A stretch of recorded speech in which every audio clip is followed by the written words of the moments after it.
very much, dear ladies and gentlemen. Please be seated.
Welcome again to the Eco-Convergence 2025, dear ladies and gentlemen. It is with a great pride that we gather here today under the theme Eco-Convergence 2025, a platform where our mission meets action in sustainable environmental practices. This event is a testament to our collective commitment to a greener future. So first, let's learn what IEPSL is all about.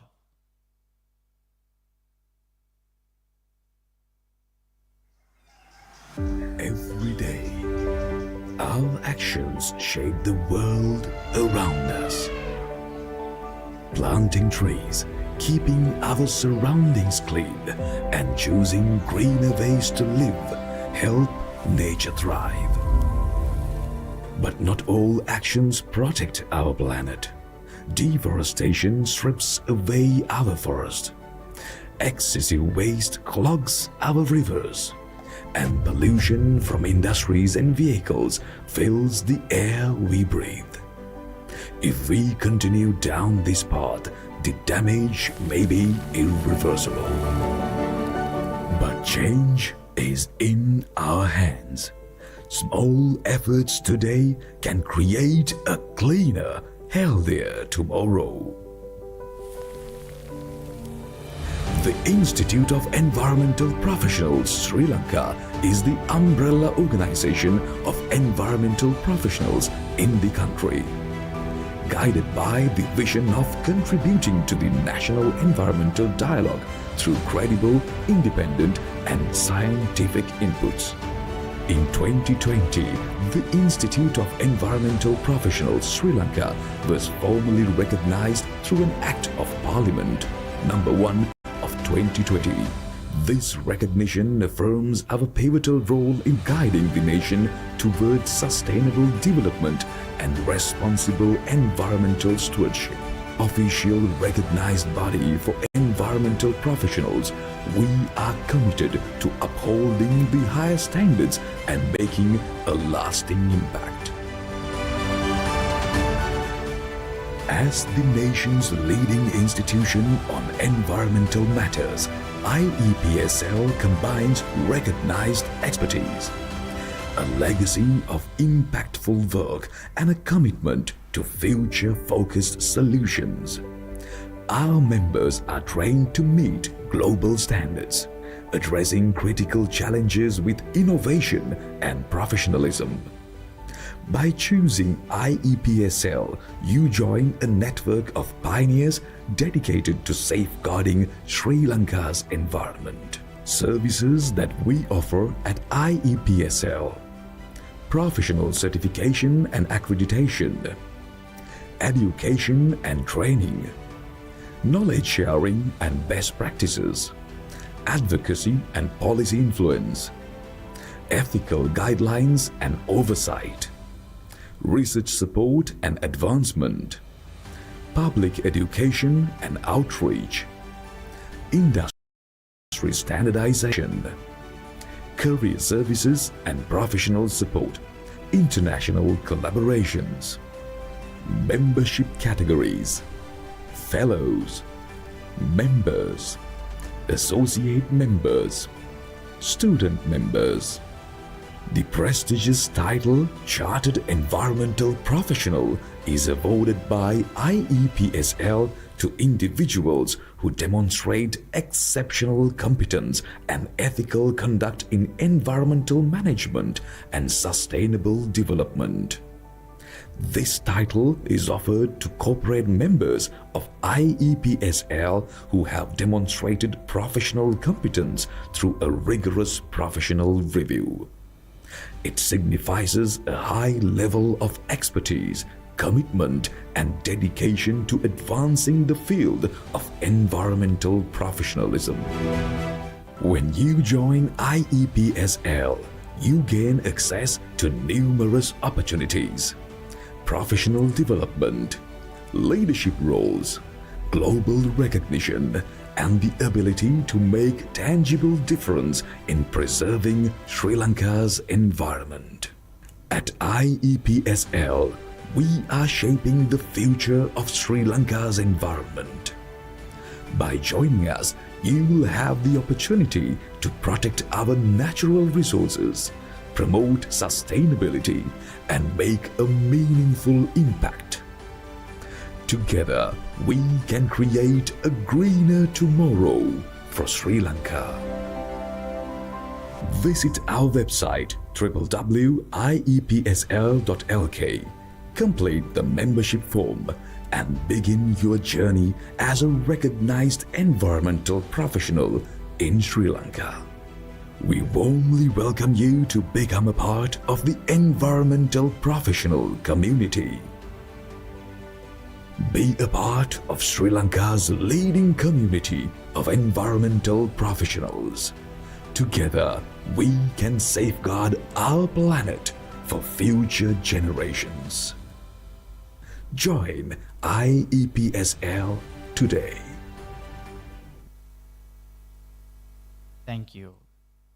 It is now my privilege to invite our esteemed chief guest, Dr. Mark Smith, to deliver his keynote speech on innovative solutions for a greener future, leveraging the power of water. Mark Smith is the Director General of International Water Management Institute. He was formerly IEME's Deputy Director General, Research for Development, and brings more than 25 years of research and program management experience in water resources, agriculture, climate change, and sustainability. He was Director of the Global Water Program at the International Union for Conservation of Nature, IUCN, from 2008 to 2018, where he led innovative multi-regional programs in Asia, Africa, and Latin America addressing river basin management, transboundary cooperation, and water governance, climate change adaptation, and nature-based solution. He has a PhD in ecology and resource management from the University of Edinburgh and a master's in climatology from the University of Gulf. Dear Dr. Mark, the floor is yours.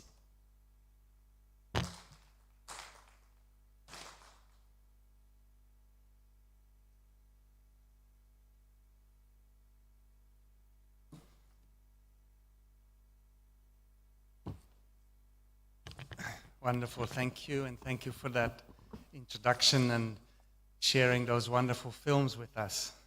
What an environment Sri Lanka has for Sri Lankan environmental professionals to work on protecting. I'm fortunate to have lived here now for 7 years. It's a wonderful country, and I'm very pleased and honored to have been invited to speak to the IEPSL Congress today.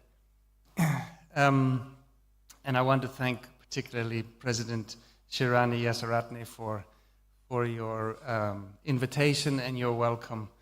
I consider myself also an environmental professional. You just heard my biography, so I'm very pleased to be able to connect with you at today's event and to share with you some of the work that we do at IMI, and that I hope can be an inspiration also for the continuing work of environmental professionals here in Sri Lanka. So I want to start with a very brief mention of what is IMI. IMI is the International Water Management Institute. We've been privileged to have our home, our headquarters here in Sri Lanka for the last 40 years. We celebrated our 40th anniversary just last year in 2024. As you can see on the map, we have offices, our headquarters in Sri Lanka, but we have offices across Asia and across Africa. In total, we work on water management, research for development in more than 50 countries from our base here in Sri Lanka. We do so using research and science as the base for our work, but with a clear line of sight, a clear set of objectives for how we create impact, how we create benefits for people, for the economies, for the environment from improving water management. We do that also with partnership very much at the core of what we do, and the idea that to make a difference around water management, around sustainability, around environment, we have to work through collective action. And we try very much in our work in IMI to play our role in that. Our mandate, our focus is water security. So making sure that there is enough water of the right quality, that we manage water risks well for people and communities, for economy, for the environment. So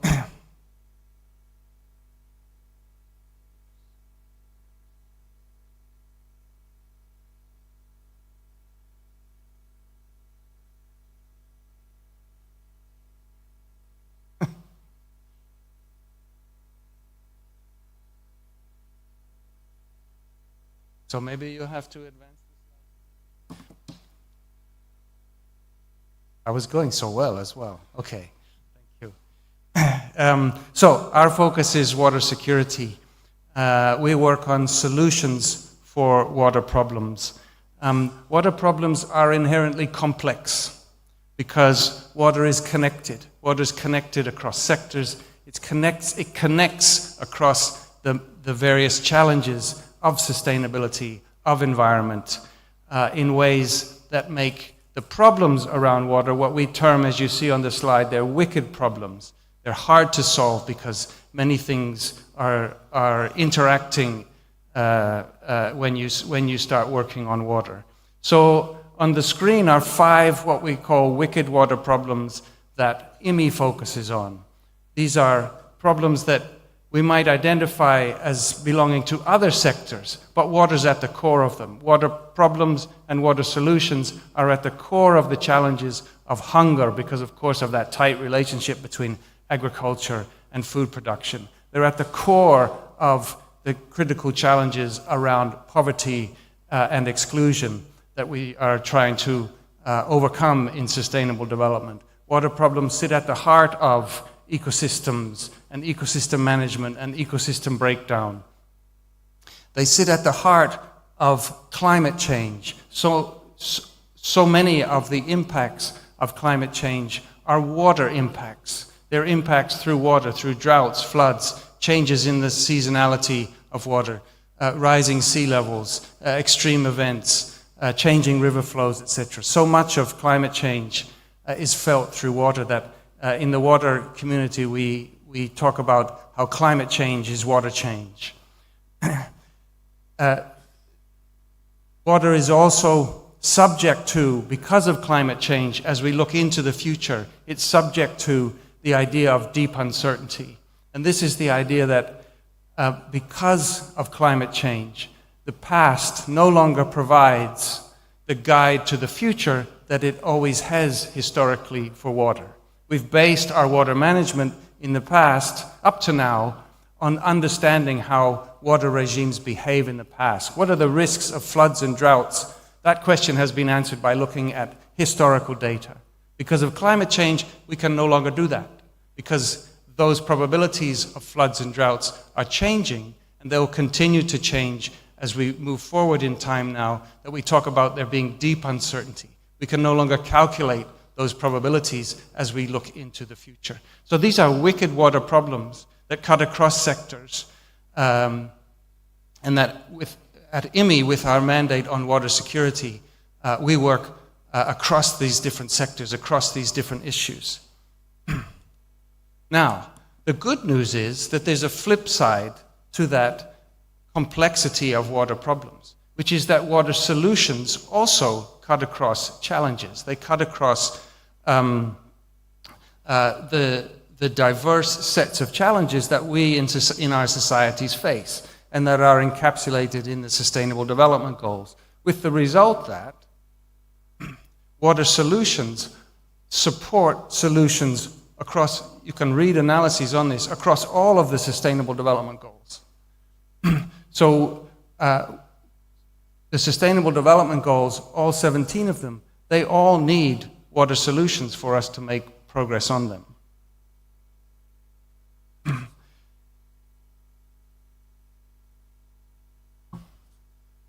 So water solutions, as you see in this schematic of a river basin, with SDG 6 at its heart, water connects to all of the SDGs. And this is what I meant in the term that I used in the title of this presentation. This is why we can leverage the power of water for greener futures, because water connects across all of these challenges. But what do we prioritize? Slide, please. What do we prioritize? Well, in 2022 and 2023 at IMI, we set about asking people, in that context of how water is interconnected across so many of these complex challenges, what do we prioritize? We ran a series of dialogues across from Southeast Asia through South Asia and Africa, across to Latin America, a series of dialogues, and we asked this question, the question that you see on the screen: what can we do collectively, working across science and business and the development sector and government?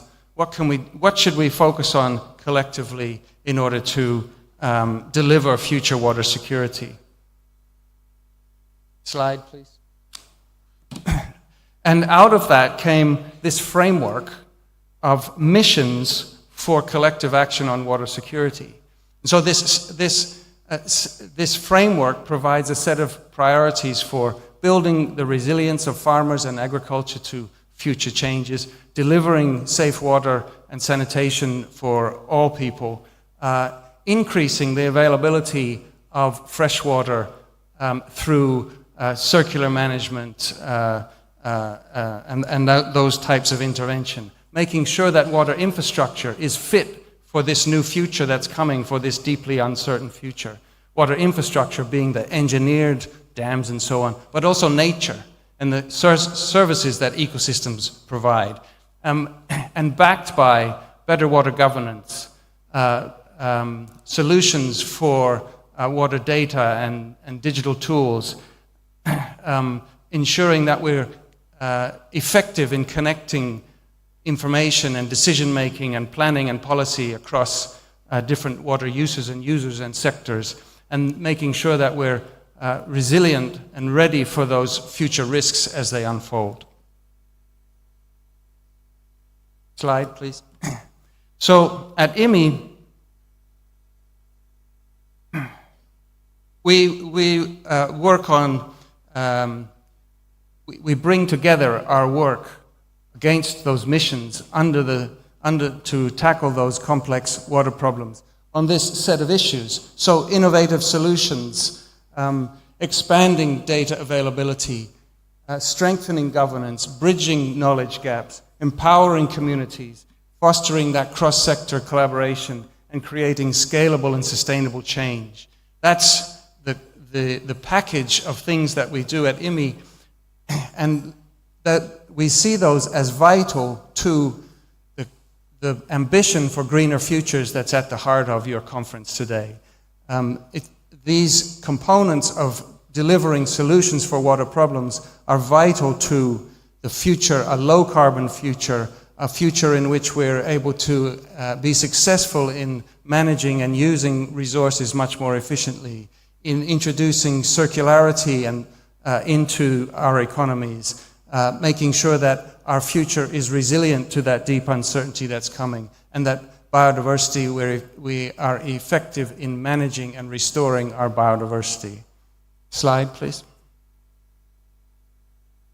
So I want to take the rest of my presentation with you to showcase some of the innovations that leverage that power of water in order to support and catalyze and lead those transformations for a greener future. And I want to start with renewable energy. And you see on this slide that some approximately, as an example, 10% of carbon emissions in South Asia are related to pumping of water. So not insignificant. Now, of course, the good news is we can apply renewable energy to pumping of water. So we have done work now for many years on solar-powered pumping for irrigation. And the example on the screen is from a great example of this kind of innovation and how it can catalyze that kind of transformation that we all want to see. So here, that transition from using diesel pumps to solar pumps, it opens the opportunity for farmers with different ways that you can set up solar-powered pumping and connecting it to electricity grids. It opens the choices for farmers between whether they pump water or whether they sell electricity to the grid. And that has the effect, with the right policies and the right setup, that has the effect of providing a means of controlling how much water you use, reducing how much water you use, reducing emissions because of that transition from diesel to solar, reducing emissions of carbon, while increasing income. Farmers gain income from sales of electricity. So a win-win-win solution. Now, the context for these kinds of innovations is complex, but as environmental professionals, you know that's at the heart of progress on many environmental challenges, is managing that kind of complexity. But you see the principle here.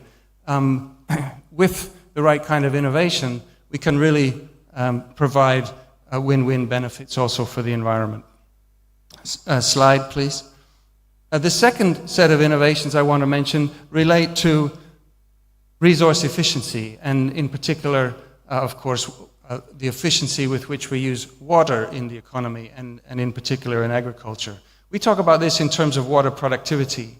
So how much productivity, whether that's in terms of crop yields or economic returns, is obtained for a given amount of water use. So the challenge is, the opportunity is, if we can increase water productivity, we have the prospect of getting more productivity in agriculture for less water use. That has to be the objective. And that takes place in the context of rain-fed agriculture as well as irrigated agriculture. If we can increase productivity in rain-fed agriculture, it reduces pressure for expanding irrigation and the implications that that has for water resources.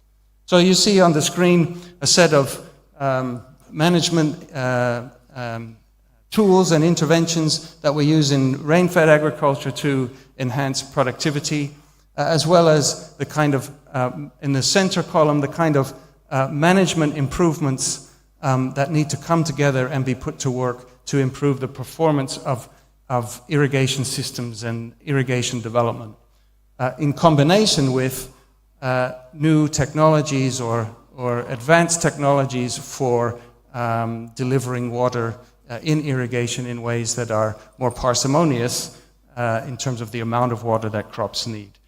So a key part of, slide please, a key part of water innovation, of delivering water solutions, is this core challenge of increasing water productivity in agriculture. And the reason that that's so core is because agriculture, so much of the withdrawal globally for water, is based on water use for agriculture. and especially so in this region in South Asia. As you see on the screen there, the red area encompassing this region, including at the bottom, Sri Lanka, represents the heavy use of water in the heavy allocation of water use to agriculture. So part of our objective and one of the goals that you'll hear governments talk about, environmental organizations talk about, is how do we actually cut water use in agriculture? How do we save water in agriculture? And there's various ways that we might try to tackle that, as I showed you on the last slide. But the truth is, it's actually a really complex problem to try and solve. Because as we reduce water use, for example, at the level of a farm, that frees up water for others to use. So you get this paradox of declining water use because of saving water because of improved efficiency, then leads to expansion of water use in other places and other parts of an agricultural system. So this challenge of actually being successful in saving water depends at its core inherently on effective institutions and improved governance and incentives and investments that need to go alongside that. Slide, please. And one of the keys to guiding that is information and data. And of course, in the world that we live in today, innovation around data and how we use data and interrogate data in order to better guide and make decisions is changing extremely rapidly because of artificial intelligence, because of advances in digital technologies and data science. And those tools are increasingly at the heart of water management. They're increasingly at the heart of sustainability and the kinds of transformations that we're all working towards. And that applies also to this challenge of increasing productivity of water in agriculture and saving water in agriculture. And so the example that you see on the screen is a technology that we call water accounting. This uses satellite data and ground observation and modeling to be able to assess how much water do you have in an irrigation scheme, in a river basin, in a country. How much water do you have? Where's it going? How's it being used? Where is it being? Then you get to start asking questions. Where is it being wasted? Where is the efficiency of use low? So if you, as you can see on the screen, you can zoom in on a particular irrigation scheme and with a high degree of resolution say, water productivity in this field at this end of the irrigation canals is low. That's where we need to target our interventions in order to increase water productivity and increase resource efficiency. So data and digital technologies are a core today, are a core tool, a core innovation for our challenges of sustainability, of water security, etc. Slide, please. The next innovation I wanted to highlight is circularity. So we're involved in work in advancing the circular economy and using water management and water resources to enhance progress with the circular economy in different parts of the world, and very much including here in Sri Lanka.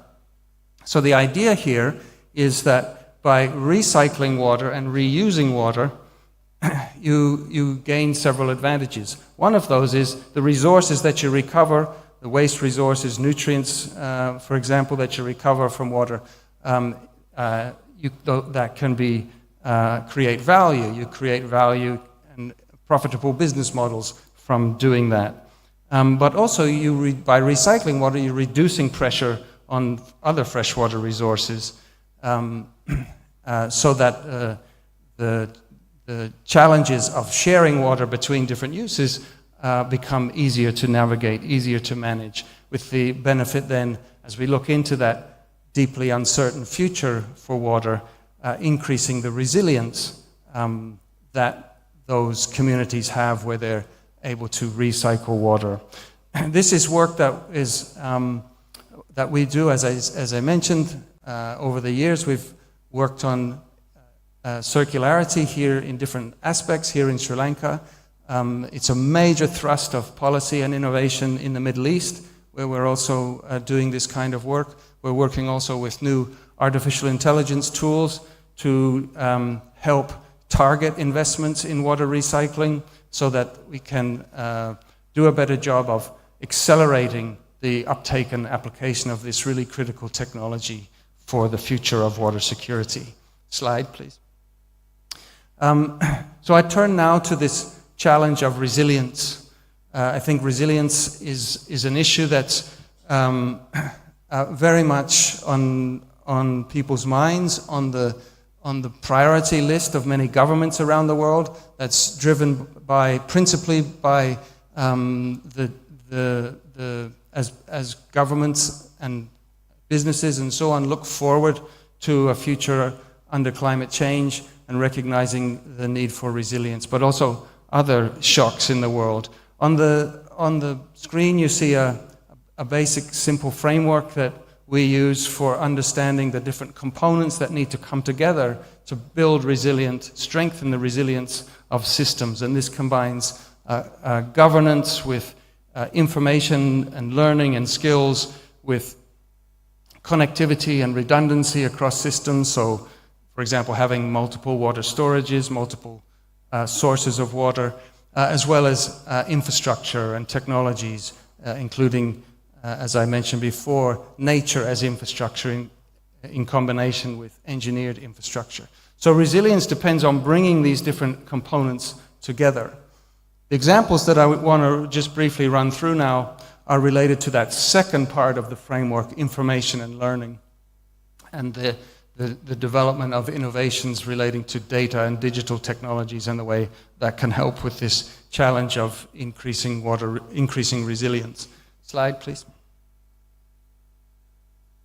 So the first of these is thinking from the point of view of farmers facing, for example, drought or indeed floods. So here's a combination of we call it bundling solutions. So bringing together better forecasts and advisories for farmers on climatic hazards, droughts, floods, extreme events, and so on, combined with using technologies to make insurance accessible to farmers, so using satellite data to make assessments of flood damage, for example, in insurance schemes, so that those insurance schemes are cheaper to run and therefore more accessible to smallholder farmers. And then in combination with the provision of agricultural inputs, access to better quality seeds, access to seeds that are adapted to the drought conditions that are forecast, etc. So this bundling of solutions combining agricultural innovation with digital and data innovation. Slide, please. At a larger scale, so here is an example of work that IMI's done over the last decade on developing what's termed a South Asia Drought Monitoring System. It works across the region, including here in Sri Lanka. And this uses satellite data in order to monitor for drought, predict drought, provide early warnings to drought right down to the local level, and then enable local agricultural districts working with farmers in those districts to plan ahead of time for expected drought, and therefore protect themselves from suffering so much damage from the effects of drought. Slide, please. Here's an example that something we call the AWARE platform. So it's bundling these different technologies and planning mechanisms together into an easily accessible platform for integrated and coordinated action across institutions, across different parts of government, across different levels of government, from local through to national level. You can see on the screen that we've been developing and testing this AWARE platform in a whole range of countries across the world, from Central America all the way through to the Philippines, including here in Sri Lanka. Slide, please. And with this platform, it's a platform in the sense that there's a set of dashboards at the heart of it that users can use to monitor and track and access early warning for disasters, in combination with tools to help with planning, for tools to help with designing contingency plans for droughts, floods, etc. Ahead of time as we approach agricultural seasons, for example, as storms, when storms are expected, to enable that anticipatory action, planning ahead of time, to combine early warning with action planning and contingency planning, with the idea of early finance. If we can have an understanding earlier about what's going to happen, how it's going to affect which communities, then we can position, get the financing flowing to the right parts of the system in order to protect those communities better. Slide, please. And finally, the issue of biodiversity. And here I wanted to highlight in particular work that IMI's been involved with for the last 5-6 years on wetland management and wetland restoration here in the city of Colombo. I expect a number of you are involved in wetland management in Sri Lanka. It's such an important part of the environment here, and are aware that indeed Colombo was the first city in the world accredited as a wetland city by the Ramsar Convention. We've been working with the authorities here, as well as the community here in Colombo, on restoration of wetlands for the purpose of protecting urban infrastructure and people in the city from floodwaters, so building resilience in the city, but also with the core key benefit of enhancing habitat for biodiversity, including here in the city. It's a wonderful example of how to integrate nature-based solutions with development, with future greener transformations for, in this case, urban development. So that's one example of the way that we work on bringing water solutions alongside ecosystem restoration and management. Next slide, please. And so just my final slide to wrap up with a few key messages to take away. The first of these is that water problems are complex. They connect multiple challenges. That's, on the one hand, perhaps daunting. On the other hand, it's a great source of solutions. Climate change, especially as we look ahead and are dealing with the current realities of climate change and looking ahead, water is even more at such a centerpiece of the kind of solutions that we're searching for. Water solutions support all of the Sustainable Development Goals, and water innovations are therefore a powerful set of levers for building a greener future. As I've run through, because of the way water solutions and innovations link to low carbon futures, they link to increasing the efficiency of the way in which we use resources, water resources. They're at the core of the transformation to future circularity in our economy.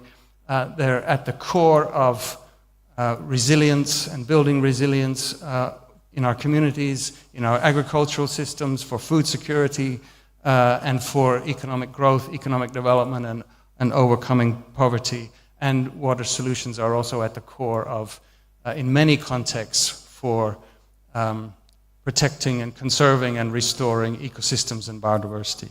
So I wish you a wonderful day, and I thank you very much for the opportunity to be with you today and to share with you these reflections on how water is such a key tool for creating those greener futures that we're all working for. And I hope that's been of benefit to your profession, and the morning that you'll be spending this morning looking at these kinds of professional opportunities that are available through better water management. Thank you.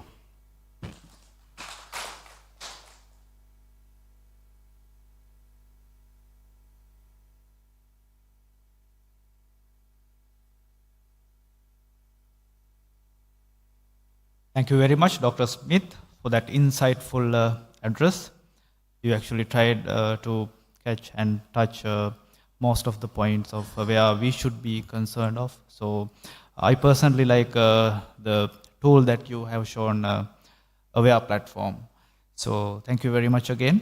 So I now invite Mrs. Shirani Asaratna, the President of IEPS L, to present the token of appreciation to Dr. Mark Smith.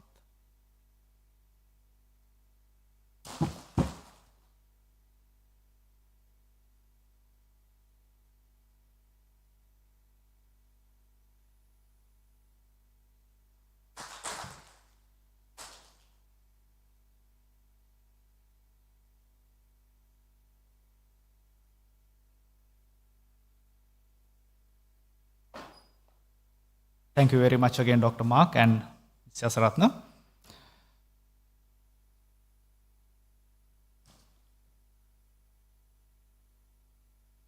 Dear ladies and gentlemen, now we transition to our panel discussion on leveraging technology and innovation in sustainable development. We have with us 4 distinguished panelists today, each an expert in pioneering innovative solutions.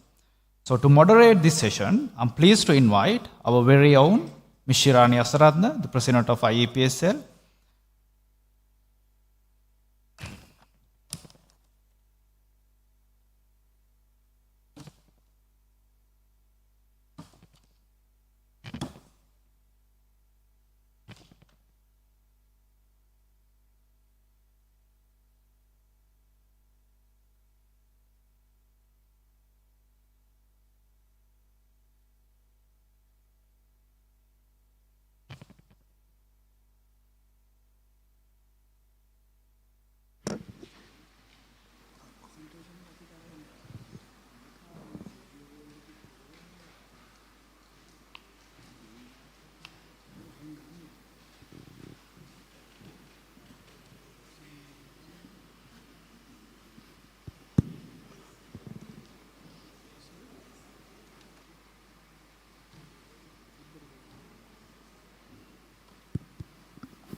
So now I invite Ms. Asaratna, the President of IEPS L.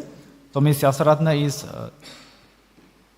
the senior advisor at Biodiversity Sri Lanka, and also she was the former country representative of the International Union for Conservation of Nature, IUCN Sri Lanka. So madam, the floor is yours. Thank you very much, Indrajit, and thank you, Mark, for that very interesting presentation.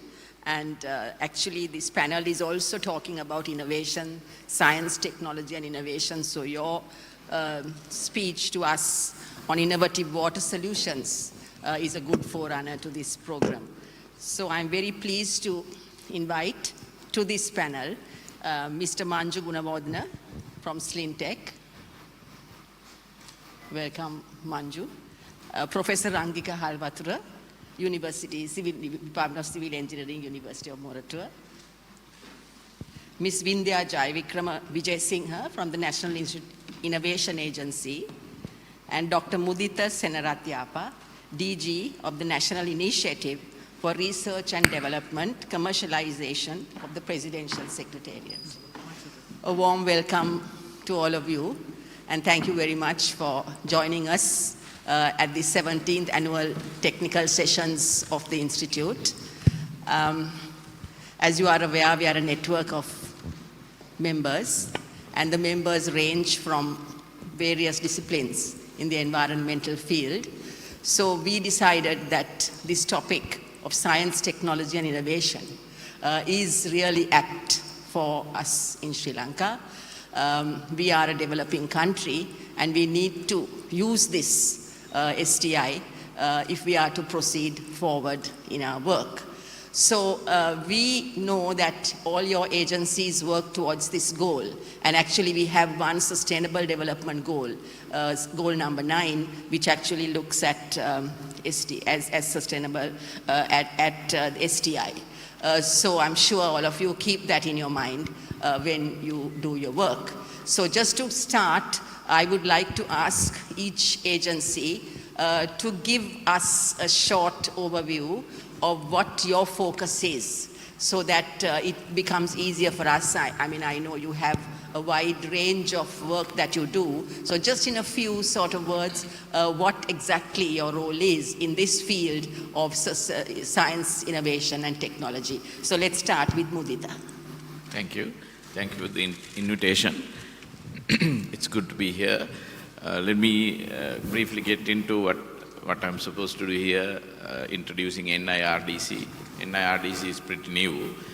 It was started January 8th this year by the President.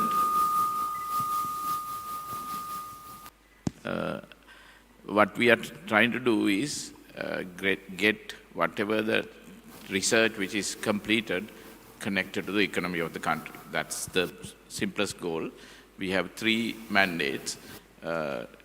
Fund whatever research, completed research or near completed research to get commercialized. Second one is solving issues which are ongoing research and development projects. Third one is connect investors to research-based products and commercialization. That's basically what we are trying to do. You want me to continue? Thanks, Rani, and very good morning. I'm from a different background. I'm from representing the University of Morituo. If I'm to introduce myself in a simple, very simple way, I'm a research and I'm more into the sustainable development with respect to research. So we'll be able to add later with the. I know that academic institutions play a big role in we have to, enhancing but technology. yeah, definitely yes. Thank you very much for the invitation. Now, in my role, we are trying to bridge research organizations and the real world problem solving to bridge those 2 major areas. As SLINTech, I wear 2 hats actually. As SLINTech, what we are trying to do is to use as much as possible available resources in the country in order to develop usable, sustainable solutions and materials in order to fight the problems in front of us. That's number 1. Number 2, the area Mark was talking about is well within our mandate: water purification, water reuse, and very importantly, to reduce the water use in agriculture. So all these areas we can discuss on the way, but all these areas are now up to a certain level converted into usable and tangible solutions and products from SLINTech as well. And now we are trying to push these developed applications and materials to the private sector, the users, to do piloting in the first place. And when it comes to the data, with all the data, we are planning to implement it into small pockets. Here we are only talking about TRL 6 to 7 level of developments. So that is our mandate. Thank you.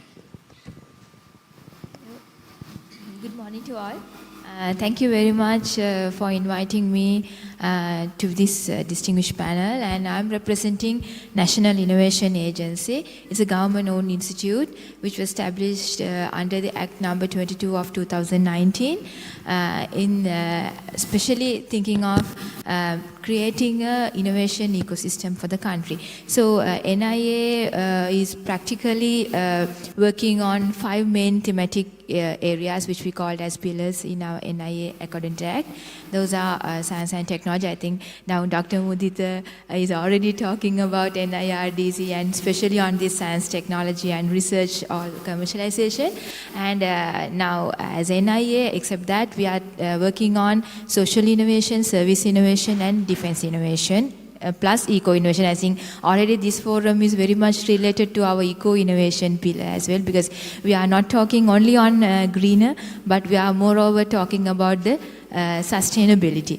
So we cover all 5 pillars in innovation, because we think that when it comes to innovation, everyone talks about only with science and technology, but ultimately what we really want to have is the benefit for the society. So always social innovation has to, all innovation has to ended up with a social innovation. So we are very much targeting on social innovation as well. Throughout the process, we'll talk about the rest of the things. Thank you very much. I'd like to start this conversation with Manju. I know that you also represent the private sector. And also ESG is now becoming a big catchword, or something that the private sector is working on. So how does your agency, maybe within your capacity in Slintech, or even in your capacity as a private sector representative, how do you see this growth, and how do you innovate, or do you have some sort of sections in your agencies that look at forward thinking in sustainable development? How is it that you put it into practice? Yeah, in this case, it's very clear now, as you rightly mentioned. Now, when it comes to my Slintech part of it, I'm more towards the administrative part of it now, nothing to do with real research. But when it comes to the private sector, if we take these two sides, it is our responsibility in Slintech to develop materials or any solutions in order to go in this line. It is our survivability in the private sector to adapt these things. Otherwise, we don't have a path to go if we are not in a position to adapt these things. If I'll take one example. I'm happy to take some of Mark's points here now. When it comes to agriculture water usage, people might unaware the amount of water we use to produce 1 kilogram of rice. So it's a huge impact, because we are a rice-based agriculture platform in Sri Lanka. It is more than 4,800 liters of water consumed to produce 1 kilogram of rice, and for that rice to come onto your table. So wasting, it is 95% of that water is wasted. So to reduce that, we have developed some materials where you can reduce the amount of water used in rice. So with that, I'll take that as an example, as a very impactful example. We managed to reduce the water usage in general paddy by 45%. Now it's impactful. While we are saving 45% of the water in paddy cultivation, we were in a position to save at least 20 to 22% of nitrogen usage through urea. Because once we preserve water in the root zone in such a manner that the material can absorb the applied urea in the nitrogen form and release it slowly into the root zone. So because of, with those kind of interventions, we can resolve problems in multiple areas. One is the cost of production of the farmer, usage of water and water management aspect of it, less pollution, and the amount of water we have in our irrigation systems. Right? Yes. So this is a classic example. It's a simple material initiated by a couple of institutes, and now we are using it. Even now, we are planning to incorporate these kind of materials into fertilizer, because she asked the exact interventions of the private sector. As a private sector agrochemical company representative, what we are trying to do is that we are trying to whatever the possible correctional materials into fertilizer and agrochemicals in order to do two things. One is to reduce the amount of agrochemical and fertilizer, just to reduce the exposure of chemicals into the environment, number one. Number two, by using less, while getting the same output, it's going to be a reduction of cost of production for the farmer. So it's a win-win situation. This is one, and I'll stop from there. There are multiples of applications like that we can listen to, because actually now Dr. Mudita is in a fantastic position where when we develop something, the biggest problem we had was throughout, the biggest problem we were facing was when we developed something, there were no proper scientists in the public sector to push this into the appropriate places. Now, since a person like Dr. Mudita, since he is coming from a deep research background, at least now we have some sort of a link and a proper link. Yes. To push all these research, not only our research, we have multiples of research organizations in this country. So now we can see a little bit of light end of the tunnel with that. Yeah, I mean, over the years we've seen policy, practice, is never connected. And there's always a lot of work happening in the universities and other sectors. So I'm really happy that Dr. Mudita has now come in and, are serving as the link. Now, how do you look at, this gap and filling it up? I mean, as Manju said, we need to now bridge this gap and we need to, connect. So what is the role that you see and how is it that is going to happen? Thank you, Manju, for putting me on the spot here. But in a way, okay, before answering Manju's and your question, I was thinking about this topic a little bit, because we are trying to leverage technology and innovation to sustainable development. Yes. So I think if you are leveraging any technology, it doesn't really matter, digital to any type of technology, this life cycle assessment has to happen. Otherwise, we will see the immediate impact as a positive impact, but somewhere else in the world, it might be a negative impact. For example, we are looking at electric cars. Car batteries are made out of mostly lithium and nickel. Lithium and nickel mining happening in Africa. There are a lot, Africa and Chile, some places there are already environmental issues. So we don't see the we see immediate impact in a positive way because we are looking at the very, very short distance. I think when you're looking at sustainability, we should look at as a global citizen. Whatever we do here, if we add a pollutant to waterways, it adds to the world, not to just Sri Lanka or Indian Ocean. That's something I was thinking about when I was coming to work about this topic. That life cycle assessment, I think this is what some of you actually engage in your profession has to happen, and people should see the whole holistic way about technology. So answering Manju's question, I mean, there are other agencies which has been, I'm pretty sure India was upset that Manju pointed me that now it is happening, but it has been happening. What we are trying to do in the new government is to bring together all these different functions which happen in silos to one connectivities and one function. I know there are a lot of resistance in certain places that without understanding what we are trying to do is functionally integrate, not to remove people or remove agencies or any of that. We are trying to do functionally integrate so that one agency will give the baton to the next agency in a proper manner, so that this is linked from idea to commercialization, idea to impact. That's one of the things we are doing. And another thing which President is leading is Clean Sri Lanka. That project is kind of looking at environmental cleanliness, but also looking at human, social, and ethical side also.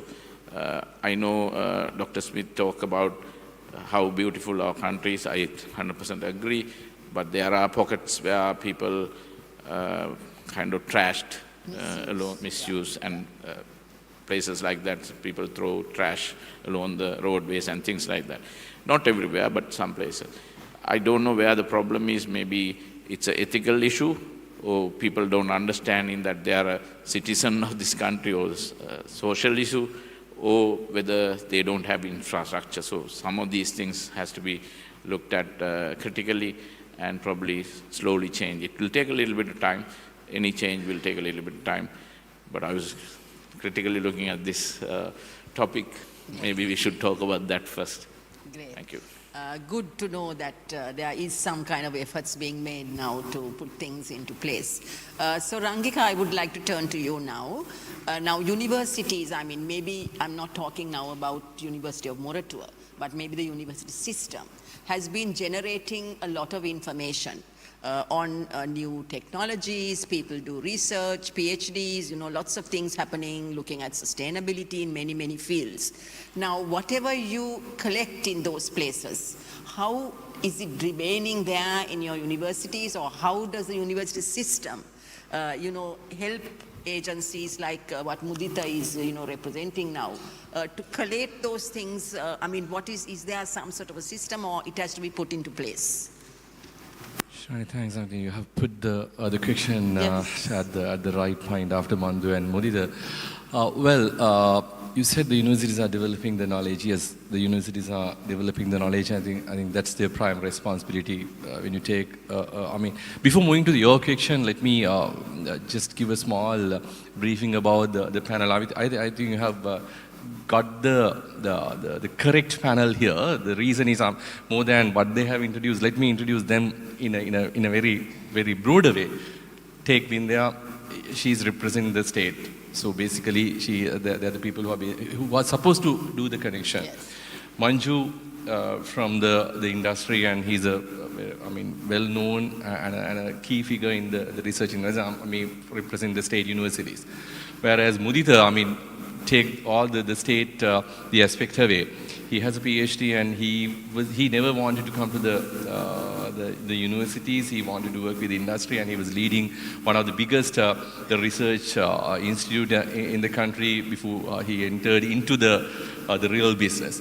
I think all of us have a lot of sort of experience worldwide, nationally, with respect to the industry and to the university and to the state. So that's why I said you have put the correct pitch. And going to your the topic, Shrani, the universities are supposed to create the knowledge. We have about 8,000 academics in the university. As you well stated, we are creating the knowledge. That is our prime responsibility. Take the research institutes. They are supposed to create the knowledge and transfer that to the industry, whereas the universities, we are supposed to create the knowledge while we link the knowledge to the industry. We are supposed to disseminate that particular knowledge. That's the difference between the research institutes and the universities, so that we have to understand. But going back to the real big issue in the university system, I told you we have about 8,000 the academics in the universities. And you count the number of research which we can call as moving to the industry and moving to the public, it's very minimum. You take the real value addition of what we spend on the education. I'm so proud to say that I represented this 6% GDP campaign for education. Well, the education is not the knowledge that we need to understand, especially at the university level. It's not the knowledge. So it's, yes, partly we have to create the knowledge, but other than that, there are a lot of other things which need to be happening in the universities, but which is not happening. There are a lot of reasons. One is we are dissociated from the industry. We are sort of, we say we have the autonomous, the setup, the financial autonomy, the thinking autonomy, but unfortunately we don't use them properly. Let's say a simple example about the research and innovation. I have a lot of other reserves with respect to your topic, the sustainability, technology and innovation. We'll discuss that later.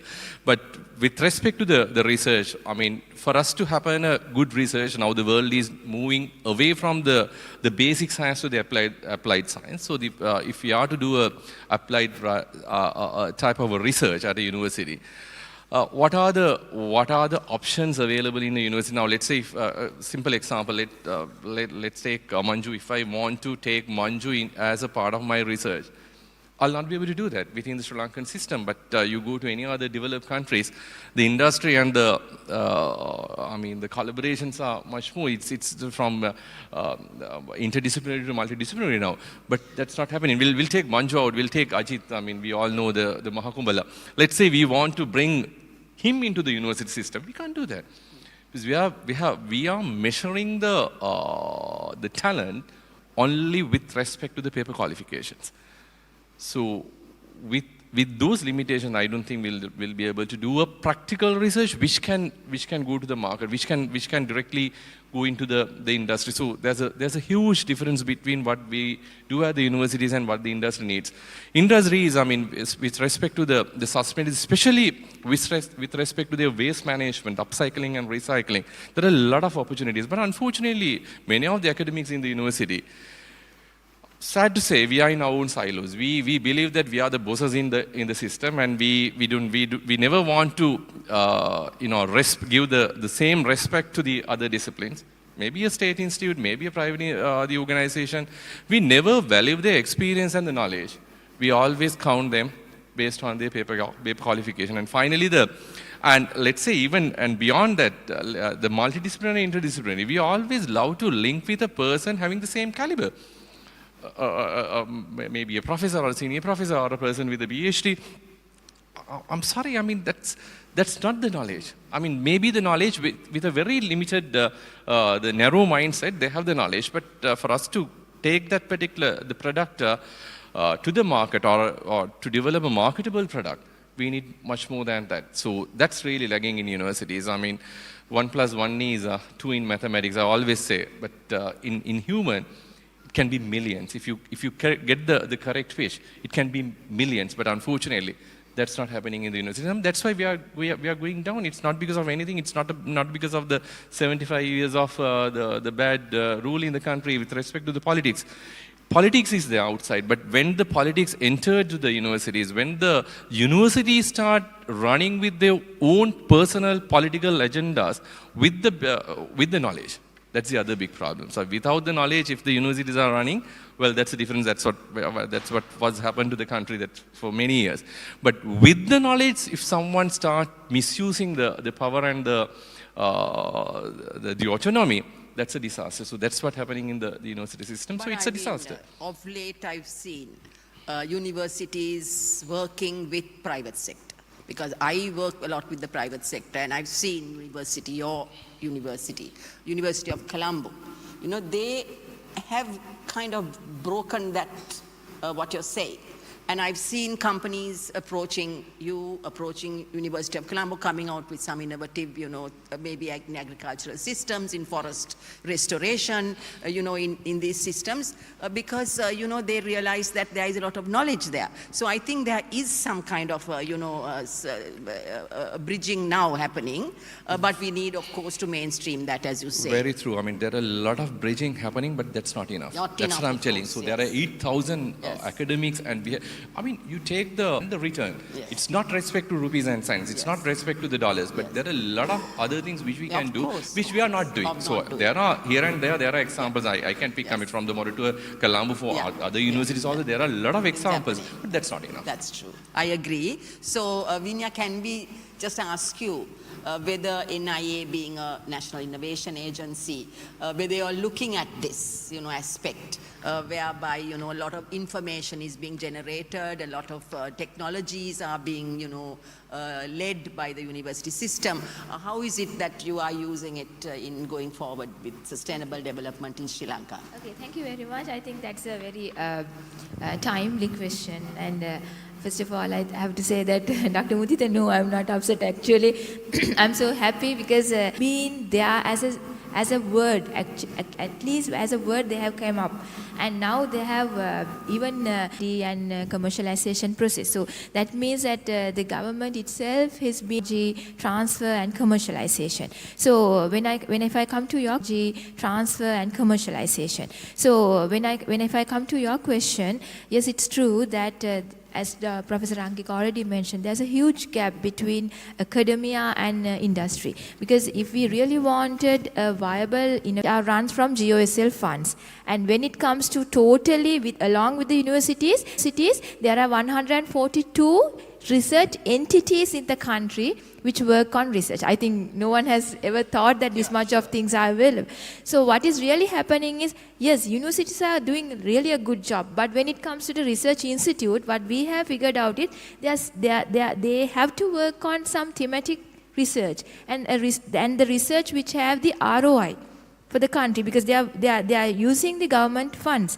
But what is really happening is they are simply working, I'm not saying exactly, but more on extension work. So what we now working on with this, we are setting up something called institutional business linkage cells, so that they will have an entity to work in the similar way like idea to market, what Dr. Mudita has already mentioned, idea to market. Their research has to go to the market and they have to think what is the market need. They are not simply doing some research and trying to push their technology to the market, rather than they have to have a market pull towards their institute. So that is the concept. And also we are working on intellectual property driven innovation ecosystem, because innovation needs the flavor or the value addition through the intellectual property protection and management. So if we set up this type of entities, it is easy for them to manage their own IP and also to leverage in a very proper manner of commercialization. So along with the university business linkage cells, institutional business linkage cells, and a set of national mentors, we are trying to set up this national technology transfer network. So that sounds great, isn't it? Okay, so just thought of asking Manju. Now, Manju, artificial intelligence has now come in a big way. So how do you think advanced analytics and critical insights can be used for environment and social impacts and products and services and processors? I mean, how do you think we in Sri Lanka can, use this technology?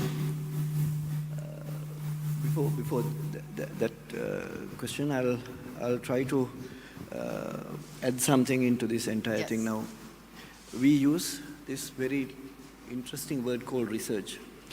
Now, we should understand that it is research-based product development and implementation is a complex, or rather bit of a complex cycle. So in that case, we have a research and development life cycle. From your hypothesis to a usable product, you should work on this entire cycle. Most of us, if you are not in a position to understand this entire life cycle of product development or a service development from your hypothesis, this is where the problem is, and this is the problem we are facing as a country right now. So we think research is simply to develop something and to put it into applications. But if you take now, here we are talking about university research, so we are playing only in first, second, third boxes of this product development life cycle, from hypothesis to proof of concept to up to a certain level prototyping. Then they go into either into intellectual property registration, something as a patent, or you put some couple of publications and the entire game ends there. So that in the third box, that is where the real research, the product development cycle starts. If you have a prototype, testing the prototype, collecting data, I'll come for this AI thing from there. So collecting data, running a pilot. If the pilot is working properly, or it gives you proper or expected type of data, you can go forward. But if not, you should go back to the workshop or the research bench again. When we talk about this entire cycle very easy, like, oh, we have a research center, we have research and development organizations, and nothing is happening to nothing real impact is happening into the main system, we should understand this is not that easy. Now, when it comes to university research, I have a policy now. I give university research titles to end as a final year research project in bachelor's programs. And I am very happy to say that we have secured more than 9 to 10 US patents from final year research programs and converted into 4 major industries with these patents. From rice fortification to tea, catechin extractions, all are US patents. Now implemented in the private sector as a business, and these respective business entities are earning money. Right. Now, third one is basically these new and very good example, graphite to graphene conversion, where Slintex started. Then we invested and fine-tuned. Now we became number 2 in the world in graphene. So likewise, it is not a simple or a very short journey. It's a long, hectic journey where if you stop in the middle with a patent or a publication, then there won't be anything coming out to the industry. But we should understand that this life cycle should be 100% covered to get into the end part of it. That's number one. That can happen in the research organizations and universities. And within the company also, we do it. It's very easy. If you are doing it as a small microcycle in your own organization, it's easy. We don't have to do much of hypothesis or anything. We know the problem. We know the products available in the market. We know how to fine-tune it. Probably that much of science, that much of fundamental sciences might not going into that. But end of the day, we have something better to sell and to offer to our users or to the market, just to wipe out an inferior product coming from somewhere else to the market. So that cycle can happen within the organization as well. But just to touch upon this AI thing, we are a little premature to grasp or to understand the real impact. I think AI is the future, there's no doubt about it. AI is not ChatGPT, that's the first thing I should mention here. AI is not ChatGPT, AI is not giving little bit of a prompt and get an answer, change it with another rephraser and put it into a document. No, that is not that. So very recently, I used a different AI tool. I'll stop from here. This is a fantastic example. So we wanted to question the nitrogen transfer in paddy fields from soil to plant, as well as from the natural sources to the plant sector. So we have a very limited, we in the sense, even the academia has a very, very limited understanding of it. Soil scientists, they are in their sector, the agriculture, from economy to soil scientists to agrochemists to agronomists, they are in their pockets. When we developed a small AI bot to understand this and try to help us in that, AI suggested some very advanced and very complex algorithms and models where we were seriously fascinated to see the interaction between your urea molecule and the microbe, then microbe and the nodules to the uptake mechanism, from uptake mechanism, the relationship between nitrogen uptake to the sunlight to the wind. Oh my God, there's more than 143 variables in that nitrogen uptake in a paddy plant. So once we know that, it's impossible for any researcher to put all these algorithms and complex models in a year, 2 or 3. It's not that easy, because you need multi-platform knowledge. So we are talking about soil science to agronomy to agrochemistry to everything. Within 2.5 to 3 minutes, this AI bot suggested a model with more than 140 variables. So those are eye-openers. Definitely we are not going to use these 140, 42 variables as very important variables, but it's an eye-opener for us to understand that the limited amount of knowledge and the limited amount of knowledge we teach or we learn is not the entire thing. That is something very important. So, just to deploy that, get this and use it to get some results tomorrow is not that practical yet, because it is, AI is also coming up. We are also trying to understand.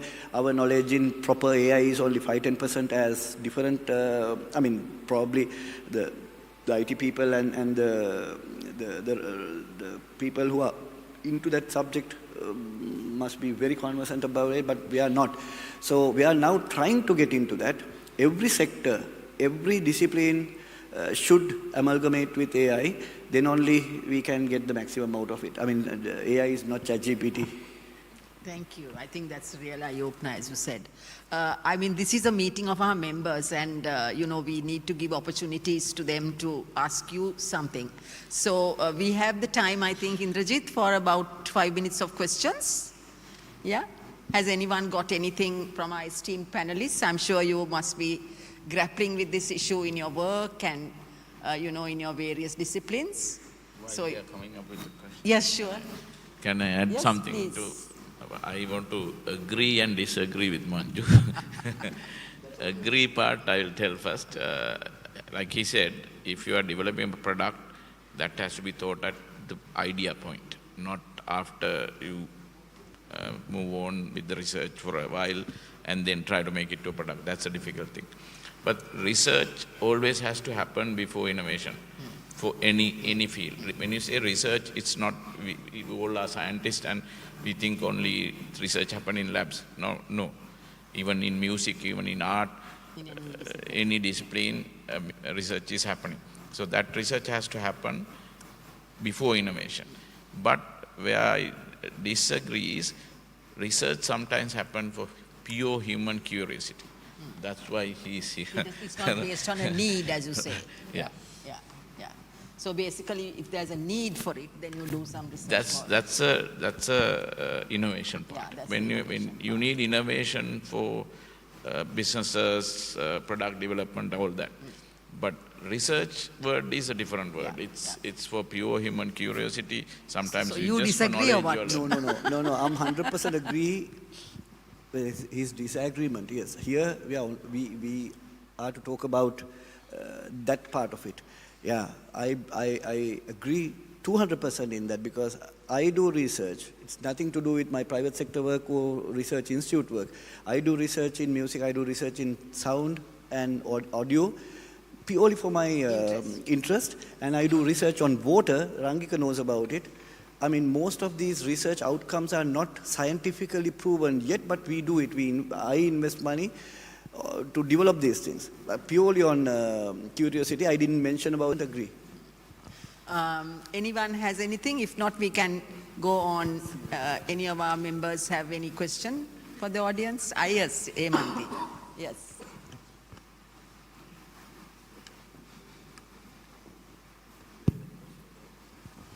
Yes, I have a question to the panel, especially pertaining to Rangika's response.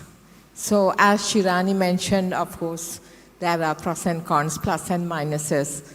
So there are certain attempts in universities to collaborate with the industry.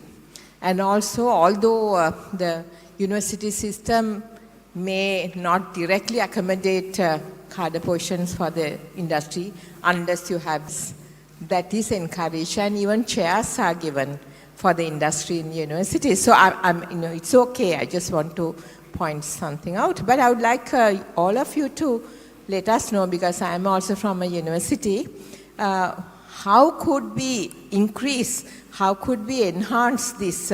Because I also know that a lot of research are not really connected to the industry, because we as academics, we are really racking our brains as to what to give to our students as research, and even undergraduate and postgraduate, because there's no official connection between what not only industry but even the government sector. They also have a lot of issues, but what they want, because we can supply, but we don't know what they want. So although proactively through our connections we can know, but there's no official platform for that.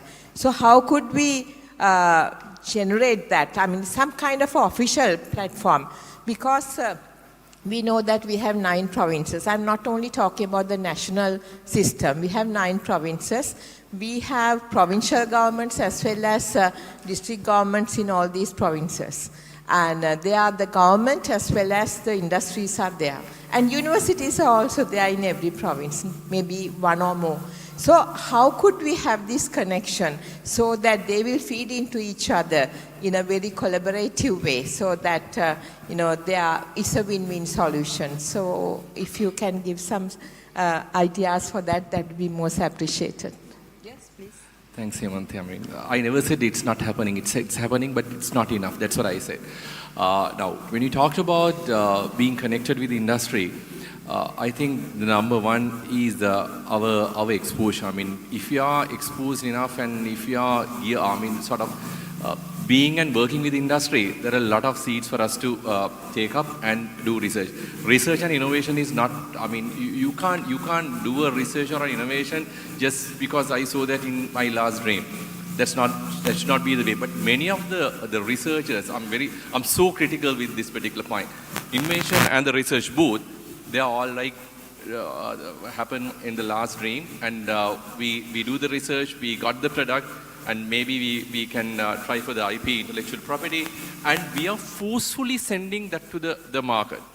Maybe the institutes, the government institutes, they are funding, and when the funding is stopped, that particular invention will be vanished. But if we can get the seed from the industry, from the community, and develop something, and then send that to the intervention from the government institutes, that product will sustain. You take the research and the industry. I mean, I'm very sure there are a lot of industries in the country. Unfortunately, the industrial boom, I don't know whether we have really pitched the correct pitch. That's a different story. But still, there are a lot of opportunities in the industry, but they are not really geared into coming to the universities because we are not open enough. Right? That has to be set up. And if we can get the problem from the industry, there are a lot of funding available as well. We don't want to wait the government to come to the universities and fund for the research. Those are, I mean, that's why I talked about the return in the investments. So if you are to get the funding from the industry, I'm very sure there are a lot of opportunities. And if we can be open and ready to accept what the industry needs, there are a lot of opportunities. Can I also say one thing? I'm sure, madam, how many of you are from universities here? Can I? About 3 people, right? So this is the problem, right? Universities as researchers, you go to research conferences to share your knowledge as well as learn from others. But universities don't go to other forums or meet, listen to the industry. There are enough forums I have seen happening in Sri Lanka, in Colombo. Sometimes I also don't go, but that mix doesn't happen. I don't know whose fault it is. I'm not trying to find fault of somebody, but I think that's where you can probably connect and get some information beyond your personal connections. Creating an official platform for that, I don't think it will work. For example, even I learned about 2 weeks ago, some industry came to my office and he was talking about suddenly pesticide residues in pepper in Sri Lanka went up in 2023. And they were trying to find out what was the problem, but they couldn't find out. And nobody has done any research. And next year it came back to normal levels. So the farmers have not changed their habits, nothing. So those kind of things you won't find unless you talk to the industry. And they won't come and try to ask a university to do research on just particular thing. I don't know whether there are any weather pattern change or anything, but something has happened. So these kind of things, I think only through cross-mixing of different disciplines is the only way I think you can find out all these issues. Yeah, there's another small thing to understand now. For us to develop a product or a service, we don't always need a full cycle of research to be done. So there will be some very simple experiments and convert something immediately from that experiment to usable or sellable product. So most of though we are using this term research, most of the Sri Lankan research institutes are not doing proper in-depth research. What we do is we integrate the available knowledge in order to resolve a problem. Or we don't go into very deep research. I mean, you don't have to. Right? There are different types of product developments, different types of research, different types of implementations. As Dr. Mudit also said, sometimes Inventors Commission, he was the president of the Inventors Commission during the COVID period. Oh my God, the amount of products developed during that period was, I mean, it was mesmerizing to see. Every other day, I was in the presidential task force, in COVID prevention task force. He was the main person behind the innovation in the country at that particular point, Inventors Commission. Hundreds and hundreds of new developments, new thinking, finished products, semi-finished products came. Now, those are not research-based, but most of those equipments or instruments or the services were able to solve some sort of a problem.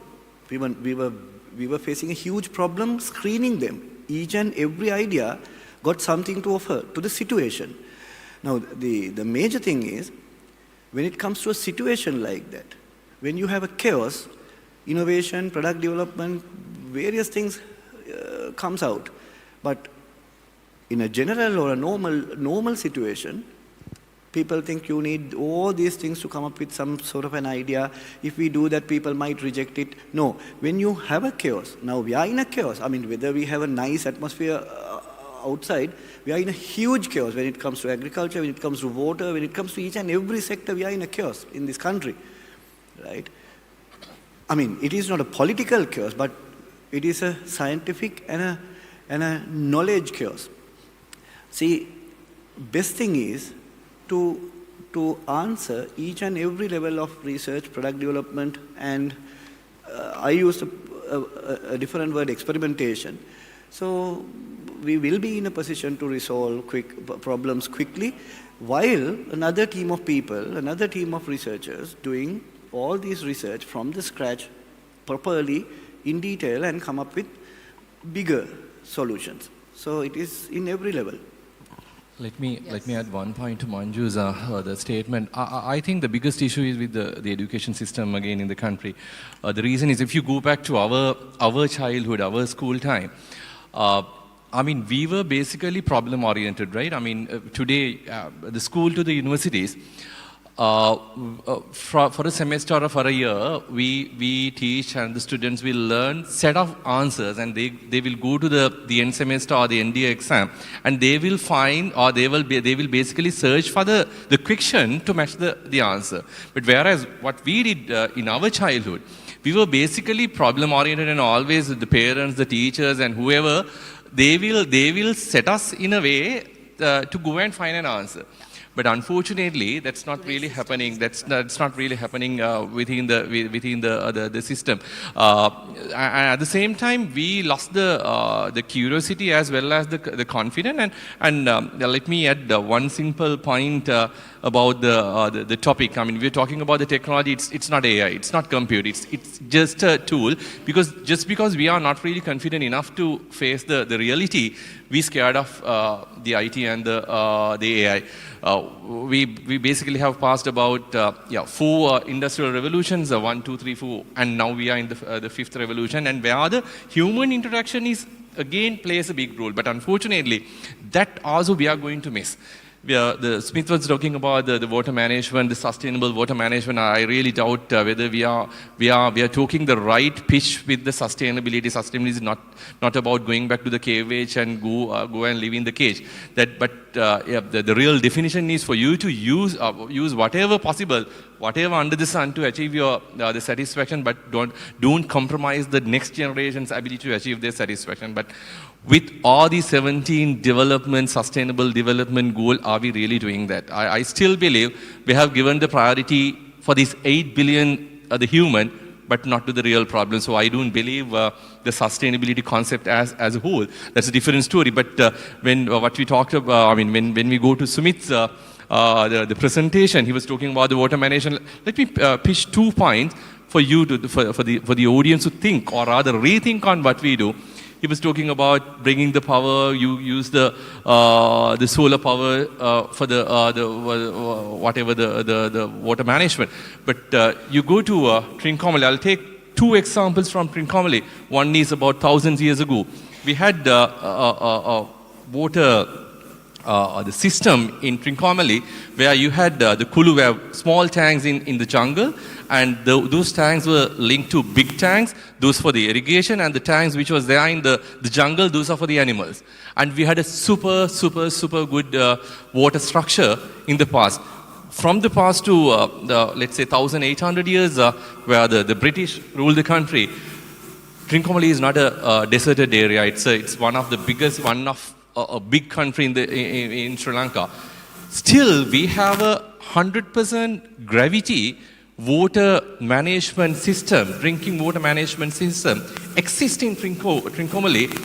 And I don't think any university, any school have ever studied, ever thought of those things. And we talked about the modern technology and modern innovation. I personally believe those innovations are really disruptions to the entire world. I think I'm 100% agree with Professor Rangika, because we have already forgotten our past.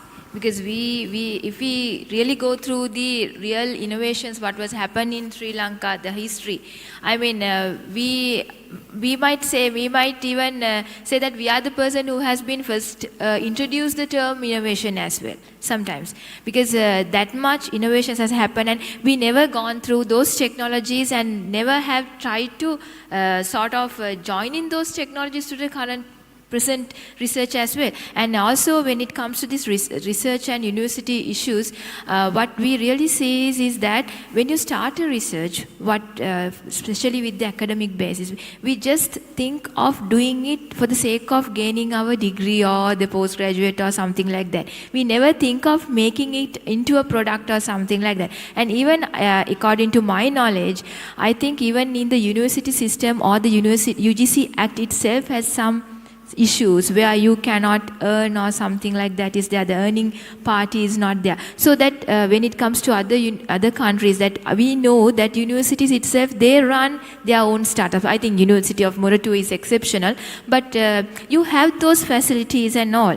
And also the universities need to showcase what is being done. Like you have to always try to reach the industries and get their requirements before you start research work, like the final year research or something like that. If you really focusing on a particular area, you can directly talk with some industries which are playing really good in that particular area, and then jointly you can start those research to be done. I don't think there is no barriers for such joint collaborative research to be happen. But one thing in this case, that you have to be really careful, because sometimes I'm not blaming to industry. Sometimes these industries are trying to take these intellectuals without giving any value sometimes. So like when you are starting this research, better for you to go for proper agreements. I think now all the universities know how to go for those agreements, like research collaborative agreements. And after that also, when you come up with a product with all those finally, then you have to be really careful on commercializing it when you are doing your technology transfer, whether how to do your negotiation. I think the students has to be really trained for these negotiations and build their PR rather than just especially how to negotiate with the things. So we as government institute, we are also helping to do these things. And the other thing is, I think everyone needs more of awareness. I think awareness is a must, because most of the cases what we have come across, what we know is that they don't know what are the rules and regulations there for them, what are the things to facilitate. And even when it comes to commercialization, because we are now research to the commercialization level, means that you need some proper processes as the product development and so on. And that is the reason why NIA came up with this particular national guideline on commercialization, because everyone was asking on this particular thing how to do the commercialization properly and what are the steps. And this is a very simply question and answer document I just wanted to show. And this is we have this e-copy, anyone can use it. And the universities itself, they have their IP policies, so they have the rules and regulations, but anyone else who really wanted to know how to get that particular thing done, these type of documents are there. So just wanted to highlight it. Thank you very much. We just have like 2 or 3 minutes to wrap this discussion up, so maybe we can take a word. I want to bring this back to our title. Yes. Why are we talking about sustainability? This is what I've been thinking about coming to work. I think the world has overpopulated because of the technological innovations. That's what Rangi said about 8 billion people. How many people should have been there? You can project back and look at it, maybe way less than that. So the sustainable development didn't happen, and there was over-exploitation of resources. So the word sustainability came, and trying to now extend whatever the resources remaining to future generations, right? So we can't really think about past technologies. They are really good. Actually, I went to Sigiriya recently and I was amazed by, I was looking and enjoying those things, but we can't bring also those back. We can't really think about future without thinking this about 8 billion people. So we have to really think from right now and develop newer technologies to newer solutions. I wouldn't say technologies, newer solutions, and to sustain the human race. So, unfortunately for us, we have a tight day today. We have to close this discussion, but with the comfort that there are people, and agencies looking at this, and we had the leading agencies as was mentioned. So we, as an institute, we have what we call a research and publications, standing committee. We intend to liaise with all of you, and we also have a 1,000-strong membership of members from different disciplines. I'm sure we can work together so that, we can collect the data, we can, bring it into a common platform. Very often we find that data deficiencies doesn't enable us, meaning all stakeholders, to make informative decisions. Many people keep data to themselves and it's not available for us to, keep track of what's going on. So on behalf of the Institute, I wish to thank you all for taking the time to come and sit with us for 1 hour to discuss this very important topic. So it's over to you, Indrajit.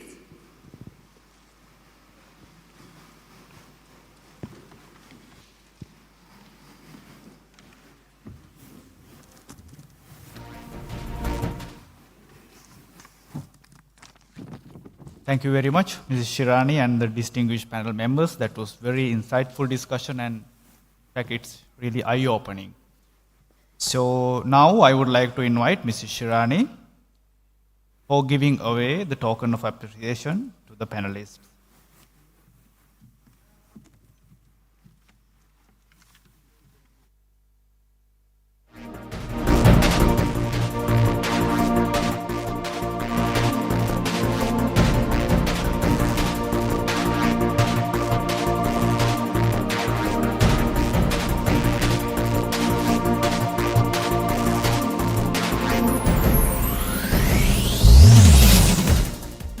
Thank you very much once again, Mrs. Shirani and distinguished panelists. So dear ladies and gentlemen, with that, we conclude the first session. So the tea will be served in the lobby to your right, so this way. So the thing is, as Ms. Shirani mentioned, we are running at a tight schedule today. So we have to start again within another 15 minutes. So the thing is, you have to take your tea and something to eat, and you can have it here. And then we can start the next session within 15 minutes. So dear ladies and gentlemen, please enjoy your tea.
T.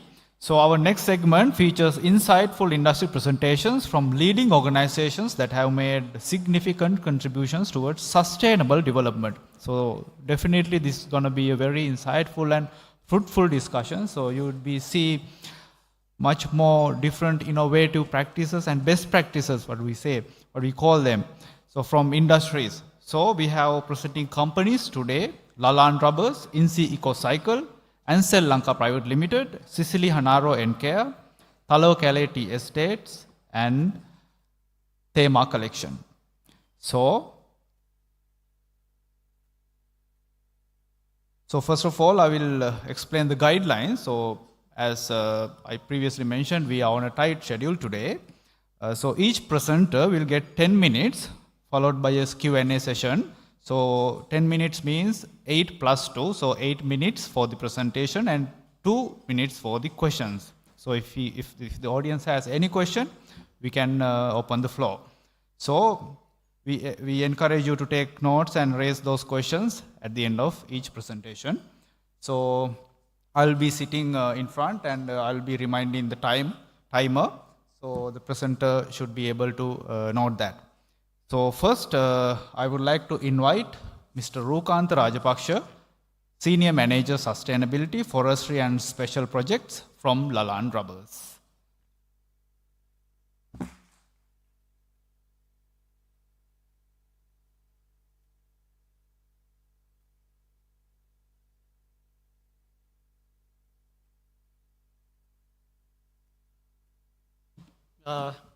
Good morning, everyone.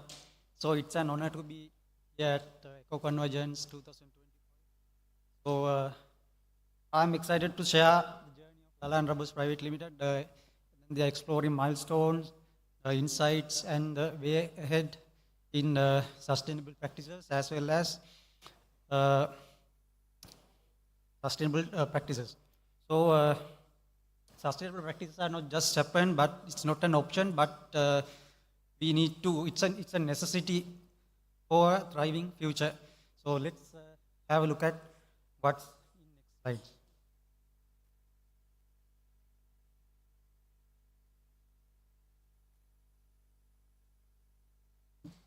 So let's have a brief look at Lalan's remarkable journey. Company founded in 1940 by Mr. David Hapangama. So over 85 years, company came a long way. Over the years, we grew into a conglomerate today. So we have a very diversified group with having industries in rubber sector and non-rubber sector. Rubber sector, we have plantations, glove manufacturing, and various other manufacturing factories, and also the non-rubber sector like printing and packaging, leisure, and also engineering.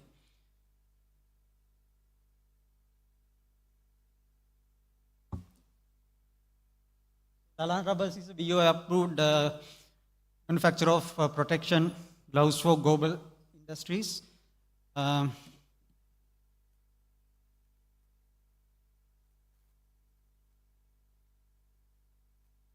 Right. So I'm representing the plantations division of Lalan Rubbers Private Limited, and I'm going to share the information and other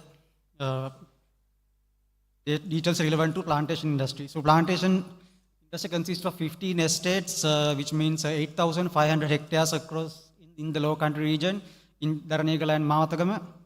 We manage various crops. We are very diversified plantation company. We have various crops like rubber, cinnamon, coconut, oil palm, fruit crops like durian, as well as conservation and commercial forestry. So what sets us apart in the industry is our vertical integration from tree to hand.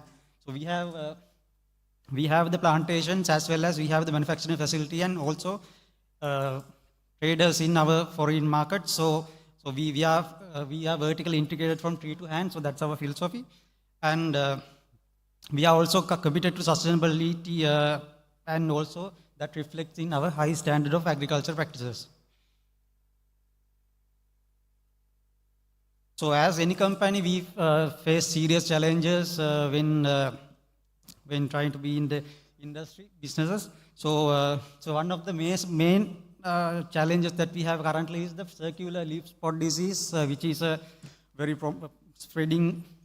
rapidly spreading fungal attack, and due to that circular leaf spot disease, the crop is reducing, and also there's a drastic drop in yields as well as increase of cost of production for applying fungicides. We can't, there's no cure yet, we can't, we just have to control the spreading of the disease. And also climate change also playing a serious role in affecting our business, because unfavorable weather patterns as well as unpredictable rainfall patterns, vulnerable to extreme weather conditions like high rainfall and drought conditions.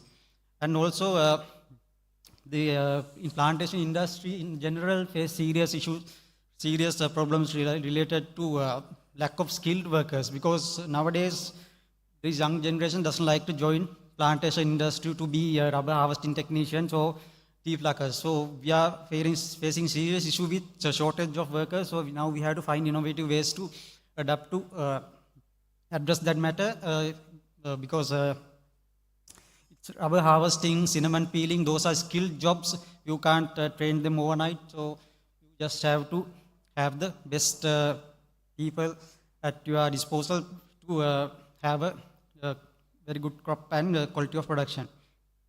And finally, the regulatory uncertainties like various demands and requirements from local and foreign entities, like recently developed European Union deforestation regulations. So that is also sort of challenge, and also we can convert that into an opportunity.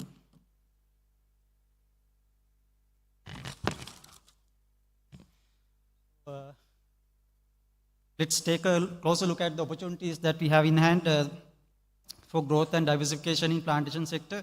As the rubber crop doesn't look promising at the moment with previously explained circular leaf spot disease, there are opportunities for diversification in general. Early 2010s, we didn't have that much of crop basket. We only had rubber, tea, and few other crops. But at the moment, we are diversifying into various crops to manage the risk, and also we are also thinking about the processing side as well. So we have recently opened up a cinnamon factory in the Keynote region. Also, we are thinking of starting the factory as well. So opportunities to reach new markets is also a very big opportunity, because as I explained earlier, in Sri Lanka we doesn't have many problems in complying with those regulatory and international certification requirements. So, we can easily get those, meet those, comply to those requirements, and so we'll be able to reach other niche markets and various markets with new certifications. So, and there's another opportunity is to develop into agritourism part and ecotourism. So we have very good opportunity in Sri Lanka is looking forward to have a income from tourism sector. So we can also contribute to that, promoting agri and ecotourism. So also there are new paths for research and development sectors by researching into disease-resistant crops, be it rubber, be it cinnamon, and also high-yielding crops, and also use of adapting innovative technologies like promoting biochar manufacturing as a soil conditioner.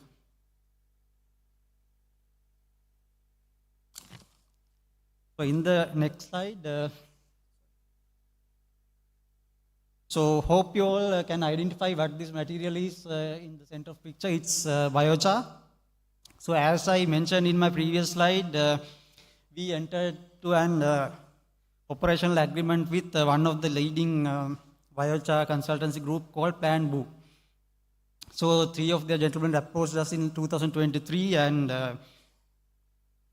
they said that you can easily get biochar carbon credits because you have biomass at your disposal, and let's have a pilot project.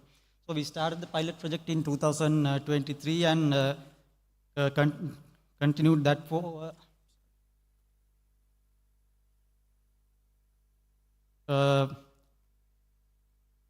So biochar is carbon-rich material. It mainly consists of 70% to 80% carbon, and also made by cooking of biomass like rubber, cinnamon, cocoa husk, bamboo, in a oxygen-limited environment in a Kontiki kiln.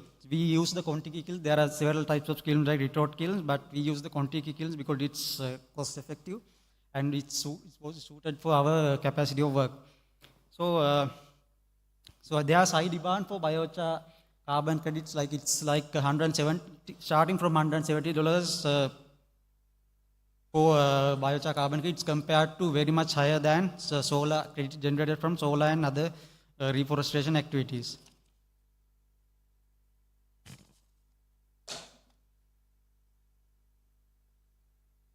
So this is the process of biochar in a nutshell. So we are looking at the biomass. First we have to extract the biomass from either rubber fields, cinnamon, cocoa. We can use any sort of biomass, and also then we'll have to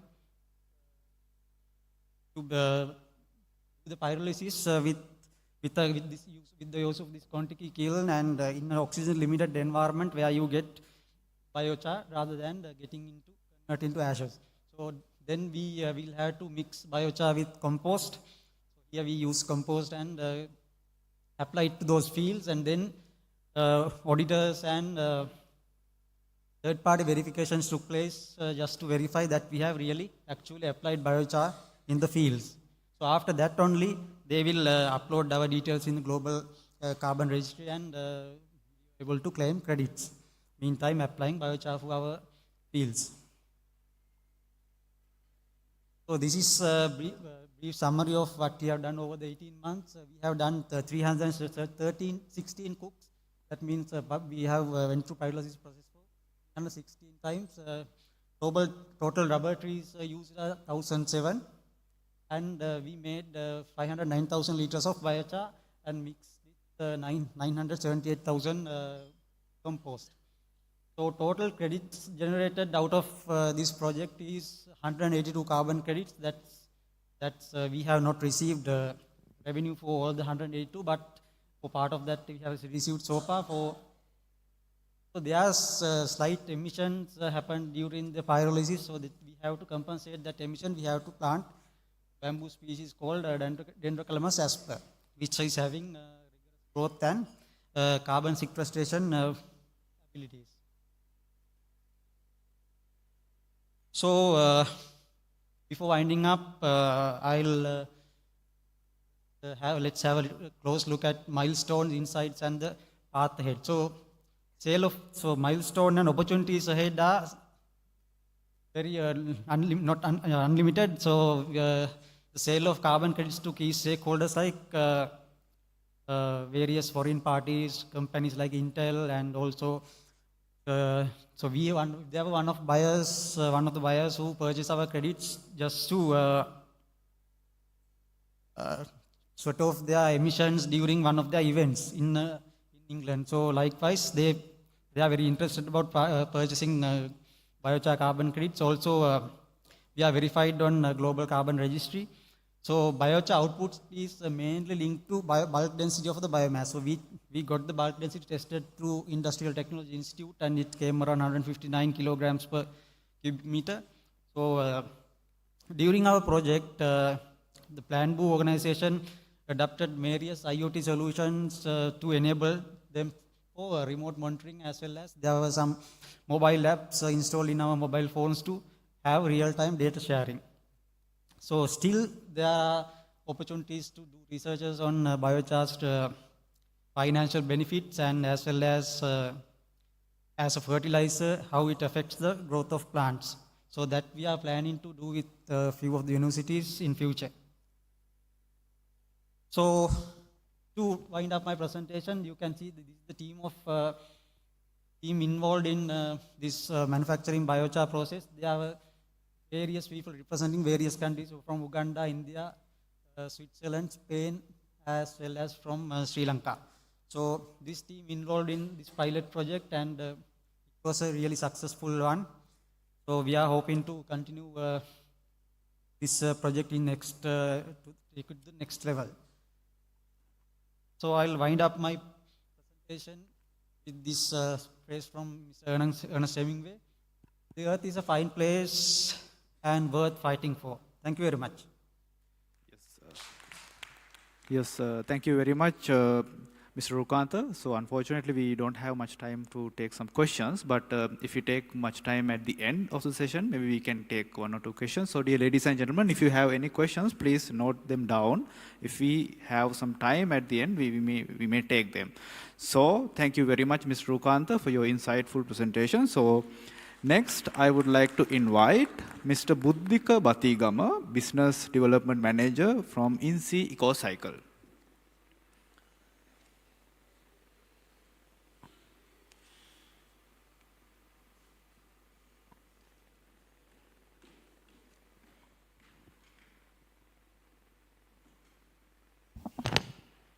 Good morning, ladies and gentlemen. So it's a great pleasure for me to address all of you this distinguished forum and explain how INSEE EcoCycle is working on towards sustainability and supporting the nation on industrial waste management, on nurturing the environment and harmonizing the industries. So since we are a little bit out of time, let me go ahead with the presentations. So I think most of you know who we are, INSEE EcoCycle and INSEE Cement.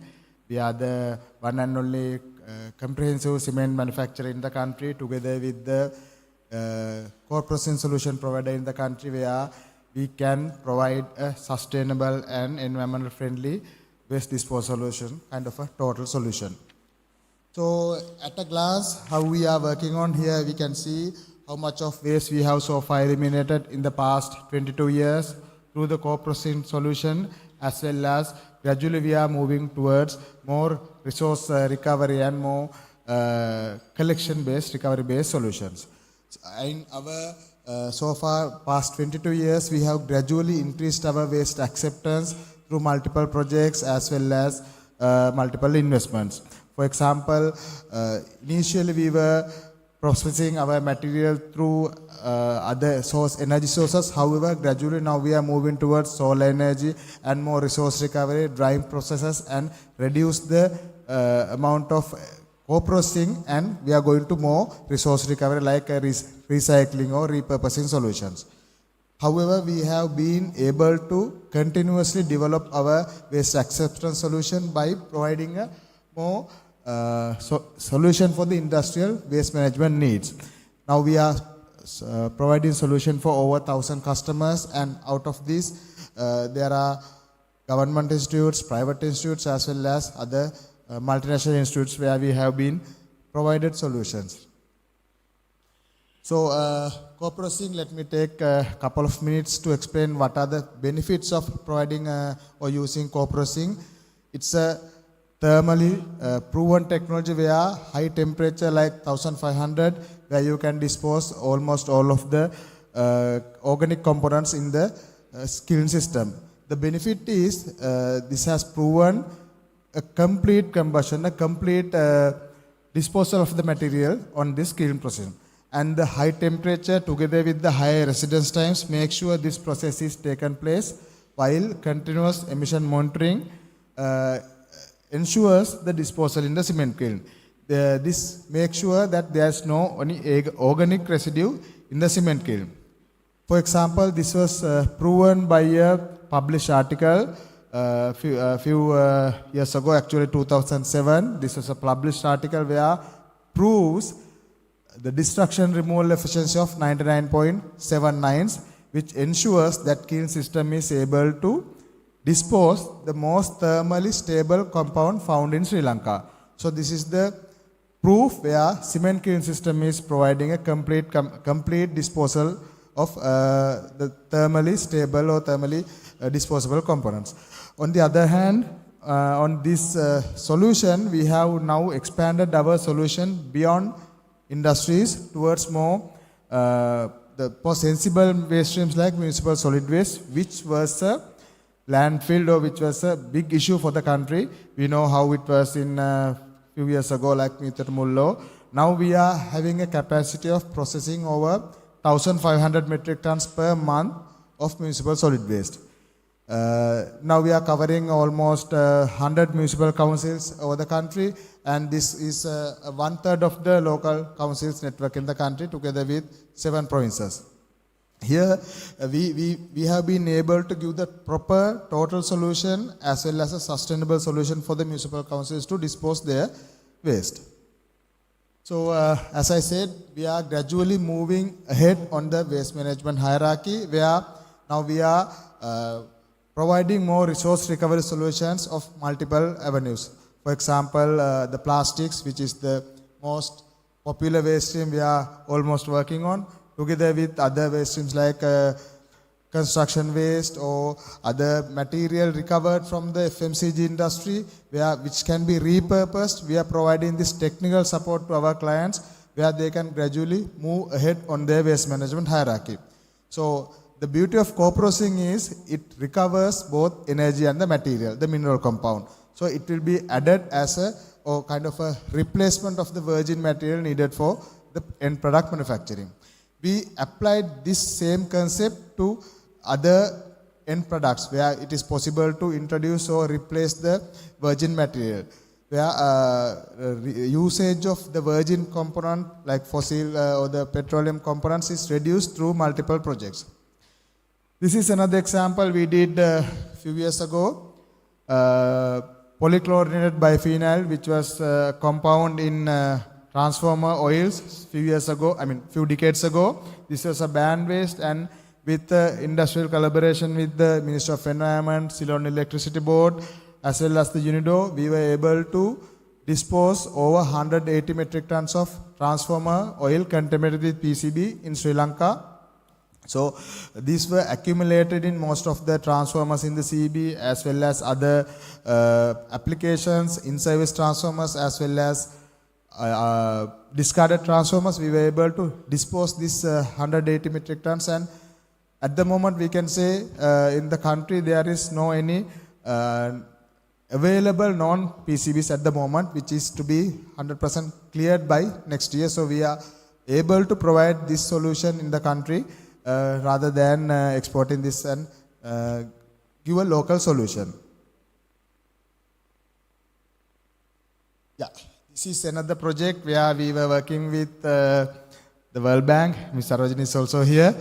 So we are working with the World Bank, UNIDO on a PLEASE project, which is our whole purpose was to replace the virgin plastics usage in end products. Now we are working on, we have successfully conducted the trials, and now we are working on how we can complete a commercial trial and ensure this recycled plastics can be used to replace the virgin material on end product. For example, most of the recycled plastics used to other applications rather than replacing the virgin material on the original packaging. Now, which is the project we are working on together with other cleanup activities like in the Putlam area, and empowering the local community on business avenues like Women Empowered MRF we are established in Putlam. At last but not least, I would discuss about this renewable energy from biomass, which was our operation for the past 20 years in Putlam area. We were accepting biomass waste, rice husk, sawdust, as well as the oats husk, providing livelihood for the community, as well as working on this biomass or renewable energy sources for our energy requirements. Basically, we are working with these renewable sources or the waste sources and eliminate the landfilling or the fossil fuel requirement for energy sources on clinker manufacturing. So at last, I would say we are very happy to work on this journey, support the nature, support the environment on through this solution, together with more resource recovery solutions, together with the co-processing, which would be needed in the industry for the most difficult waste streams. We know almost all the waste cannot be recycled or repurposed. The economics comes at a moment where the processing cost, which can be replaced by the cost of benefit on recycling or repurposing. So where the co-processing will be the sustainable solution for that sort of difficult waste streams. Thank you. Thank you very much, Mr. Buddhika. That is right on time. Actually, we have some time to take some questions from the audience. If you have any questions, please feel free.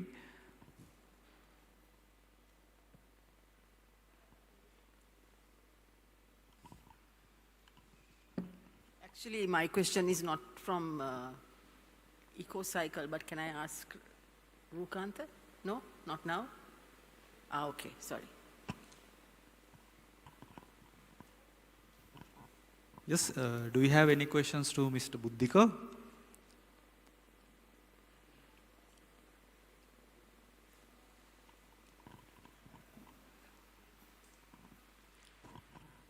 Thank you. Good morning. Thank you very much for your presentation. There is a big question because there are some industries, small-scale industries, where they generate only little quantities of hazardous waste. In this case, it is very difficult for them to send it to the INSEE, and there is a demand from these industries to come and collect these things. But from your side, it might not be economical to come and visit and collect this type of little quantities. What sort of actions you will be taking in future to serve this type of industries? Yeah, I mean, we have identified this need, kind of small-scale generators, where, I mean, the contribution for the economy as well as the industry is a lot. So there are certain models where we are working on, like give them a small solution. Maybe, I mean, traditionally we were working on like full truckload waste streams, but now we are proposing like small-scale collections, milk runs, the regional localized collections, and based on the volume, there were certain commitments on the volumes, annual volumes. Likewise, now we are gradually transforming these models into be more friendly for the industries, that sort of thing.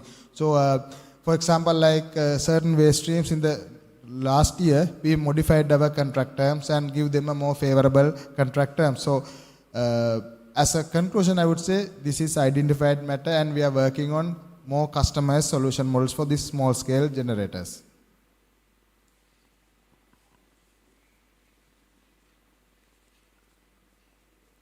So I think our time has up now. Thank you so very much, Mr. Buddhika, for sharing your knowledge and your experience with us.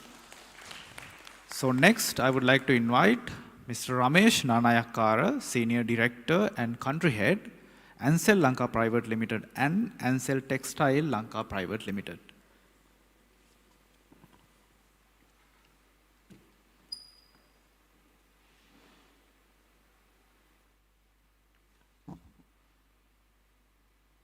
Good morning, ladies and gentlemen. And my presentation would be on a process that Ansel took the initiative to transform one of our unsustainable supply base to a sustainable supply base to run the operation. Just to, before starting, let me give a brief introduction of Ansel in case if somebody doesn't know. Ansel is a multinational company based in Australia, now supplying its products to all over the world. We are mainly into safety protective solutions for people, mainly gloves, surgical industrial gloves and body protection suits, and providing further safety solutions. So we have globally 14 factories across the world, and 2 large factories are located in Sri Lanka, and largest being the Ansel Lanka in Biagama. And so we use heavily biomass fuel for our thermal energy requirement. So let's start with, as you can see, we have added our biomass boilers to our footprint, energy need, 3 times occasions, and total our capacity is around 35 megawatt capacity of boilers we are using, and our daily consumption of biomass fuel would be 350 metric tons. Is roughly, we are, getting more than 20-30 trucks a day for our supply, right? So that's huge operation, a biomass boiler, because our industry requires a lot of thermal energy. And so the problem we had was, yes, we say that when we use biomass fuel, it's renewable, right? So that's the acceptance so acceptance norm. But however, if you don't know the source where this biomass is coming from, we all know it is not sustainable. So we, being a responsible corporate, we thought it's not correct, even though we can claim that we are using renewable energy, if you don't know the source, because the interface that we have with suppliers who are supplying are basically, they are taking the wood from the market and they chip it and supply us. So our chain of custody was very limited. And if we ask our supplier where this would come from, he doesn't even know. So we want to change that mindset. We took that decision, involved with the suppliers to change that. We said we want all our biomass supplies to be 100% sustainable. It has to come from the certified source. They need to know where it is coming from, how it is grown, and accordingly they need to be responsible for their supply chain. So this is the problem statement we had. This is in 2022, we took this decision. And so our strategy was, we started first engaging with the suppliers, because we know they are providing us a service, but now we have given a condition that we need this in this quality, as per this our requirement. So we engaged with them, we had awareness sessions, and we had win-win negotiations, because we said we will give a premium price if you source it from sustainable sources. We had that capacity to do so, for them to motivate to go for that sustainable supply chain. And then we develop them, we encourage, we give them training sessions, and also we got their commitment. So I'm happy to say this started working. As you can see, the graph over there, so this, you can see how our sustainable wood supply has grown.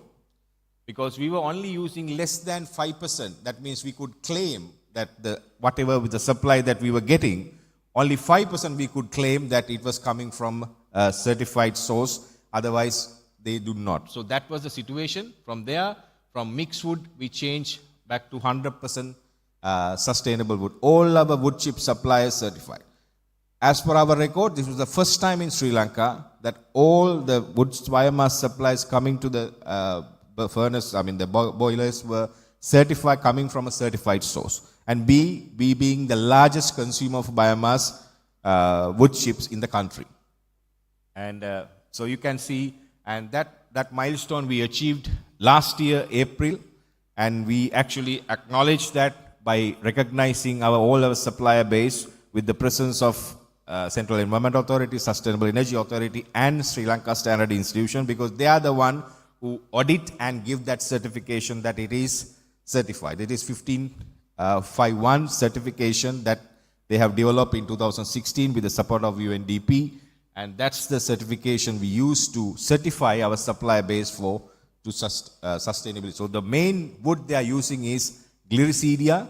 70% of our wood chips coming from Gliricidia wood, which you know, the plant that abundantly grown in Sri Lanka, various part of the country. And then at the same time, the other 30% is coming from rubber wood, from the rubber plantation where they approved the plant and which is considered as a sustainable source. So these are the areas that normally these wood chips coming from, the main sources of wood coming from. And you see the commitment that we did. We engaged with the suppliers, our team visiting the suppliers to encourage them, motivate them, and to develop that supply chain with the suppliers. And because they own the supply chain, but we give them the commitment that we will purchase it, but make sure you know the source. We make sure that whatever the wood that are cut for the fuel wood, that means the furnace, the boilers, you need to grow them again, otherwise you can't continue the supply chain. So at the moment, as per our estimation, close to around 5,000 acres worth of land is required to supply our wood chip requirement. That is around 120,000 metric tons per annum. So that is what our requirement is, and we need that scale of growing in the country to supply, to cater our requirements. So that is currently happening, and since then we have been only using this sustainable fuel wood.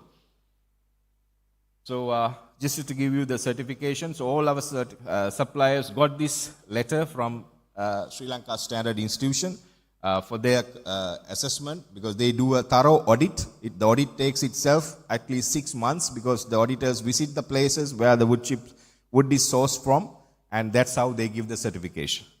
So this is the achievement that we are proudly would like to say, that we influence our supplier base for a requirement, because we want to make sure that our sustainability responsibility is fully practiced without compromising any little step. And finally, with a good collaboration, not just with the suppliers, but even with Sri Lanka Standard Institution, Central Environment Authority, we managed to achieve that milestone. So now further step we are going with that is, in addition to glycidia, I know that I'm sure Shiromina, you are in the biodiversity, so you would not prefer, you are only promoting one plant for that, right? It's not, balancing with the biodiversity. So we have another option which we are currently exploring with the supplier, that Kalapuandara, invasive species, currently having its footprint in Hambantota area and also in the Mena area. So that wood actually has a good calorific value. So we are, as a CSR project, we are paying a premium price and encouraging our supplier to take that and uproot those plants and cultivate better plants, which is good for the environment at that ecosystem, matching with the ecosystem, and we use them for wood chips. So that initiative is also on at the moment to make sure that we make our supply chain truly sustainable and also truly environmental friendly for the country. So that's the story of Ansel. I'm open for any questions. Thank you so much. Thank you so much, Mr. Ramesh, for that insightful presentation. That is very interesting. And we can take some questions from the audience, if you have any. I have a small question, because now I have become a farmer and I do cultivation in Min area and Hinguraggoda. Okay. Because of this monkey problem, we started pruning all the trees. Because if you don't have trees, continuous trees, monkeys won't come to your farm. So we have to protect our crops from monkeys. So we have quite a lot of wild species like various other bakmi and mango trees. We have cut, and there is no place to dispose it. Mm-hmm. I'm asking you, this is in Polonnaru and all this area, but I think there are some people who are supplying some wood to Biagama. Okay. They are also limited. So I think there should be some solution to those farmers. If you can collect all that, because of there is a good calorific value, I suppose. Yeah. And I think three main companies, like Nipuna Rice and Honorary Rice, and other one is third one, I cannot remember. It's a very famous company. But I think they are also using the same technology for their boilers. Right. People are supplying. Do you have any comments on that? Yeah, I mean, are you asking, Mr. Kalwasana, that whether to find a solution to collect those wood, or?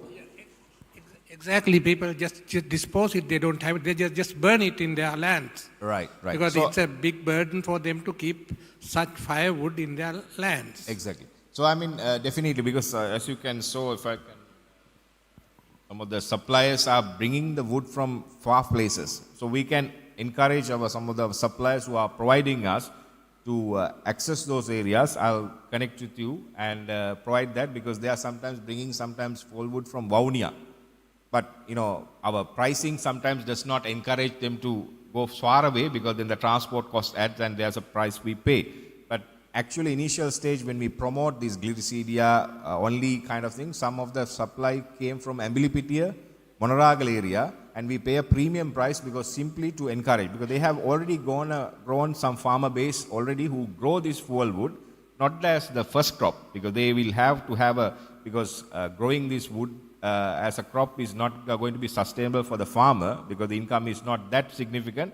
He has to have another primary crop, and this can be a secondary crop, so which can be grown inside the perimeter of the wall, and then they can harvest this glycidia, because it's a fast growing plant. You can harvest the branches and and actually the trunk become a carbon sink because it can broaden, and then you can actually harvest it. The wood harvest can happen for a long period. So that's the model, but we can definitely connect with our suppliers to see how they can bring it as at least a one-off load, and then you can supply to their supply chain. That's possible.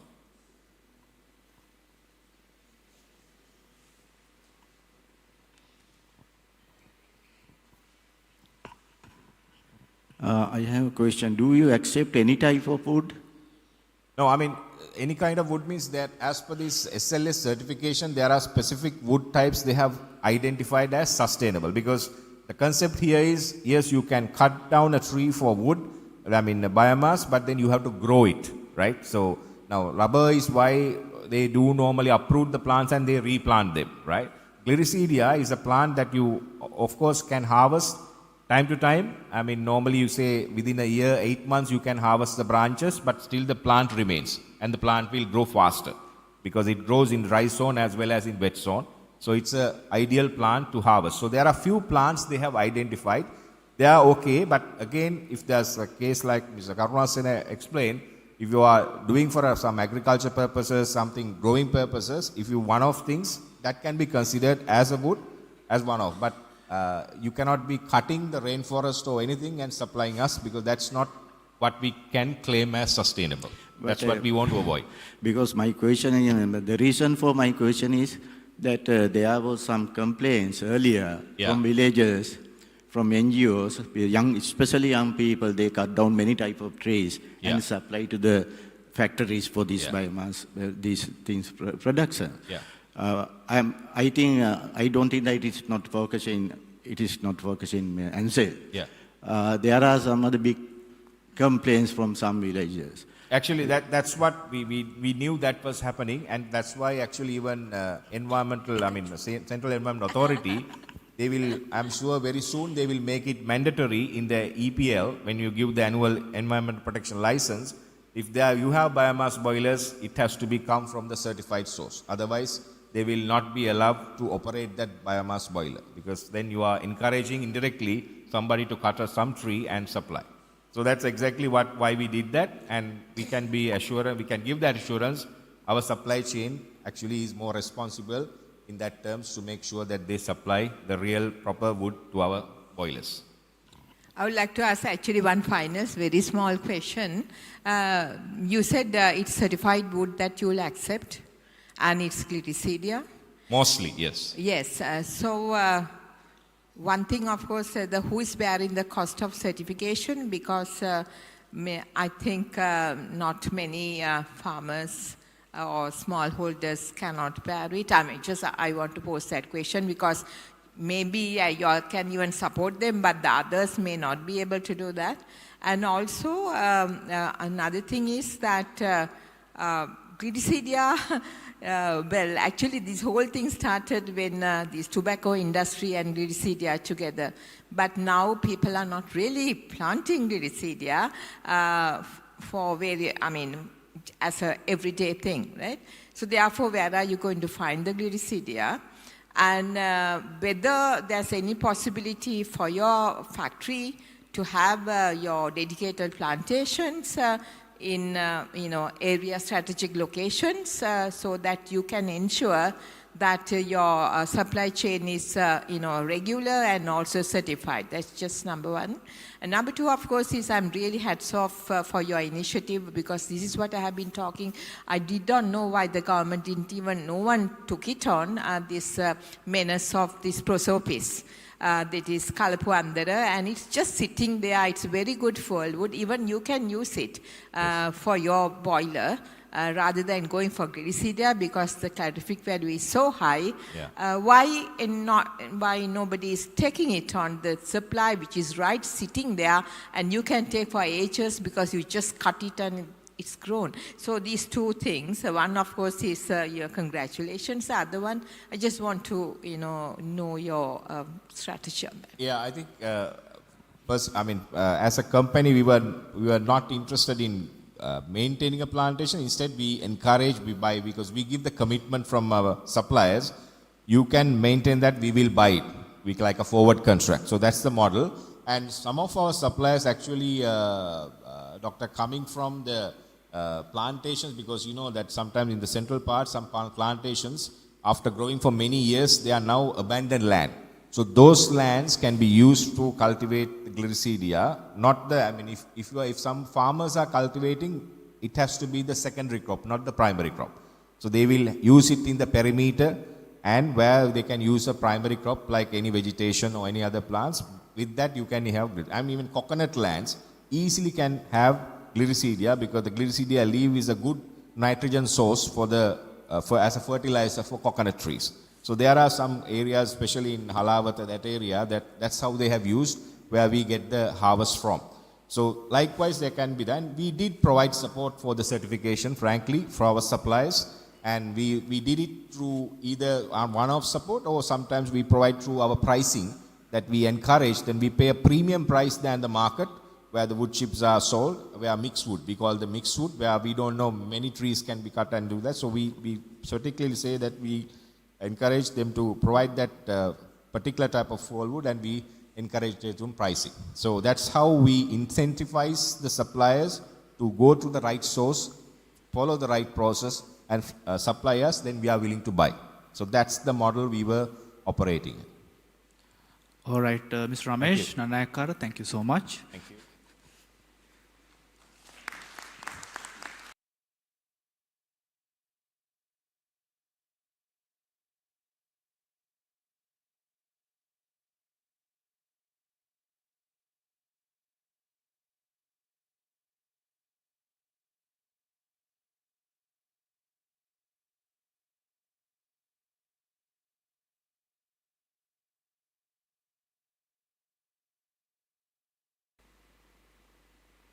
Good morning, everybody.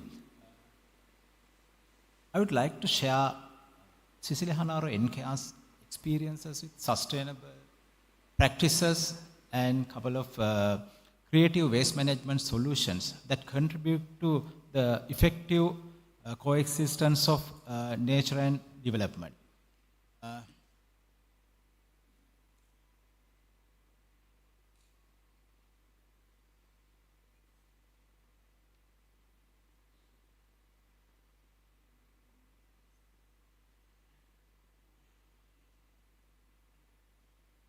INCA is an environmental engineering company. Again, owner of the very first centralized state-of-the-art clinical waste management facility in Sri Lanka. At present, we are providing services for a couple of waste categories, especially shipboard waste, recyclables, community-based sanitary waste, instead of regular conventional clinical waste categories. The most important thing is, INCA is a CEA-approved consultation service for emission treatment. So, I would like to start my deliverables respect to the challenges and sustainable opportunities that we have learned from waste management operations. When it comes to the waste management, waste is a dynamic subject. Basically, the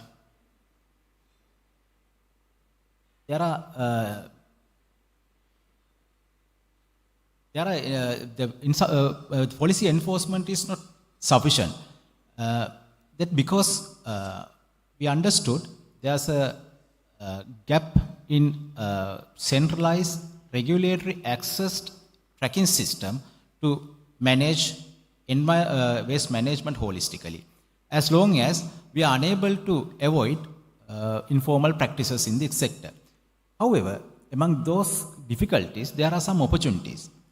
There's a trend in the globe, there are global trends and mindset developments for a sustainable waste management things, and also expansion of digitalization, that kind of things really help to develop waste management sector.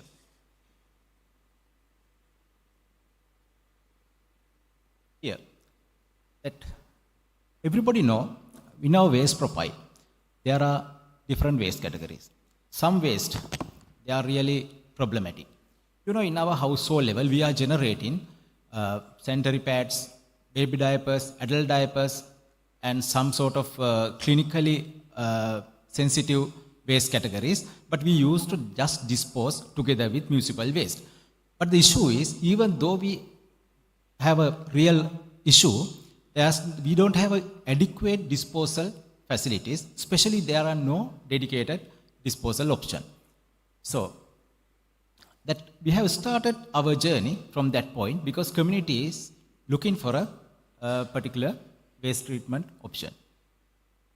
So, to develop this kind of service, we have two challenges. Very first thing is whether we have a correct disposal option, final disposal option. The second one is, are we in position to track entire waste management cycle as long as this is with a hazardous nature? The first obligation, we don't have any issue because we have enough ample volume in our facility. And the next step is the creative part. Then we develop digital platform to track all our customers, those who are really interested to get our service from the point of generation up to the final disposal. Therefore, we are, after developing this digital platform, we used to issue particular QR code for each and every individuals. It pasted on the particular collection bag, and it helped us to monitor the activities from the point of generation up to the final disposal. This was quite convenient for us because during our journey to get the approvals, QR code is more familiar subject for the community as long as they get experience from the petrol queues. After convince this service, we got approval from Central Environmental Authority to conduct pilot project. Based on the results of pilot project, now we had an opportunity to expand this project island-wide. Now, those days, we are developing relevant IT infrastructure, digital infrastructure for expansion purpose. This is not just a single digitalization process. This is the application of polluter pay principle as well as volume-based payment. The lesson learned from this particular assignment was this is one of the ideal platform to execute extended producer responsible scheme. There's a second experience. In our journey of marine waste management, we know that according to the MARPOL Convention, Annex 5, there should be a special treatment facilities, special management options for shipboard waste. Everybody talking about shipboard waste, but there was a problem. In every ship, they have a first aid box.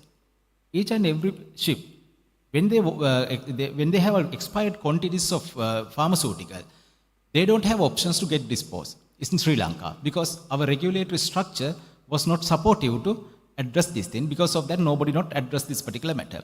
Once we get to know this opportunity, as long as we have access for disposal of the pharmaceuticals as an NMRA registered company, we talk to these relevant institutions, Custom, NMRA, Dangerous Drugs, and MIPA. Then we develop a particular SOP and get the validation from them. Finally, we were able to get the validation from NMRA even after consulting Attorney General consent. Now it's developed as a service. Now we have another challenge because to execute this service, couple of institutional representatives has to be there. Get the representatives in a one platform is a difficult task. Now we are working with that our creative part now we are developing. How can we allow some other institutes to do the distance monitoring? In future directions, what we are planning to do here, that we understood there's customer behaviors and their willingness to go for a polluter pay principles, something like that. So that our next step is how can we strengthen this digitalization platform? Instead of that we know that there's a provision for extended producer responsible scheme to ensure our waste management footprints, that we have to convince all manufacturers, yes, we are managing your brands in that extent. So therefore we are working for a image processing developments. This is in a R&D level. Suppose we would be able to amalgamate same in the future. The conclusion that different waste categories, even that there are certain hidden waste categories, those are really problematic and need a special attention to get rid of. all such waste categories are unable to manage with the existing matter. So there should be an institutional collaboration, there should be a kind of proper tracking systems, and also it has to be part and parcel of extended producer responsible schemes. As long as with the digitalization, we would be able to fulfill that gaps and we can execute services for this waste. Thank you. Thank you very much, Mr. Janaka. We can open the floor for some questions if you have any. We can take 1 or 2 questions from the audience. Mr. Janaka, of course, at local authority level, do you have any collaboration with local authorities? Because this waste business is scattered, solid waste source of generations are very clear. Local authorities have their own legal system, very strong, but we have to still improve. What sort of collaboration you have with these local authorities in your business? Yes, once we get the approval from Central Environmental Authority, there's a requirements to collaborate with local governments. In our pilot scale initiatives, that there was a big issue because this polluter pay concept is not familiar for the people. At the meantime, this kind of waste is a kind of income source for the front end service providers, that workers. So this is a real challenge, but local governments convince the waste management is costly affair for them. Front end operations is still costly affair. In generally, local governments are spending more than 60% of their budget to manage their waste. So now this is time to deviate from conventional practices, and councils has to find out alternative ways to manage their waste profiles as a self-sustained business models. So that's why the private-public partnerships has to be. So according to these developments, now local governments are understanding, especially this ministry, they are supporting us. They are conducting certain awareness sessions with the local governments and get local governments to this track, especially urban areas. They have this problem seriously. So they are aligned with us to get rid of their stuff.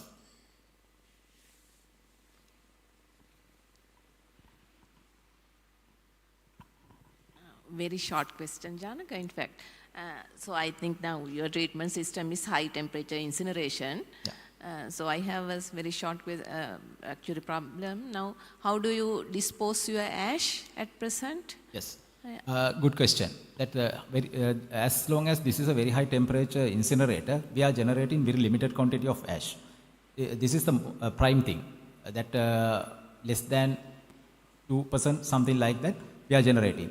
The most important thing is we always control front end to not to get any red tape material, something like mercury contaminants. So especially from the hospital sector, the discipline has developed. Because of that, we have assurance it's not comes to our profile.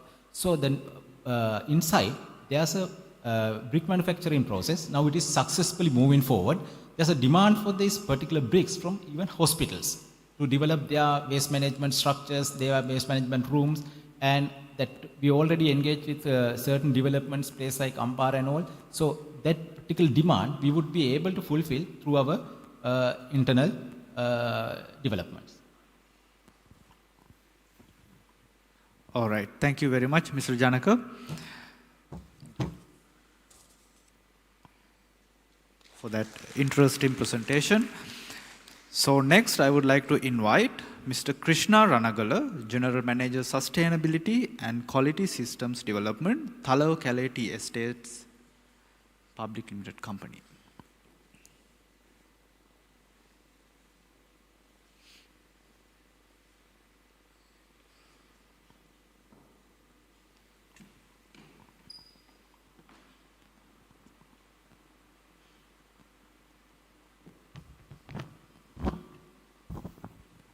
Good afternoon, everyone. I'm Krishna Ranagala, representing plantation sector. Mainly in our company, mainly we handling tea as a main business. And we have other minor crops also like rubber, cinnamon, and coconut. Therefore, today, this is our company snapshot. Today I'm going to present about our regenerative practices and good agriculture practices in our company. You can see a snapshot of our company. We have 16 plantation states. We're managing around 6,400 hectares within upcountry, low country area. Then our workforce, more than 4,000 employee base, and we have 41,000 community, resident community base. That is the scope of our company, and our business model also little bit wider scope because we are engaging with the resident community and a lot of natural resources, nationally important. Therefore, ensuring regenerative and environment-friendly agriculture practices is most important part of our day-to-day operation. Therefore, recently we streamline our practices with the regenerative concept. The worldwide well recognition certification programs also there for this agriculture practice. I would like to present few important practice within our company under this regenerative program. This is the ultimate purpose of our company, proving a better future for the community, the society, and ensuring minimum environment impact. As a plantation company, we are very conscious, and weather patterns and climate change is crucial for our operation. Therefore, the increase in temperature and the economic instability, then the international market changes and variations, the price dynamics are the crucial factors for our operation. Therefore, actually within last 2-3 years, we redesign and rethink actually of our practices, especially this regenerative agriculture practices, incorporate into our field level and the ground level, the day-to-day operation.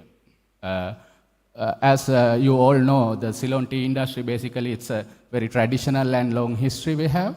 Our practices also a little bit conventional, but transforming from that point to the technical integration is a crucial part. Therefore, we are moving towards to some technical integrations, like already we have a digitalized weighing mechanism for our day-to-day operation, especially for the plucking and tapping operation. Therefore, that is kind of real-time system to monitor our performance and the productivity within the states. You can see a few pictures of our day-to-day operation with the digitalized system, and we are moving to the use of the GIS to monitor our plantation, especially the information and data driven decision-making system. That is the important part of our operation to transform the industry with modern and the latest technology. These are the key pillars under the regenerative agriculture practices to ensure the minimum environment impact, moving from monoculture crop to the diversified crop. Within the selective land plots, we have diversified crops, then natural and the restoration projects also to ensure the good microclimatic conditions, then ensure the biodiversity within the states. That's main part, and ensure the minimum disturbance to the soil, because the soil is the key and the crucial part of our business. Therefore, the look after and conservation of the soil is important.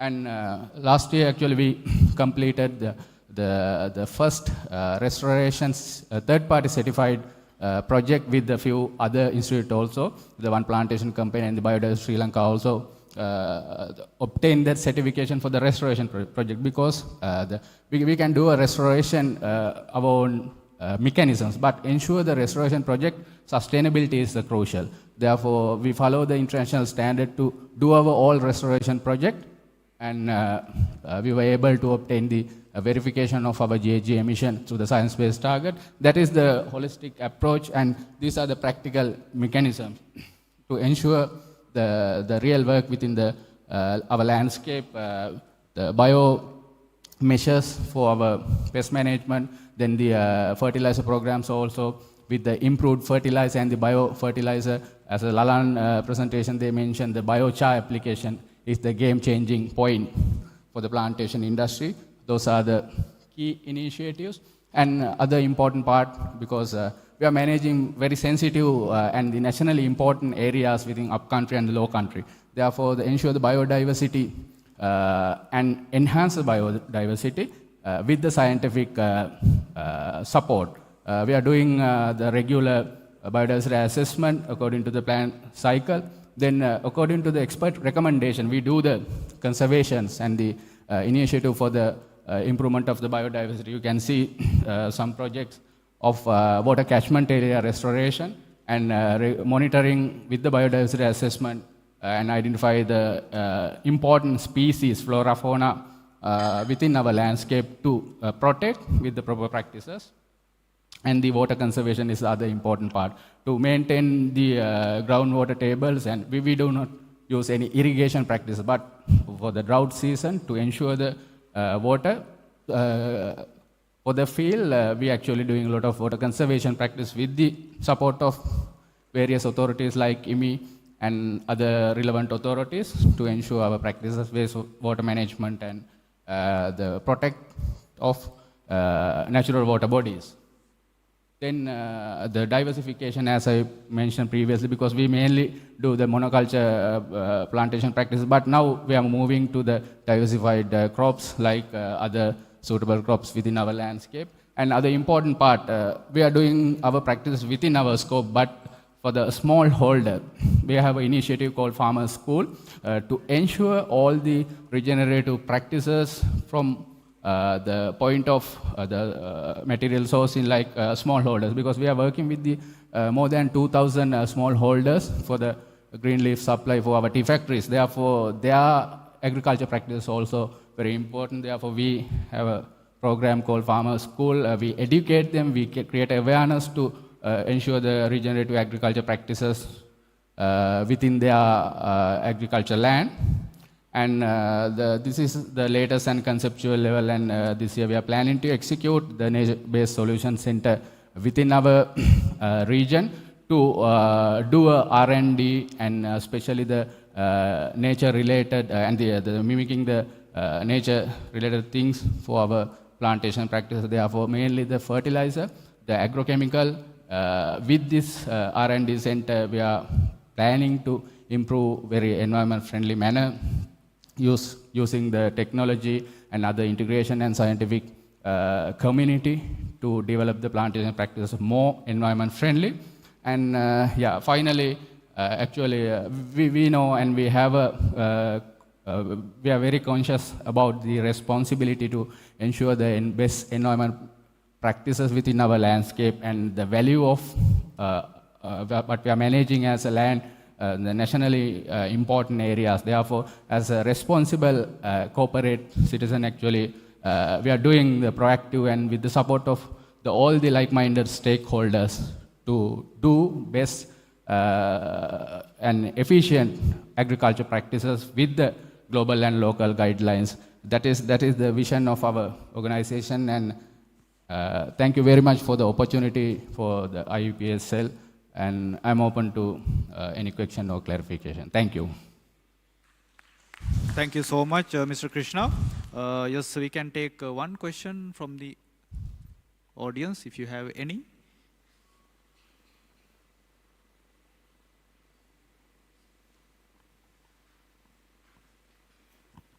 It's not a question, but kind of a clarification. But my feeling is that the government should support these programs, because this kind of initiatives by the private sector, restoration of the nature and cultivation, and all that is part of the entire environmental management of the country. So therefore, there should be some kind of incentive for these companies by the government. I think maybe Vindhya can make note of it, that also your plantation companies should be encouraged. There should be some incentive for you all to engage in this. Thank you. What do you say, Vindhya? Thank you, sir. Yes, I think even I took the note of your innovation hub, that project which you was suggesting of doing it.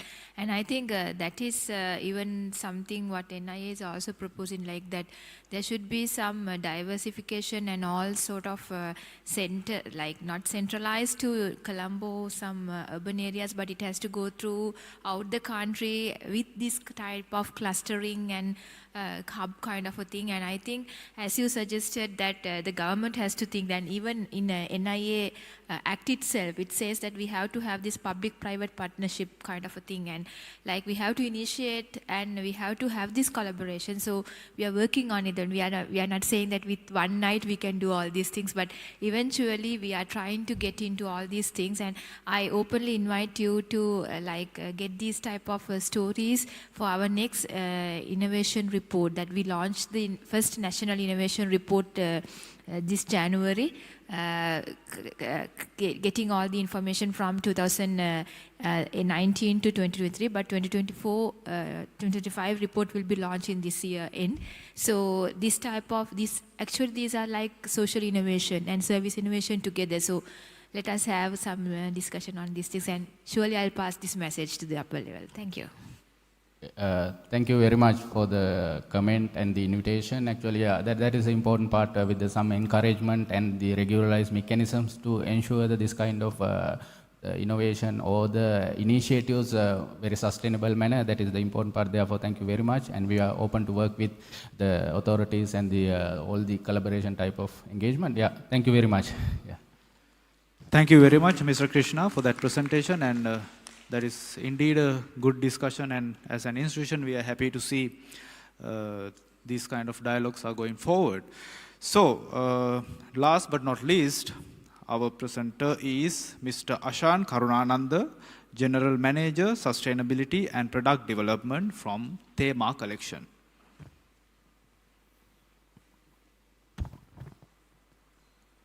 Good afternoon, everybody, and I would like to thank IEPSL for inviting us, Tema Collection, to present on our work that we do to protect nature and the work that we do on sustainability. Yes, so tourism is a good topic to talk now, but a few years back it was challenging. But we should keep in mind that this should be done in a sustainable manner, but since there could be problems that we could face. So I would like to share the story of Tema Collection, where we have worked on a property, wild clamp in Galloya. So before moving on, I would like to give a brief introduction to Tema Collection. So Tema, which means, as you know, theme in English. So every property that we develop, there's a specific theme, and is developed from our chairman, Mr. Chandra Vikramasinghe, where he sits on this concept and develops a concept. For example, if you take Alia Resort and Spa, focus on the elephants. So recently a property which was opened, Waraka Udawalawe, where a property was developed in a land space with 22 jack trees to take the Sri Lankan product to the foreign market and to show how our resources have been underutilized, where we could use to promote tourism. And recently launched Ambayalu Kandalama, where it's 100% women-led property. Yes, there were positive and negative comments, but it's the challenge that we take to give a platform for everyone to work. So today, I'll be focused on wild clamp in Galloya. So before moving on, just to show some stats. The tourism industry had a drawback with the pandemic, the economic crisis, but it's gradually increasing. If you see the numbers, in 2018, we had the most with 2.3 million, 19, 1.9 million, then with the drop, but the numbers are positive. We touched 2 million last year, and this year there are plans for 3 million. Yes, economic-wise, we could smile, but there will be a challenge as our resources will be utilized a lot. If you take the Yala National Park, it has the carrying capacity for 3 million, even 4 million, which we are targeting. Even if you take L, now it's a over-tourist destination, where would be this pressure go into? Now it's moving towards areas such as Haputale, Beragala area. So how we could manage this? So just to include this, while I was reading through in the World Economic Forum, there's an index, Travel and Tourism Index, where they analyze how a country is suitable for the sustainability, how for the tourism industry. So there are 17 pillars which they look into. They look into the infrastructure, the transport, the cost, the guest space, even the environment sustainability. So if you take the Asia Pacific region, Japan is a third on this index, showing that they have given some good commitment to promote their culture, the environment. Sri Lanka is in the 76th out of 119 countries, where we needs to show some improvements, especially the cultural areas, where some of the areas have been most visited. And even the environment, we have to work. Some of the national parks have been overcrowded. But there is opportunity for Sri Lanka to work, so everybody should be working together. So moving on, Wildlife in Gallo, we call this as the COVID project because this was built during the COVID time in 2021, where we were facing many challenges. And the project spanned just 7 months, and also it was built in a 30-acre land where only 2 acres were utilized for construction.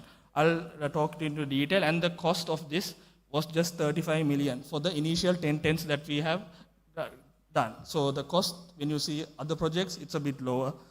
Why? I'll explain. So sustainable construction and minimal footprint. As I said, even though we had a 34 acre space, we just built in 2 acres, and the one important thing that some of the important things that we did, we used upcycle material. We already had tents, which we had, so we established them.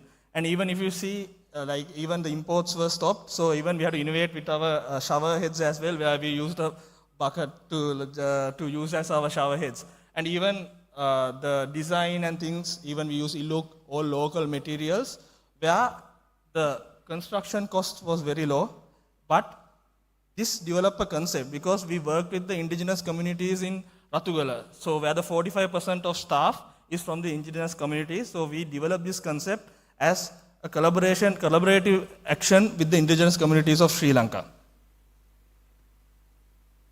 So carbon emissions, so 60% of our energy comes from renewable energy, that is solar energy.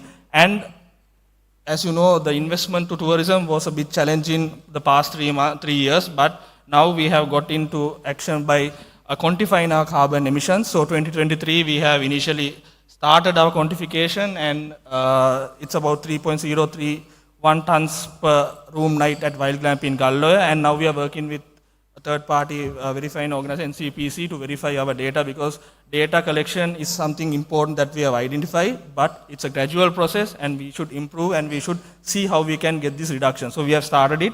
And the single-use plastics, yes, plastics is a big trouble. Even if you take our oceans, wherever you go, if you go to the hill country, everywhere people dump this plastic. So we, just after COVID, the travelers too were thinking more sustainable. Earlier when we tried to put refillable water bottles, they don't like it. But now they also show some positive response. The mindset is gradually changing. So we have implemented refillable water bottles and refillable Ayurvedic toiletries. So we refill this, and these Ayurvedic toiletries are done by a local entrepreneur in Sri Lanka, Ayurvedic doctor in Sri Lanka. So close to about 10,000 we have stopped in 2024 is the plastics generation, using of plastics. But there are many ways that we should work on to, but it's a gradual process.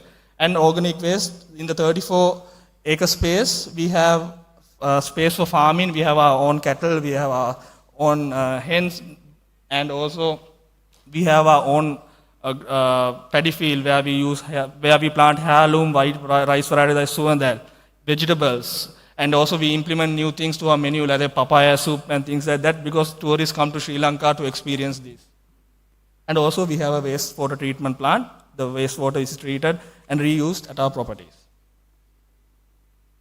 And the social impact, as I said, we worked with the indigenous communities of Galloya. So close to 40% of the staff is from this community. Yes, why we get into, yes, we should include them, because in another 10 years, we won't have this knowledge. Now everybody has been changing. In another 10 years, this knowledge won't be there. Even now we see the change. Earlier, you'll get about 20 to 30 families, but there are now 25 families, 25 to 30. So we are trying to at least document this and share with the tourists. And also nature walks. So we have initiated nature walks where people with the indigenous community and our naturalists go, where the guests get their knowledge from the indigenous people as well as the naturalists who work there. And as I said, job creation, yes, there is 30 to 40%. And also the treks. So we have initiated new treks where they go 28 kilometers into the jungle. So it's something good that the tourists are experiencing. Then biodiversity conservation is one of the important things that we look into. Even our entire chain, we have 16 naturalists, and Galloe specifically, we have 5 naturalists who are passionate about the environment. So passionate people are needed to protect our environment. So we have all done biodiversity assessment. So we have close to recorded about 160 bird species. As you know, Sri Lanka, you can see over 500 bird species, which includes migratory, resident, and even endemic species. We have recorded 160 bird species, 78 butterfly species, where Sri Lanka is home to 248 species. So even mammals, and now we have installed camera traps, 6 camera traps in operation, and we are able to record the fishing cat and as well. So these records are important to monitor how this area works. And also, we have initiated an ARM, Berry Biodiversity Education Research Initiative, where we support students to do their final year research at our properties. So the accommodation and the transportation, we support them. Because with technology and things like that, students are now more into mobile phones, but we should get them back to the environment, because the field knowledge, as many of the speakers said, the practical knowledge we should get. So how to get the practical, we should go to the field and experience this. So we are working on these areas as well. And awareness in the sense to the scientific forums and to the local communities, why this is important. For example, if you take Sigiriya, the grey slender loris is an attraction. How we can protect it? If the locals can get some income out of this, they will protect it. Stop cutting down of trees because it's sensitive for movement and things like that. So those are the areas that we look into. And as I said, the camera traps. So one important feature that we have started from 2023 onwards is guest experiences. So it's a new thing for the tourism. Now experiential tourism is coming up, and we have over 100 experiences at our properties. Why this is important? It's a revenue generation as well. In addition to room revenue, we can increase the revenue, as well as it will help us in conservation since we can invest more on projects. So one of the popular excursion is the Galloe boat safari, where it's done in the Senanayaka Samudra, where you could see a group, if you are lucky to see a group of swimming elephants. So it's a big attraction, and there's a high demand for this excursion. But keeping that in mind, the wildlife department is handling the boat services. So there are only nine rides. That means 3 in the morning, 3 in the afternoon, and 3 in the night, evening. So that's good. So even though the demand is high, it's good to keep these things low. Otherwise, then when the demand is high, again it will be pollution. So that is a good thing, which initiative that they do, and it's a good attraction. And also the weather walk and even the trek to Monkey Mountain, those are new excursions that we have added, where the experiences are being given to the guests. Because one key thing that at Tema Collection, what we think is that the tourists come to experience Sri Lanka. So we should give our Sri Lankan experiences. If they want to go to Malaysia, they can go to Malaysia and experience that. So one key area is that. And these are some of the awards and accreditation that we received. Last year, we won the Best Nature, Eco and Wildlife Awards at the Tourism Awards 2024. The Bronze Award at the Environmental Awards, and the Best Sustainable Concept. Those are few of the initiatives. And for our sustainable construction, we were awarded the Platinum Award by the Green Building Council in 2021. So those are some of the initiatives that we are doing. And as you know, as I started, tourism is a positive impact on our country with our economies. It supports our economy, but future would be challenging for us to sustain our resources. So it's not an individual or individual organizations, but when it comes to sustainability, everybody has a responsibility to look after Sri Lanka. So thank you very much. Yes, Thank you very much. Unfortunately, you used 10 minutes, but anyway, we can use this time to take 2 questions, one for you and one for Mr. Rukanta. Madam, you had one question for Mr. Rukanta. First, if anybody has questions for Mr. Ashan, you can.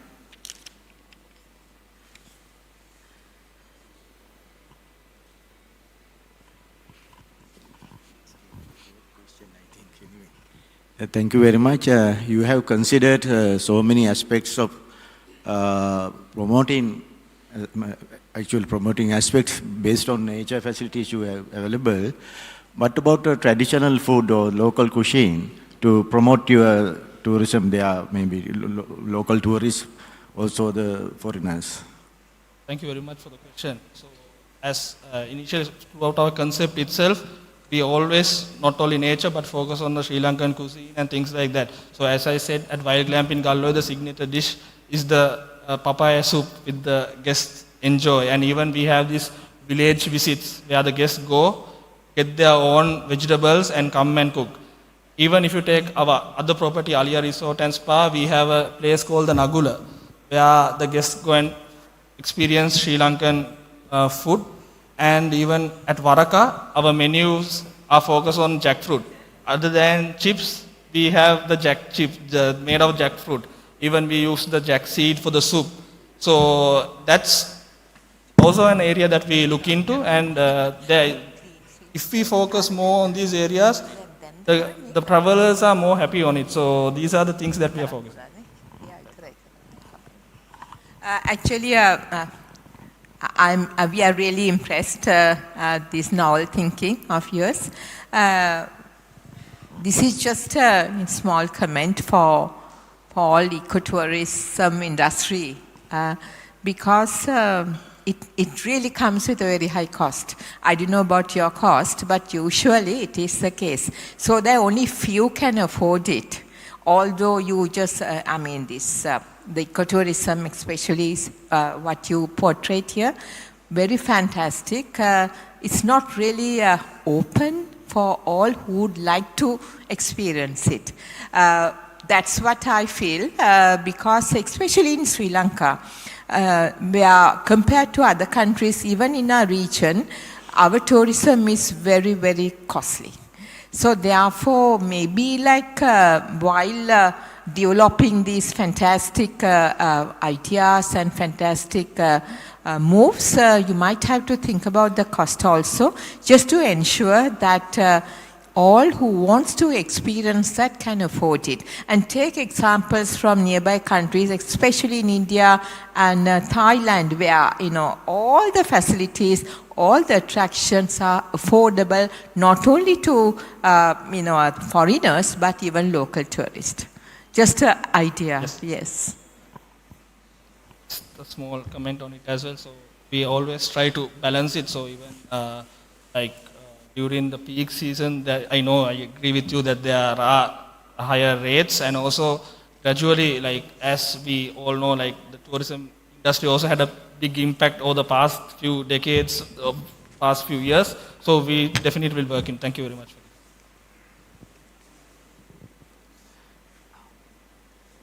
Okay, thanks a lot, Mr. Ashan, for your presentation and the discussion. So we'll ask one question from Mr. Rukanta.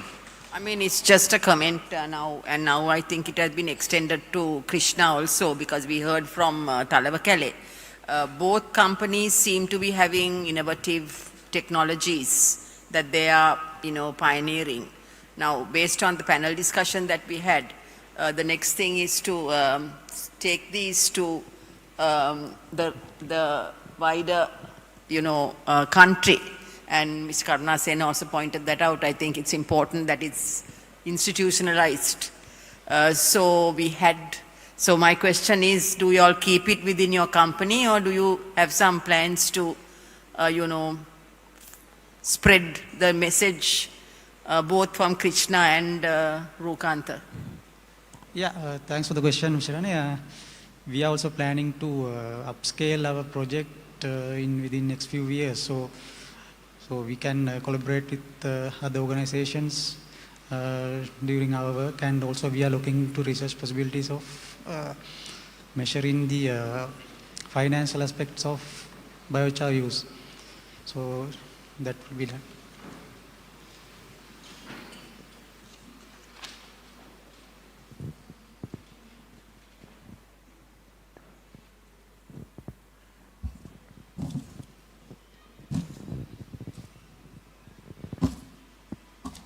Okay, so thank you very much, all the industry representatives who shared their knowledge and experience with us. That was really insightful and we learned a lot from you. So as IEPSL, we would like to congratulate you and wish all the best to all the hard work that you have put into these efforts and the efforts that you try to make this concept into a reality.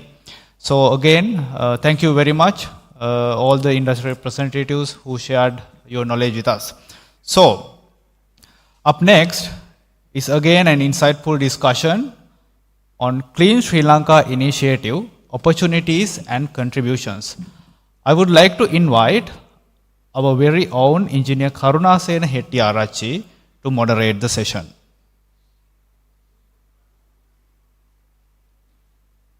So Engineer Karunasena Hettiarachchi is a chartered environmental professional, council member of IEPSL, former chairman of Central Environmental Authority, and also former secretary of Ministry of Defence. So dear Mr. Karunasena Hettiarachchi, the floor is yours.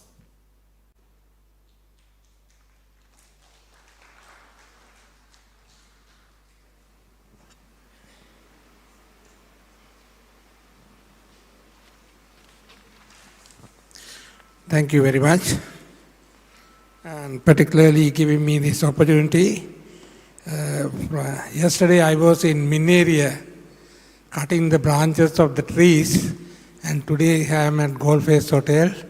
What a contrast in life. I think I really enjoy every minute of my life. I think this is also another way of enjoying my life with the environmental professionals.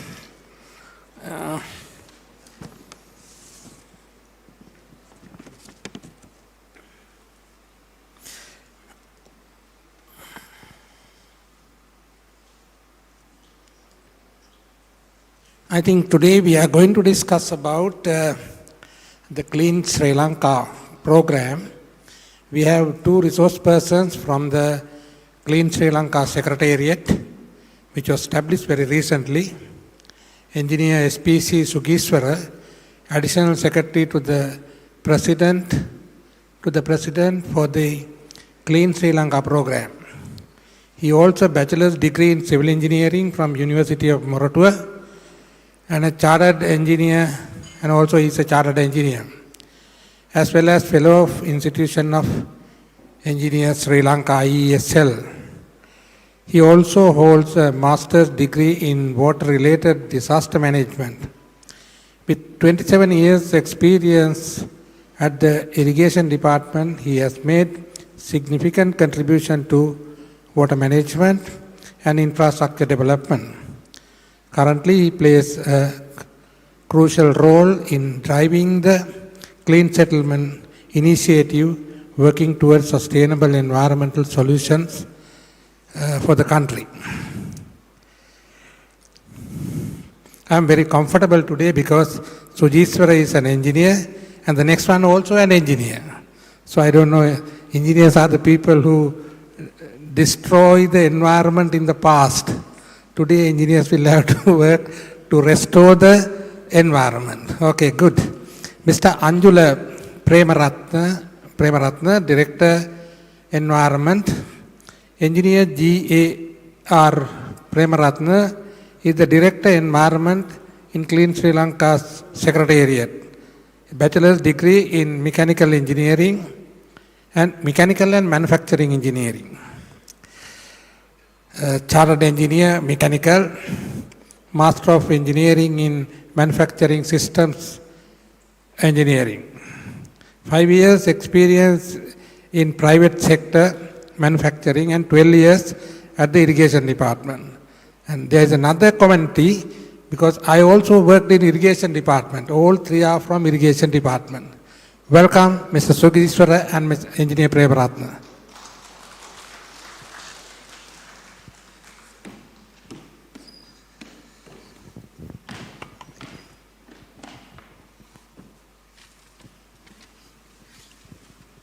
Well, Clean Sri Lanka, I think one day we listened to Engineer Sujiswara when he came for the press conference at the same hotel, one floor upstairs, and then we discussed about the program, and he gave a very good briefing to the media as well as the Council of the Environmental Institute.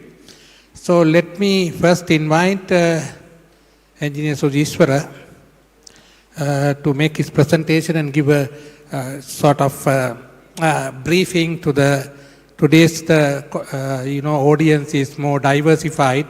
We had only our council members, broad spectrum of people from private sector, engineering professions, so other professions and so forth. Best thing is to give this briefing to them before we start. Thank you, sir.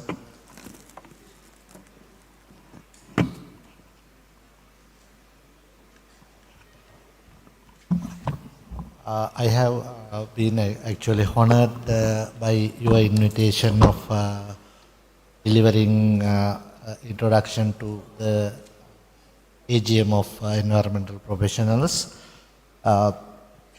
Actually, I know I have a limited time, but this topic is very difficult to talk in a very short time. Anyway, I will be trying to explain, give you a brief idea of the Clean Sri Lanka initiatives of the government within this short period of time. Now, you know this logo, it says Clean Sri Lanka socially, environmentally and ethically. The logo explains the program a little bit, but you need to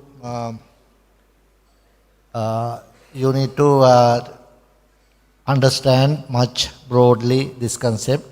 I know many of persons who are meeting me day by day and everyday life, my friends and relatives, they are telling me Clean Sri Lanka concept is not yet properly identified by the society.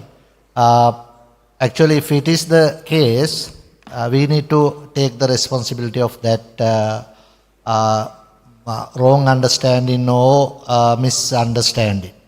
Anyway, up to this point, from January 1st, we have initiated this program of the government.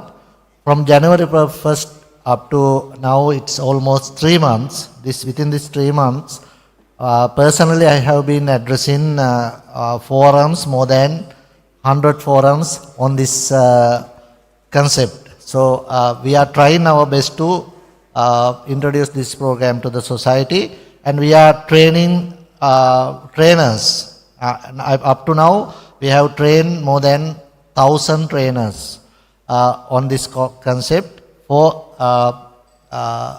awareness of the various sectors of the society. Anyway, you know, when after the new government came to the power, they introduced three major programs. One is the program for eradicating rural poverty. The second one is the digitization. The third one, though I am selling first one or two, second one, these are equal programs. Same way it is kept by the government on all these programs. This third one is the Clean Sri Lanka program. Then I think you know, you should not be described. I don't want to describe you the importance of digitization and eradication of rural poverty.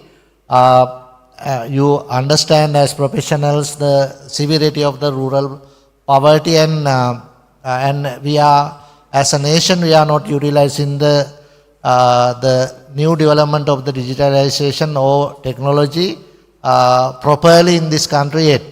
That is very well understood, but what is Clean Sri Lanka? Now, when you see these slides, I have mentioned here few of very critical issues faced by the nation. Now, these issues are cross-cutting actually. Anyway, I have categorized some of these issues faced by the nation into these three areas: environmental, social, and ethical areas. Most of the day-to-day problems, social problems are made by you, and there are environmental issues in the country, there are ethical issues. These are very kind of very serious and crucial issues faced by Sri Lankan nation. Now, I have categorized, I have mentioned under social pillar, unhealthy food practices. Now, you as environmental professionals, you know the gravity of this issue. Even this single issue can be taken for as a theme of a conference. This is very serious, though I have mentioned it in a single few words. Then restless life and frustration. You know the rate of suicidal rate of the country. Now it's been gradually increasing. Even today or yesterday I saw in another girl has fallen from the apartment and suicidal case. And restless life, and when you think about your life, you can understand the severity of this word, restless. Then drug addiction, that is very, very crucial issues. Actually, as the time is running, I will not be talking each and every point, but when you take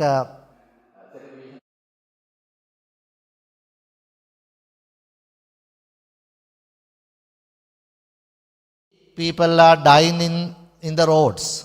It is more severe than the 30 years war we have faced during.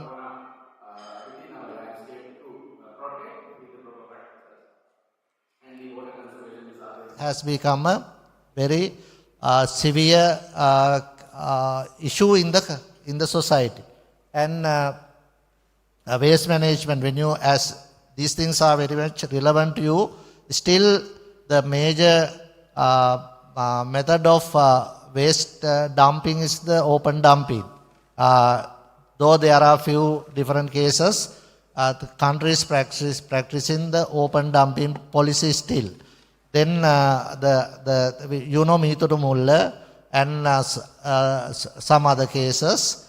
These are the indicators of the severity of this problem. Even the visual environment, because of this severe waste management, poor waste management process of the country, you can see every day, you can witness every day when you are getting out from the home.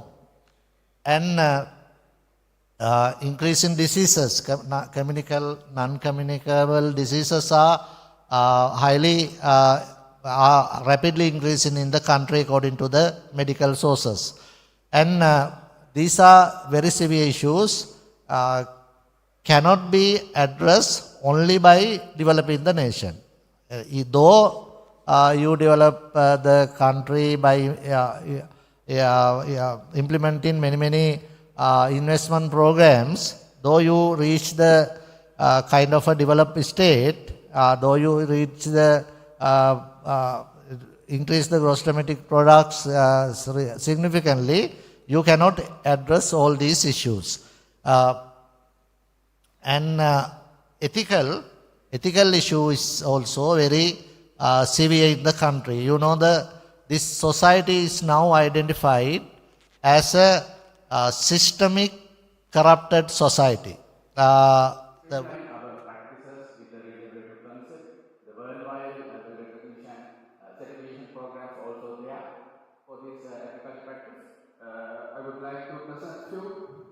some of the sectors of the society is not identified corruption as a issue of this society. For example, now if you go anywhere for getting some service, if you go to the RMV for getting a driving license, you are finding a friend. Maybe most of you have asked one of your friends, do you know anybody in the RMV, because I have to take a license. This is also a part of corruption. If you are eligible for getting a license, there should be a open and short path. That path should be open for every sectors of the society without considering the social status of the person. But now the country situation is not that. When you say, when I am from the government service, now when a government servant is going to the society, there are few specific words used by the society. Inefficient and corrupted and waste, nastikara, dushita, saha,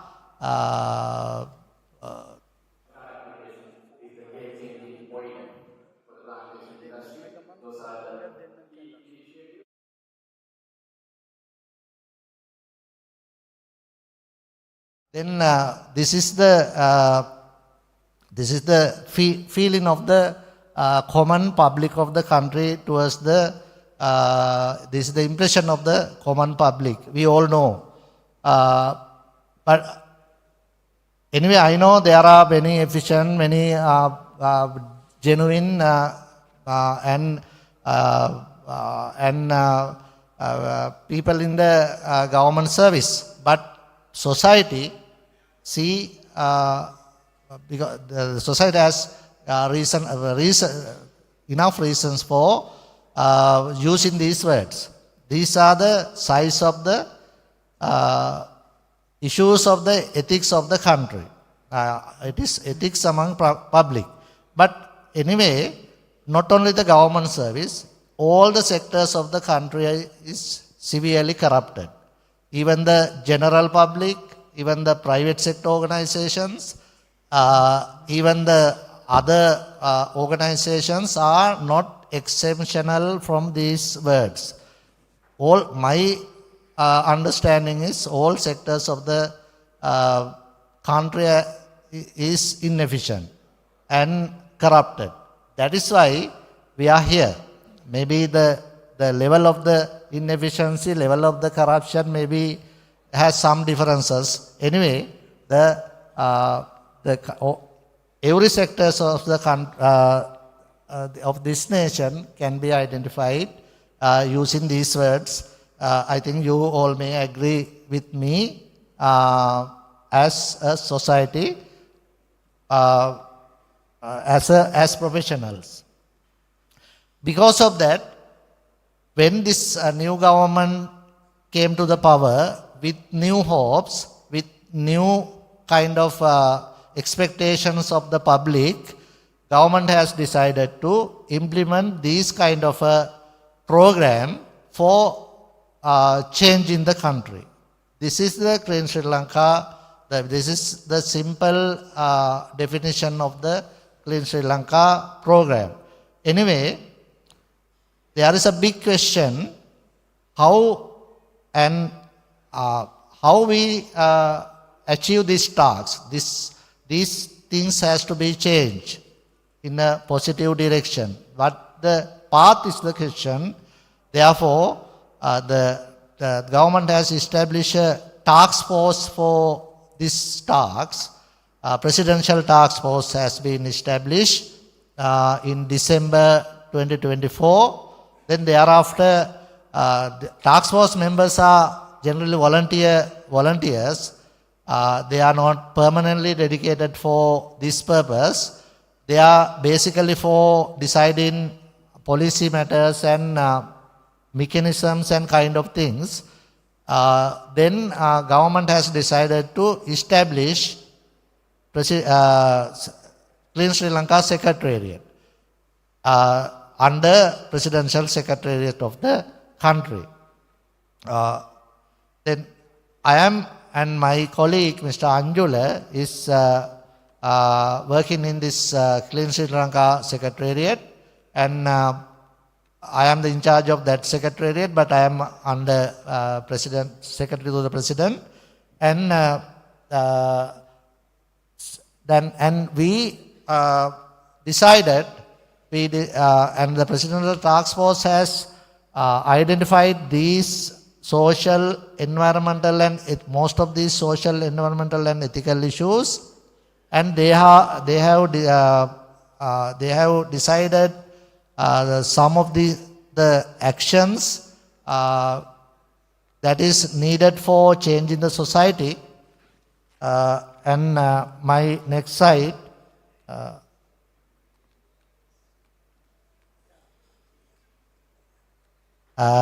My next slide.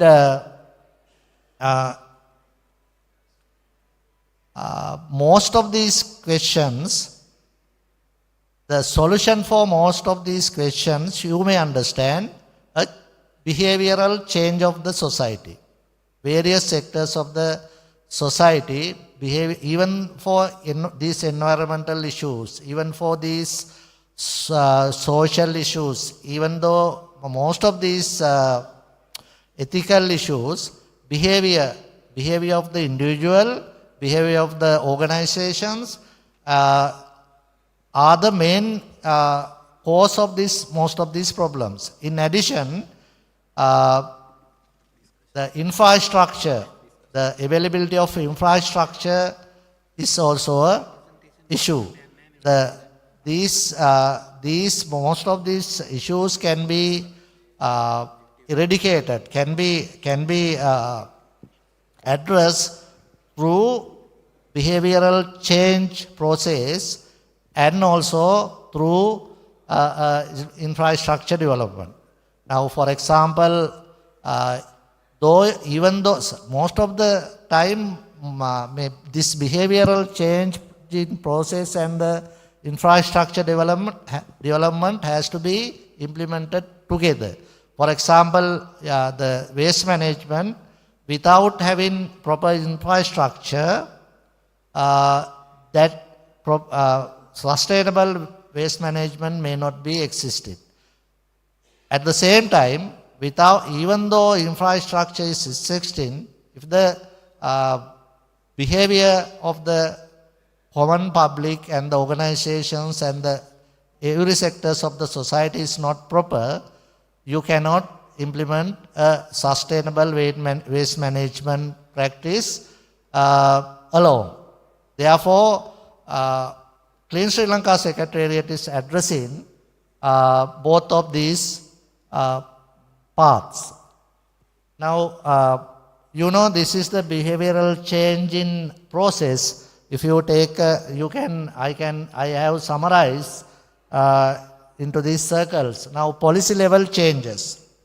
Policy level changes is very important.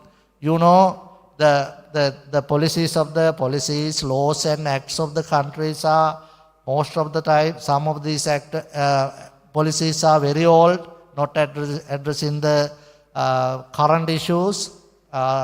Some of these acts have been passed during 1980s, even still enacted. But that kind of old acts cannot address the current issues. One of the lawyer from the Public Administration Ministry, she's actually now additional secretary. When we are discussing, she mentioned that there are more than 2,000 laws of the country. It's not suitable for the current level of the society. Can be deactivated, can be discarded, but we have not identified it properly and a way how to discard this amount of laws. and new laws has to be introduced. You know, some of the laws cannot address current issues. Therefore, policy level change and policy and legal things are governing most of these issues. Now, Clean Sri Lanka program, now you know this is a very, this cannot be addressed within a day, within a month or within a year. This has to be a very broad process. It will take more time. Now we have initiated this policy changing process. But when we say initiated, we are not the people who are initiating. Clean Sri Lanka Secretariat is a small group of people, and we are coordinating the things. The existing mechanisms are the things implementing all the programs kind of things. When I say existing mechanisms, not only the government mechanism. When you say government has 24 ministries, thousands of institutions, and many semi-governmental organizations, kind of, you know the size of the government mechanism. And they are very strong, and they have many strengths. And these strengths are being used for implementing these things. And private sector organizations, even NGOs, even INGOs, and we have discussed with most of these sectors of the society for implementing these policy level changes, getting their support. Even your organization can play a vital role in some of these areas. That is why I think you have invited Clean Sri Lanka for presenting. Actually, I have a team of your committee members came to my office for a discussion, and from that point, around 2 or 3 weeks before, from that point onwards, your leaders are continuously keeping in touch with me. I appreciate your efforts, and I understood your size of your interest in this subject. I will take this opportunity for thanking your governing body, maybe executive committee or something like that, and from the chairman, and many of members are continuously contacting me. Sometimes I cannot answer your calls.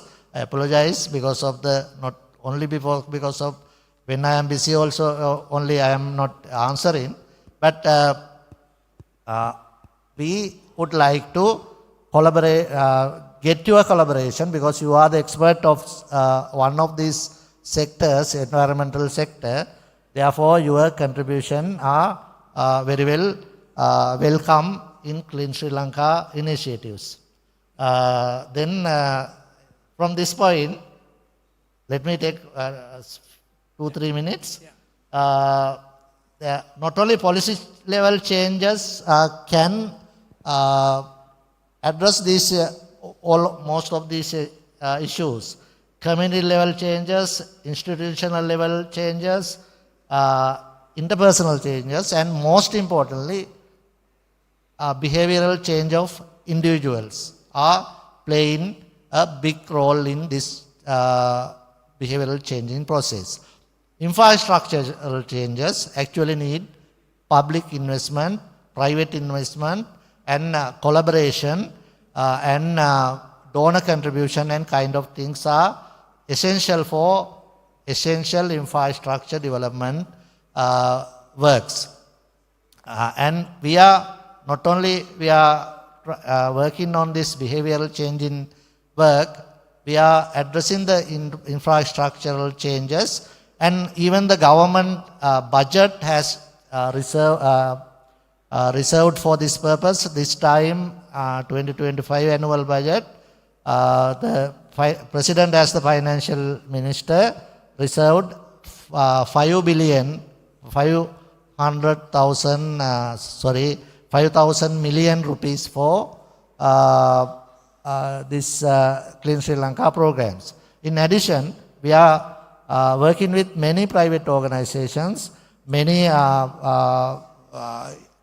international organizations. They are supporting us for implementing. For example, Sri Lankan Society of the Japan, people who are living in Japan, Sri Lankans, they are supporting us for developing public sanitary facilities. And UK Sri Lankan Society is supporting us for improving disabled-friendly facilities in the urban areas. And likewise, many of some of companies are supporting us for developing urban environment. Now, one company came to us with the concept of urban forest. Now we are inaugurating that program on next Sunday, coming Sunday, with the participation of President. And likewise, there are many things going in the country related to Clean Sri Lanka programs, and we have implemented many programs. Only thing we consider, many people are coming to us with proposals. We analyze whether these things with proposals are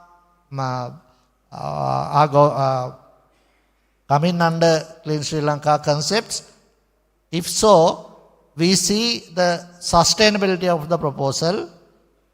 Only if it is sustainable, we agree, and we are signing collaborative agreements. And sometimes without any agreement also we are implementing the things. But in future there should be proper agreements between parties. We are preparing such things. I will keep this presentation. There are many things written below, but I know I have passed the time. Therefore, thank you very much for hearing me.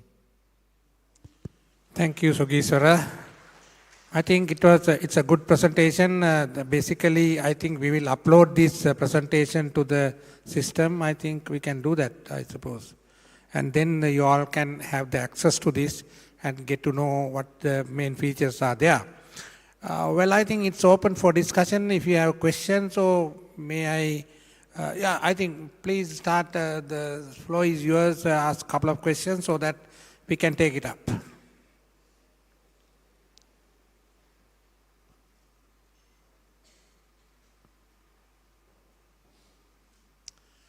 Okay, audience is, I think, thinking of lunch, I suppose. That is why no questions, because we are behind, 11 minutes behind. Okay, Kanti, please. Yes, Mr. Sugeshwara, according to your presentation, I noticed that now under the environment section, you have mainly focused on pollution aspects. But I think in addition to the pollution aspects, we need to consider about the resource conservation and management aspects, mainly because we know that the soil erosion and water management are the two big issues in Sri Lanka. So I believe that we need to focus on those aspects also in addition to the pollution aspects. Thank you. Thank you very much. Actually, though I have not mentioned here, because of this limitation of the time, if you give me 2 hours or 3 hours, I can explain all the things. But actually we have initiated actions on that area also. Now, even under this time, under the budget, we have reserved around 400 million for addressing the catchment protection kind of issues. Even some private parties, private companies, for example, garment industry is coming together for developing some areas of the catchments. Likewise, there are many initiatives, and we are one of major area we have focus on under the Clean Sri Lanka initiative is this protection of catchments and water quality issues. Thank you. Thank you, Professor Hemanti.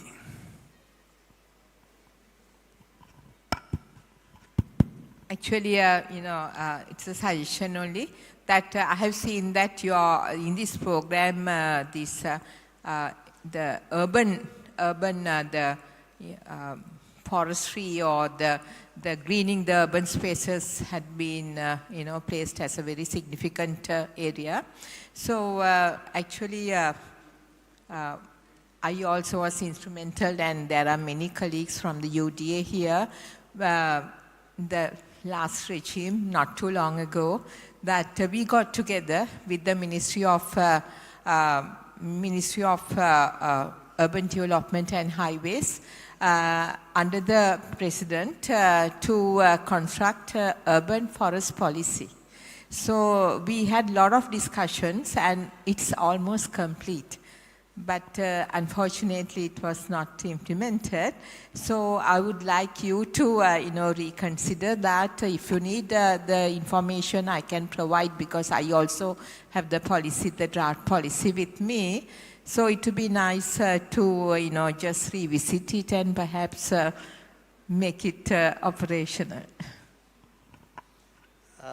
Actually, we are working with Urban Development Authority in this urban forest development process. Now we are closely working. There is a group working with us. Even there are members from the UDA in this forum. They know better. Actually, they are the people who are implementing. As I said earlier, we are not experts in these areas, but they are experts. They are giving us the guidance and all the supports. And during our meetings, that matter came to the discussion. They said they have developed this policy, urban forest policy, and they requested our support to implement. Actually, we have already taken it to our agenda. Thank you. I want to initiate action on this young man. I think you are a manufacturing engineer, right? And mechanical engineer. How can you, because I want you to talk, and say something about how you could use your, what you call the knowledge and engineering experience in Clean Sri Lanka program. Yes, actually, that consider my knowledge in technical knowledge, I can use my knowledge in waste management, that manufacturing technologies, technically. But when we are working in Clean Sri Lanka secretariat, we have a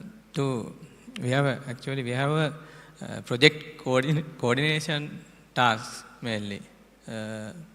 Technical knowledge also we want to have, but mainly we have to do focus on project management. I can understand that you have a lot of knowledge and you can impart that knowledge in implementation of the projects. It is an additional advantage. Yeah. Okay. Thank you very much.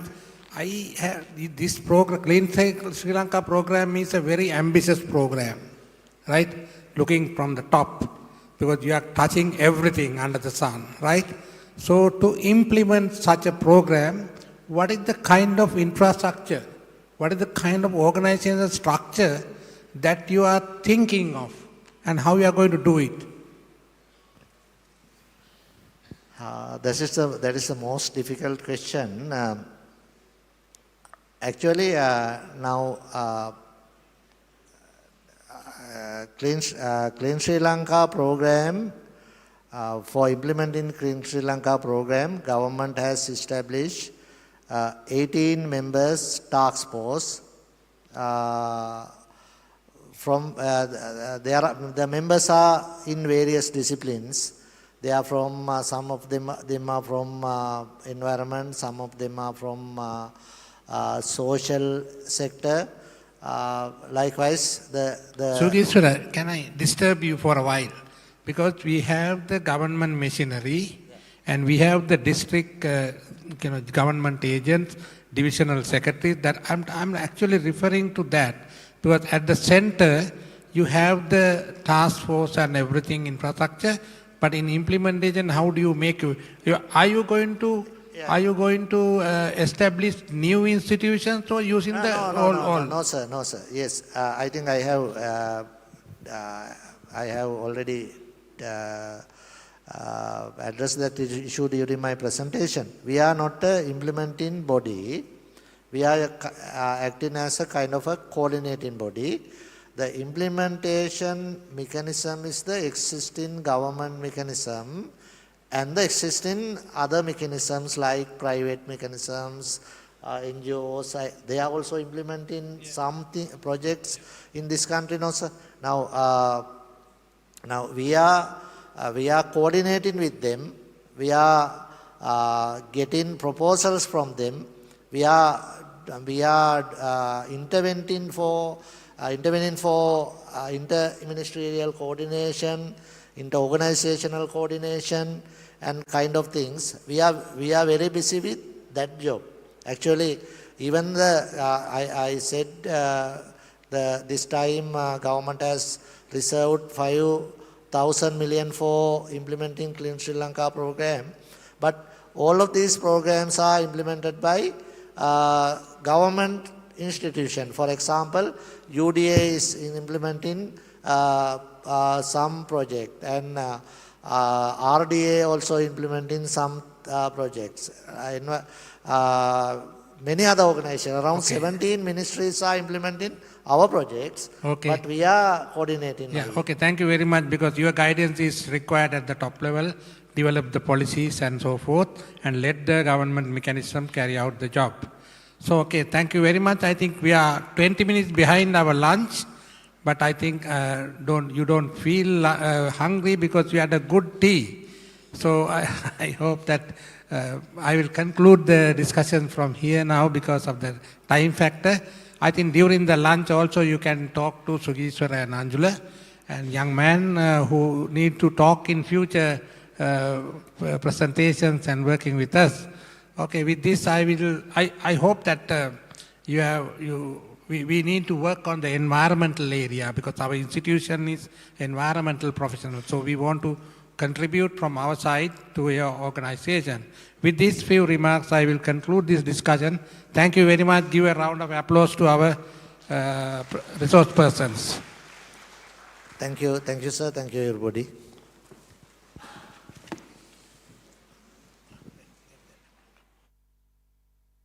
Thank you very much, Engineer Karunasena, Mr. Sugeshwar, and Mr. Anjula, for that enlightened discussion. So now I would like to invite Mr. Engineer Karunasena Hettiarachchi to hand over a token of appreciation for our panelists. Please, Mr. Sugeshwar and Mr. Anjula.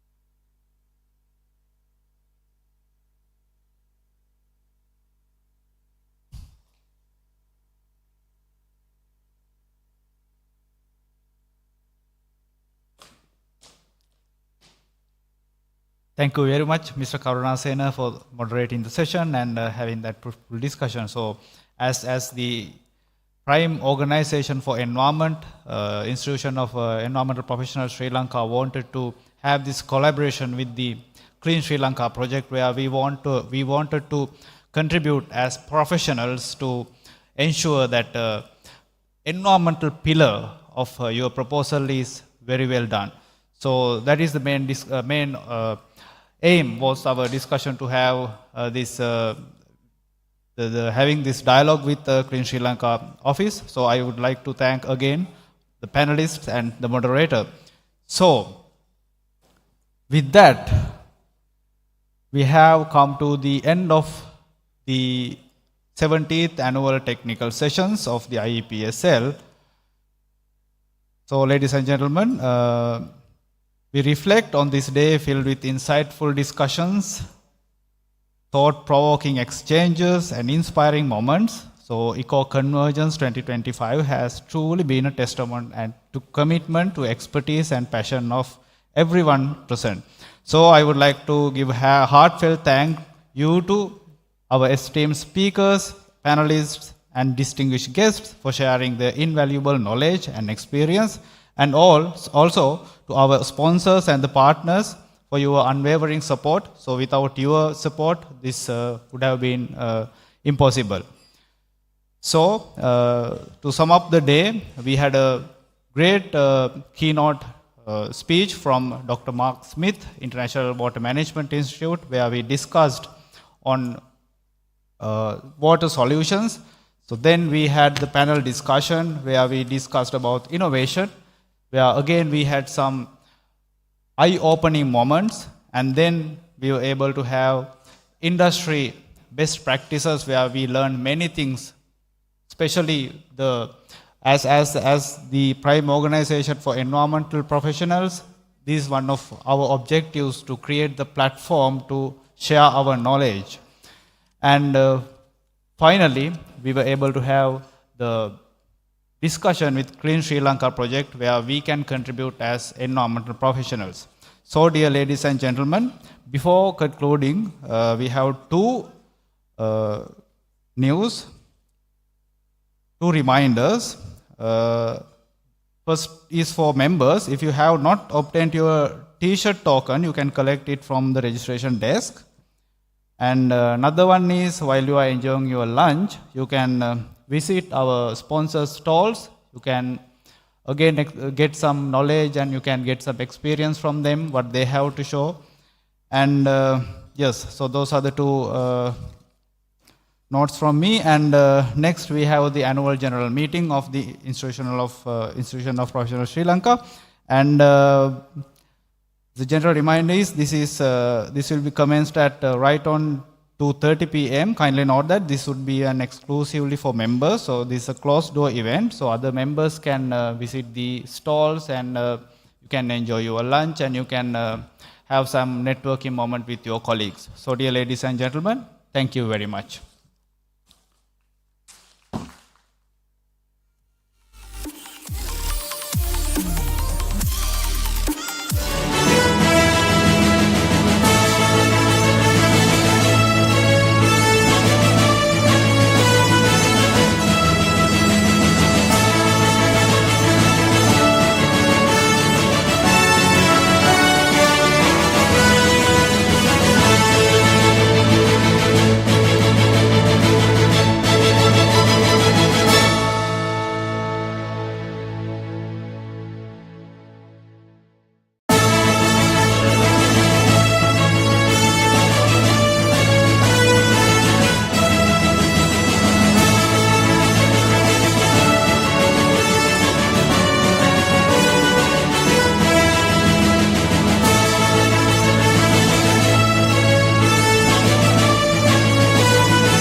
Good evening, ladies and gentlemen.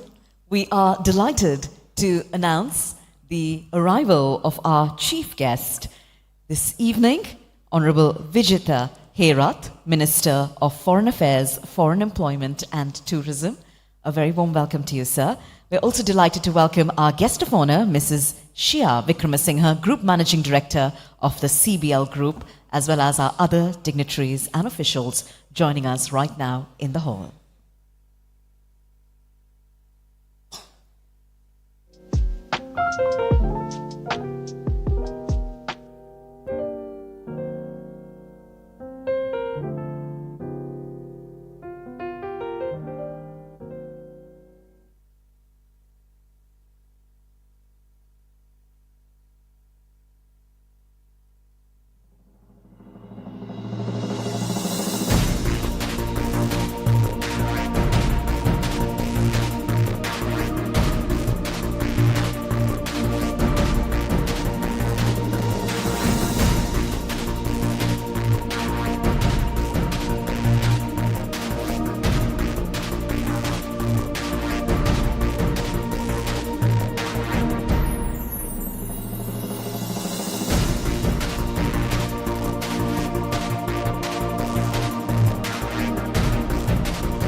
Good evening, ladies and gentlemen, and a very warm welcome to all of you to the ceremonial session of the 17th Annual General Meeting of the Institute of Environmental Professionals, Sri Lanka, Eco-Convergence 2025.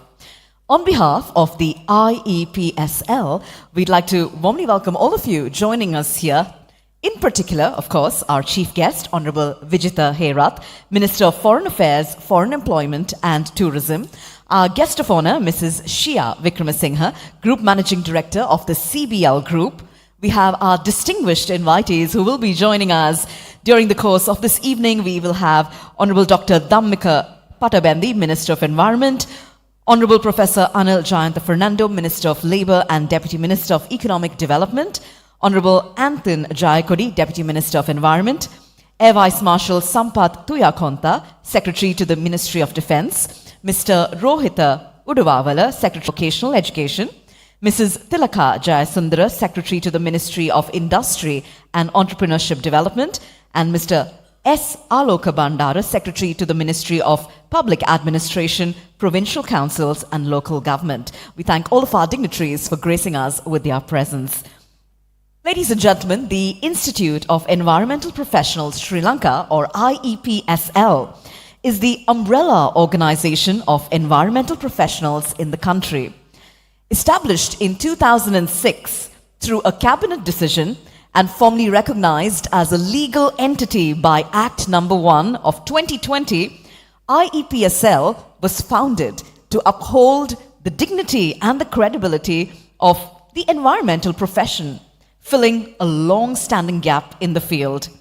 With a steadfast commitment to professionalism, the Institute continues to serve the nation, ensuring environmental expertise benefits the public at large. Gentlemen, before we commence with the rest of our proceedings, we'd like to start off, of course, with the national anthem. So may I invite you all to please rise for the national anthem of Sri Lanka.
Ladies and gentlemen, you may take your seats now.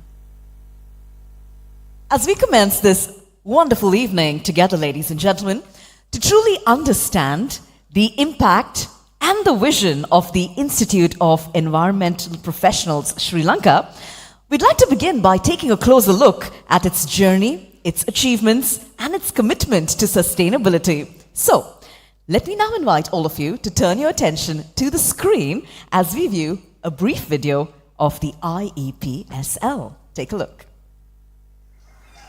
Every day, our actions shape the world around us. Planting trees, keeping our surroundings clean, and choosing greener ways to live help nature thrive. But not all actions protect our planet. Deforestation strips away our forest. Excessive waste clogs our rivers. And pollution from industries and vehicles fills the air we breathe. If we continue down this path, the damage may be irreversible. But change is in our hands. Small efforts today can create a cleaner, healthier tomorrow. The Institute of Environmental Professionals, Sri Lanka, is the umbrella organization of environmental professionals in the country. Guided by the vision of contributing to the national environmental dialogue through credible, independent, and scientific inputs. In 2020, the Institute of Environmental Professionals, Sri Lanka, was formally recognized through an Act of Parliament Number 1 of 2020. This recognition affirms our pivotal role in guiding the nation towards sustainable development and responsible environmental stewardship. Official recognized body for environmental professionals, we are committed to upholding the highest standards and making a lasting impact.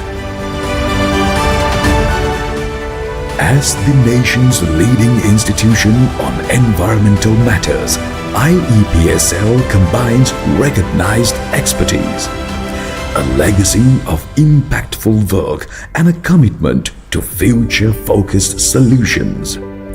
Our members are trained to meet global standards, addressing critical challenges with innovation and professionalism.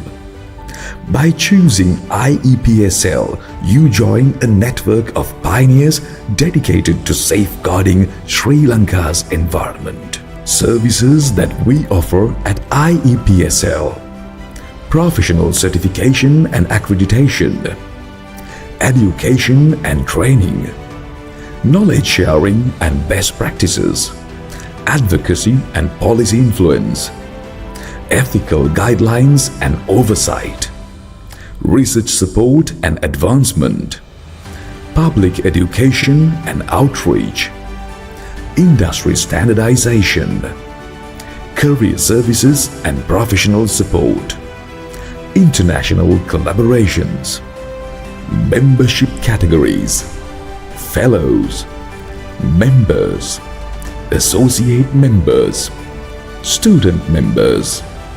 The prestigious title Chartered Environmental Professional is awarded by IEPSL to individuals who demonstrate exceptional competence and ethical conduct in environmental management and sustainable development.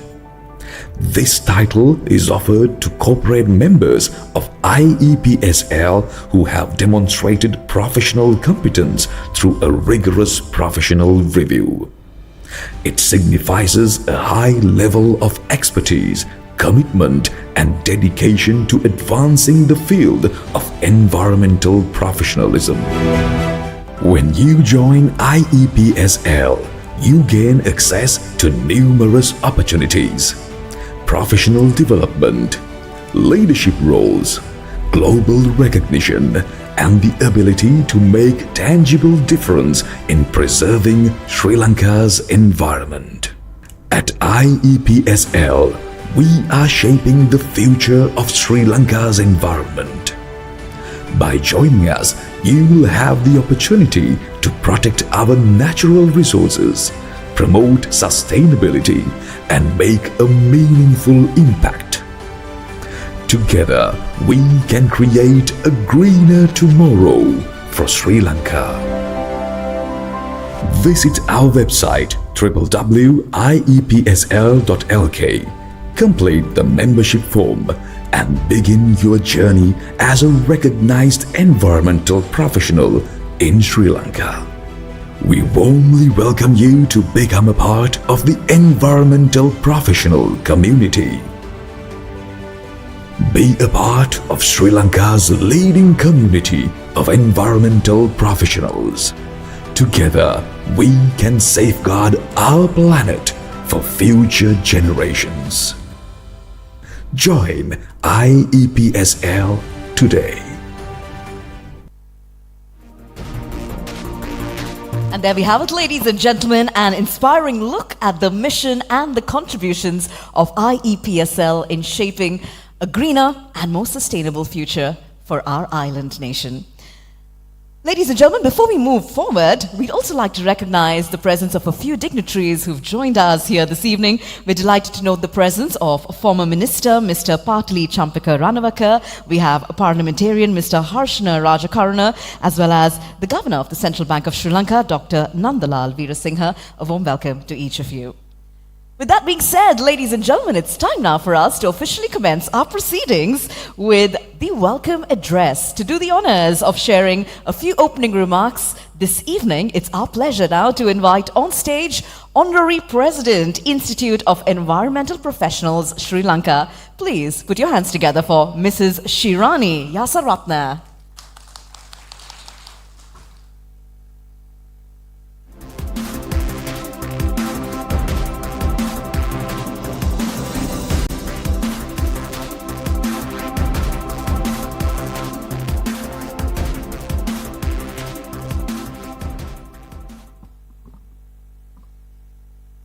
Good evening, everyone. Your Excellencies, Honorable Ministers, Deputy Ministers, distinguished guests, and members. As the current President of the Institute of Environmental Professionals, Sri Lanka, I'm happy to welcome you all to this August gathering, the 17th annual sessions of the Institute. As you are already aware, the Institute of Environmental Professionals is the umbrella organization of environmental professionals in the country. It was established in 2006 through a cabinet memorandum and legalized as a corporate body through an Act of Parliament, number 1 of 2020 in February 2020. The Institute was established to fill the much needed gap of having no professional institute for practicing environmentalists to uphold their dignity and to raise the reputation of the environmental profession in the country. Today, we are privileged to have with us our chief guest, the Minister of Foreign Affairs, Honorable Vijitha Herath. Sri Lanka aims to become a low-carbon, climate-resilient green economy by adopting sustainable development policies. Achieving sustainable development depends on wise and responsible management of the country's environmental resources. As a professional organization, it is important that we keep abreast of national environmental policies and strategies.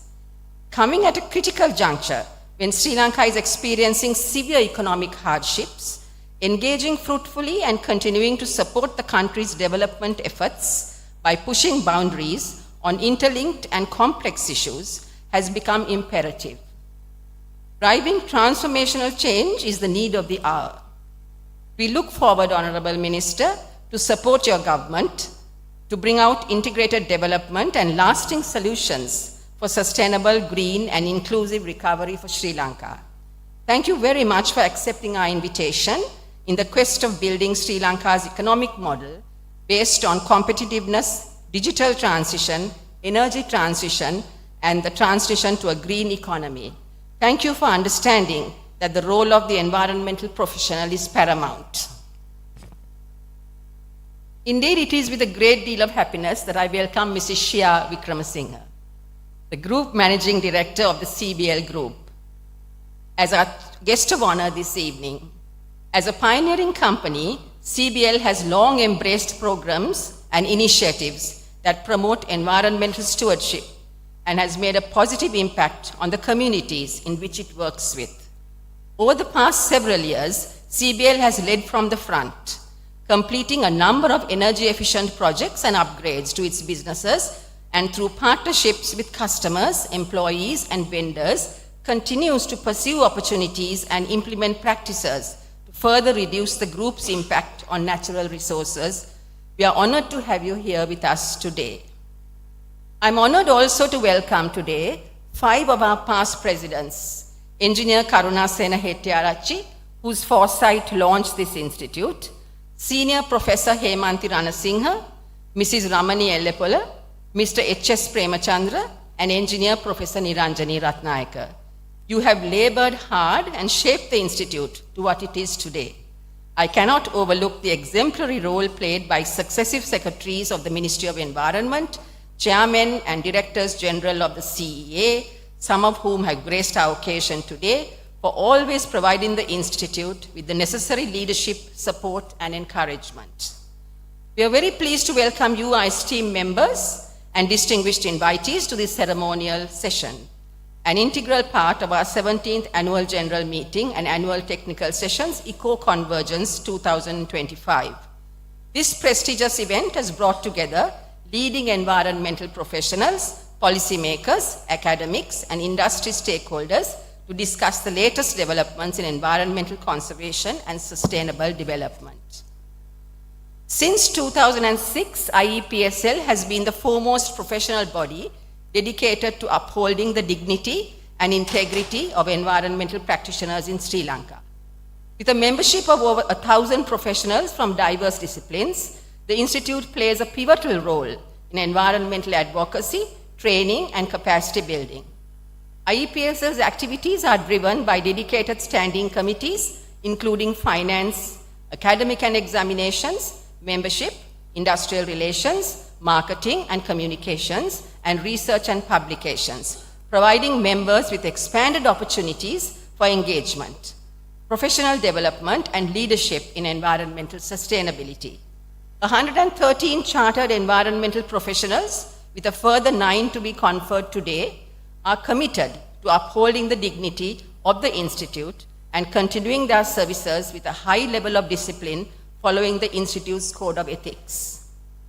The theme of this year's annual technical sessions, concluded this morning, was Empowering Environmental Professionals for a Sustainable Future, underscoring the importance of equipping professionals with the necessary knowledge, skills, and ethical standards to drive sustainable development initiatives.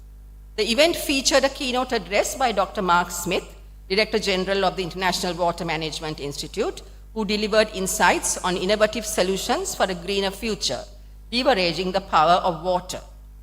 Additionally, the session included a panel discussion on leveraging technology and innovation in sustainable development. Invited presentations on industry best practices titled Harmonizing Nature and Development, and a discussion on the government's Clean Sri Lanka initiative, of which IEPSL aims to be a key strategic partner, reinforcing the Institute's commitment to national environmental efforts. Indeed, this event marks the official endorsement of the partnership between IEPSL and Clean Sri Lanka initiative, further strengthening collaborative efforts towards national environmental dialogue. Ladies and gentlemen, over the past year, IEPSL has successfully conducted more than 12 training programs, reaching over 900 participants from both public and private sectors. These initiatives included 5 intensive 5-day residential programs for local government officials from 5 districts, have significantly contributed to enhancing the professionalism and competences of environmental practitioners in Sri Lanka. These trainings ranged from environmental impact assessment and environmental and social risk assessment, with hands-on practical training in the field. In recognition of the importance of environmental awareness and action, IEPSL declared the month of March as the IEPSL month, celebrating various internationally recognized environmental dates through dedicated activities, awareness programs, and engagements. These included World Seagrass Day, World Wildlife Day, World Recycling Day, International Day of Forests, World Water Day, World Meteorological Day, and the International Day of Zero Waste, which falls on 31st March 2025. Through these programs, IEPSL has reached hundreds of interested persons, both nationally and internationally. Throughout the month, the Institute conducted workshops, training programs, awareness campaigns, and community-driven initiatives to highlight the importance of environmental conservation, resource management, and sustainability. Throughout the day, Eco-Convergence 2025 has attracted a diverse audience, including government officials, corporate leaders, academics, and young professionals passionate about environmental conservation.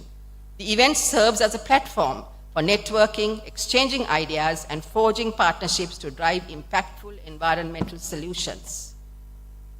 We are delighted to have many members. A major pathway that we see as an opportunity in the future is that the Institute could foster corporate organizational partnerships.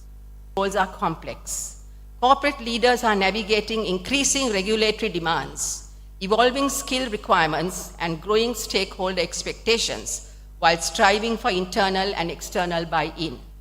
IEPSL intends using this as an opportunity to further foster corporate partnerships, providing strategic support and amplify the impact that an organization could achieve. Whilst the current individual membership focuses on personal development, corporate partnerships are designed to deliver organization-wide transformation. As a well-recognized professional voice on sustainability, IEPSL could link with you, our corporate partners, and influential leaders to navigate complexity, inspire innovation, and deliver measurable impact. IEPSL looks forward to focus on amplifying its influence and impact in this category with tailor-made resources, expert support, and state-of-the-art training. From educating workforces to connecting leadership to convening partnerships on key priorities, the IEPSL team could collaborate to elevate sustainability strategies and drive organization-wide transformation across corporate entities. Partnering with IEPSL to overcome sustainability challenges, unlock opportunities, and future-proofing the workforce become increasing. IEPSL is already a leading professional voice on sustainability, delivering recognized training, resources, and qualifications that set the standard for excellence. Thus, it could play a leading role in driving environmental and sustainability excellence to align corporate strategies with environmental and social responsibility. Through IEPSL's network, organizations could access resources, best practices, and opportunities to collaborate with peers, tackling shared challenges, enabling progress towards a common goal. With our wide experience in working with the corporate sector in helping to achieve their sustainability goals, I believe that the Institute could play a significant role in building this vertical for the future.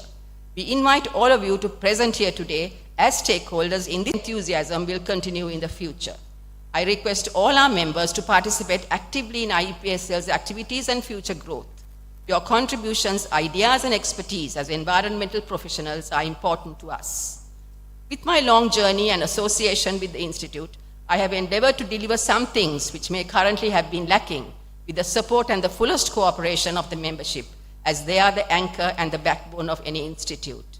The Institute has among its membership professors, architects, lawyers, engineers, and various other intellectuals, abundant with technical expertise.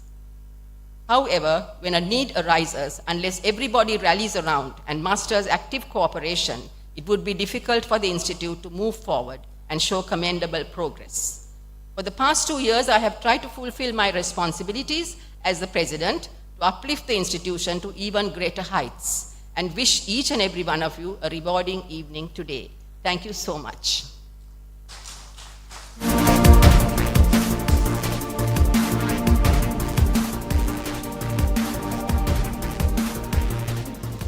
Thank you very much to Mrs. Shirani Yasaratna for those very insightful opening remarks, giving us a glimpse of the activities of the IEPSL over the past year. We, of course, thank Mrs. Yasaratna for her dedicated service at the helm of the IEPSL as Honorary President. Ladies Ladies and gentlemen, up next we have a very special highlight on our agenda today, and that is the award of the Charter. Well, before we proceed, allow me first and foremost to provide you a brief background on the award of the Charter. In 2024, for the 14th time, the Institute called for applications from eligible members based on the rules for award of the Charter, Section 2. An examination was held on the 25th of November, 2024, followed by professional reviews on 17th and 19th of December, 2024, as per Section 3 of the same rules. The chair of the Academic and Examinations Standing Committee of the Institute submitted the recommendations made by the panel appointed for this purpose, which included candidates who demonstrated the required professional competencies, to the Council on the 20th of December 2024. Accordingly, 9 members were recommended to the Council for the award of the Charter. The Council approved that this list of 9 be circulated among the general membership for information and to give the membership a chance to raise any objections. Well, no objections were received, so today we are honored to confer the prestigious status of Chartered Environmental Professional upon the following 9 members who we will now invite on stage. These individuals have exemplified the highest level of professionalism and commitment, and they pledge to uphold the dignity of this institute, adhering to our code of ethics and maintaining the respect of the profession. So, with that being said, to now do the honors of conferring the Chartered Environmental Professional status upon the 9 members, I'd like to invite the presentation party on stage.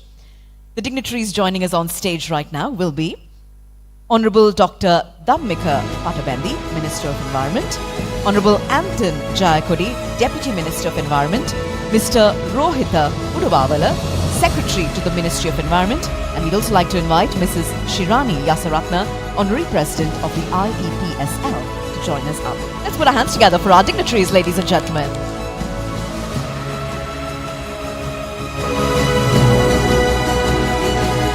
And now, in no particular order, we will be inviting these members on stage. We now confer the Chartered Environmental Professional status upon STKK Fernando. Put your hands together, ladies and gentlemen.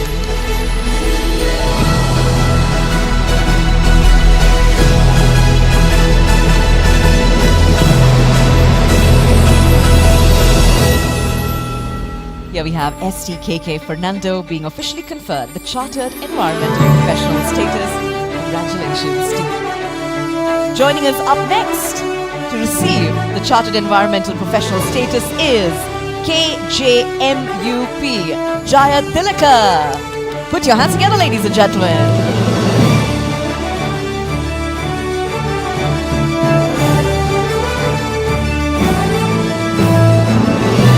KJMUP Jaya Tilaka now officially conferred with the Chartered Environmental Professional status. Congratulations to you. Next up, BHJ Bulat Singhala.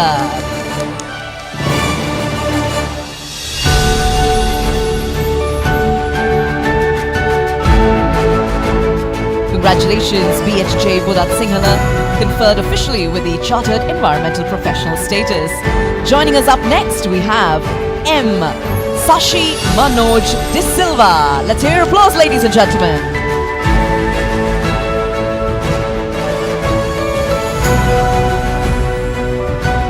Congratulations, M. Sashi Manoj De Silva, officially conferred with the Chartered Environmental Professional status.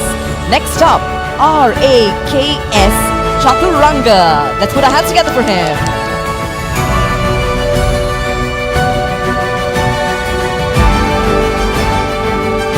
Well done, RAKS Chaturanga, officially conferred with the Chartered Environmental Professional status. We then move on to now invite on stage Terency Samarovikrama.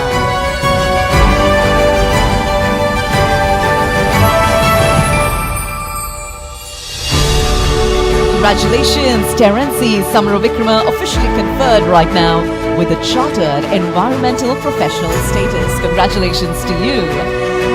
Our next member joining us up, C.K. Muthamala. Put your hands together.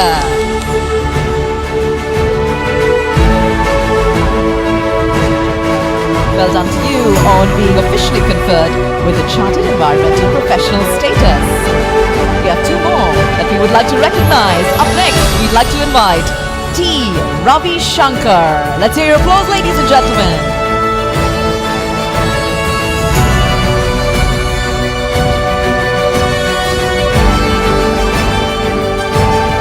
Congratulations to T. Ravi Shankar, officially conferred the Chartered Environmental Professional status. We have one more individual to be recognized up next, GMP Kumara. Let's put our hands together as he joins us up.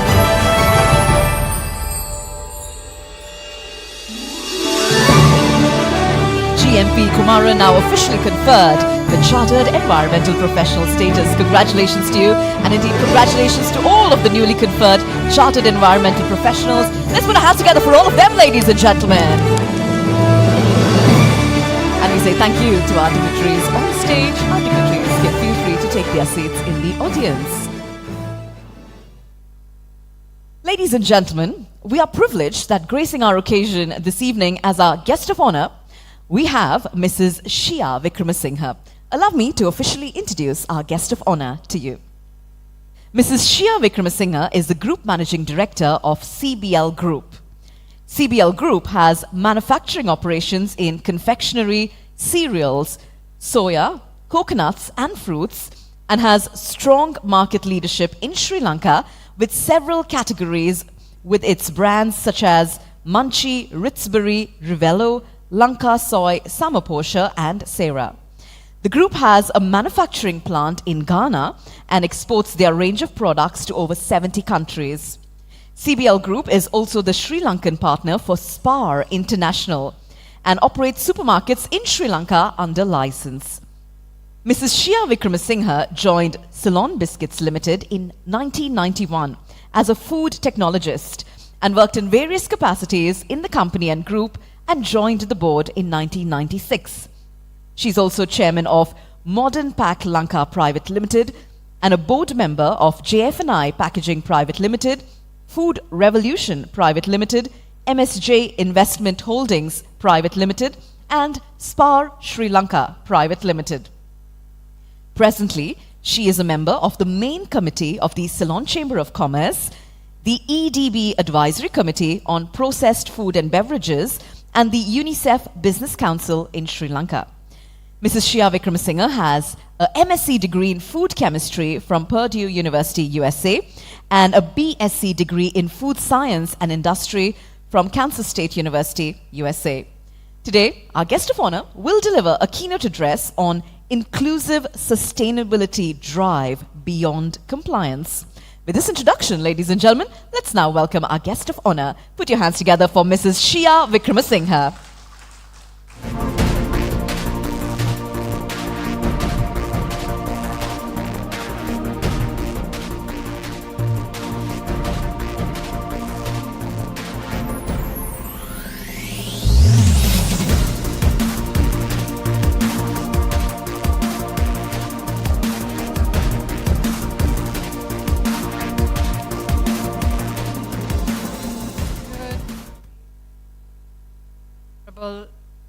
Chief Guest Honorable Minister Vijay Herat, distinguished invitees, and members of environmental. I got this in my mind, and mine goes blank. Some, but of the I think it's IEPSL, right? So sorry. I guess maybe a little bit nervous to be around such a distinguished crowd of people. And ladies and gentlemen, it really is an honor to be invited to share what we have been doing over 50 plus years in industry. I don't know how, I'm not sure where I should be pointing this.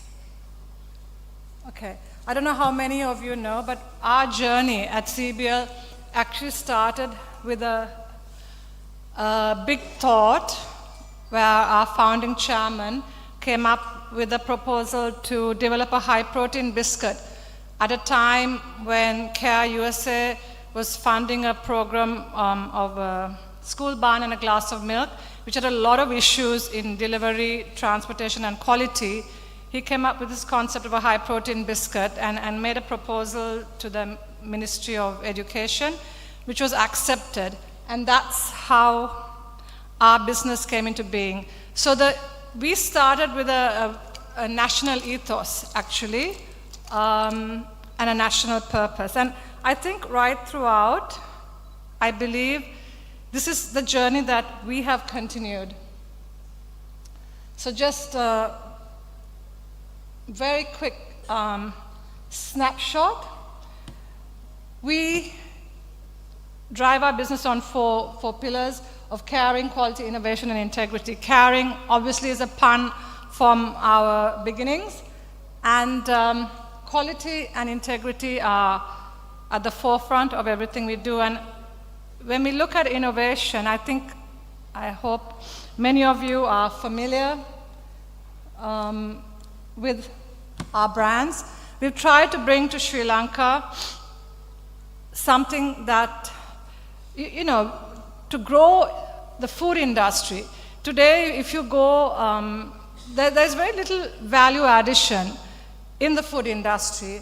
And I think for economy to grow, this is a fundamental that needs to happen. And I'm going to take advantage of the fact there are so many very important people in this room to really share some thoughts on the necessity, because food is one of the, zero hunger is one of the SDGs. Sri Lanka has gone through a crisis. We are seeing malnourishment like we've never seen before. Our cost of food is also very high. Okay, snapshot, 55 years, 6,000 employees, over 500 products in the Sri Lankan market, over 65 export destinations with a whole heap of brands. Trying to, get the right. So, talking a little bit about our sustainable journey, we measure things, and these are some of the things we measure: emissions, renewable energy, the amount of agriculture input we put into our product from Sri Lanka. Cage-free eggs is one that we use about 100,000 eggs a day, and when we had to develop supply chains, it was really daunting. And one of the things that really struck me was the conditions on how our egg production in this country was. So we have been propagating cage-free eggs. We're not at 100% where I'd like to be, but this is something we're driving, because I think very often it is all about awareness to make a change that you can. We touch many SDG points, but I want to focus a little bit, I think, a very important subject, and that is agriculture supply chain. Agriculture supply chain is so vital for our well-being, for our nutrition. Sri Lanka our produce is very expensive. And this is why, while I have the attention of some of these very distinguished invitees, it's really important that we have a very sound agriculture policy. Understanding, I don't know how many of you know, but there are over 600 million smallholder farmers in the world globally today. They are responsible for 30% of the entire food production in the world. In Sri Lanka, as you know, more than 85% of what is grown is from smallholder farmers. We have the numbers, the stats are something like 25% of employment, 7%, contributing to 7% of GDP. These are not numbers that are sustainable. We're talking about sustainability today. And I think it is the duty of people who are in positions, whether it is the private sector, public sector, we need to change this narrative. We as a private sector, work on agriculture for our supply chain. But honestly, there is so much more that needs to be done. And I think this is a wonderful opportunity with a new government to join hands with the private sector to see how we can make these statistics much more in tune to giving a better livelihood to our farmers, because again, it's not sustainable, and also producing proper nutrition for our country. We work on an outgrower model with over 23,000 farmers. We give a guaranteed buyback. But there's a lot more that actually needs to be done, I think, as a country to make our agriculture sustainable.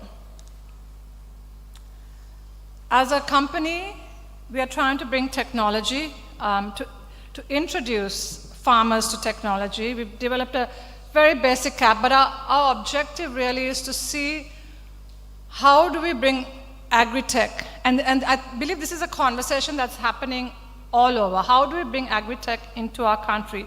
How do we make our land more productive? How do we bring the cost of food down in our country? So our app now gives farmers advisory information. It helps them organize their crops, and we have a very large extension service which we work with.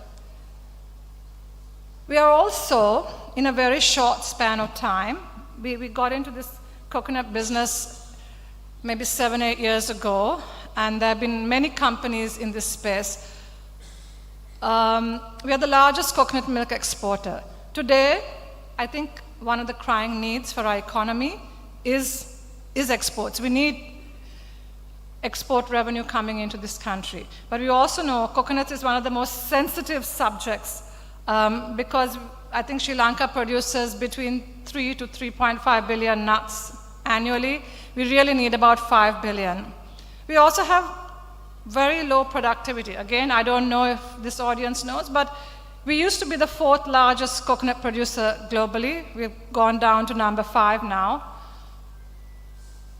India, for example, our neighbor, has a much higher productivity. There are very small things that need to be done to increase the productivity of our coconut, which again, it is such an important product for everyday consumption.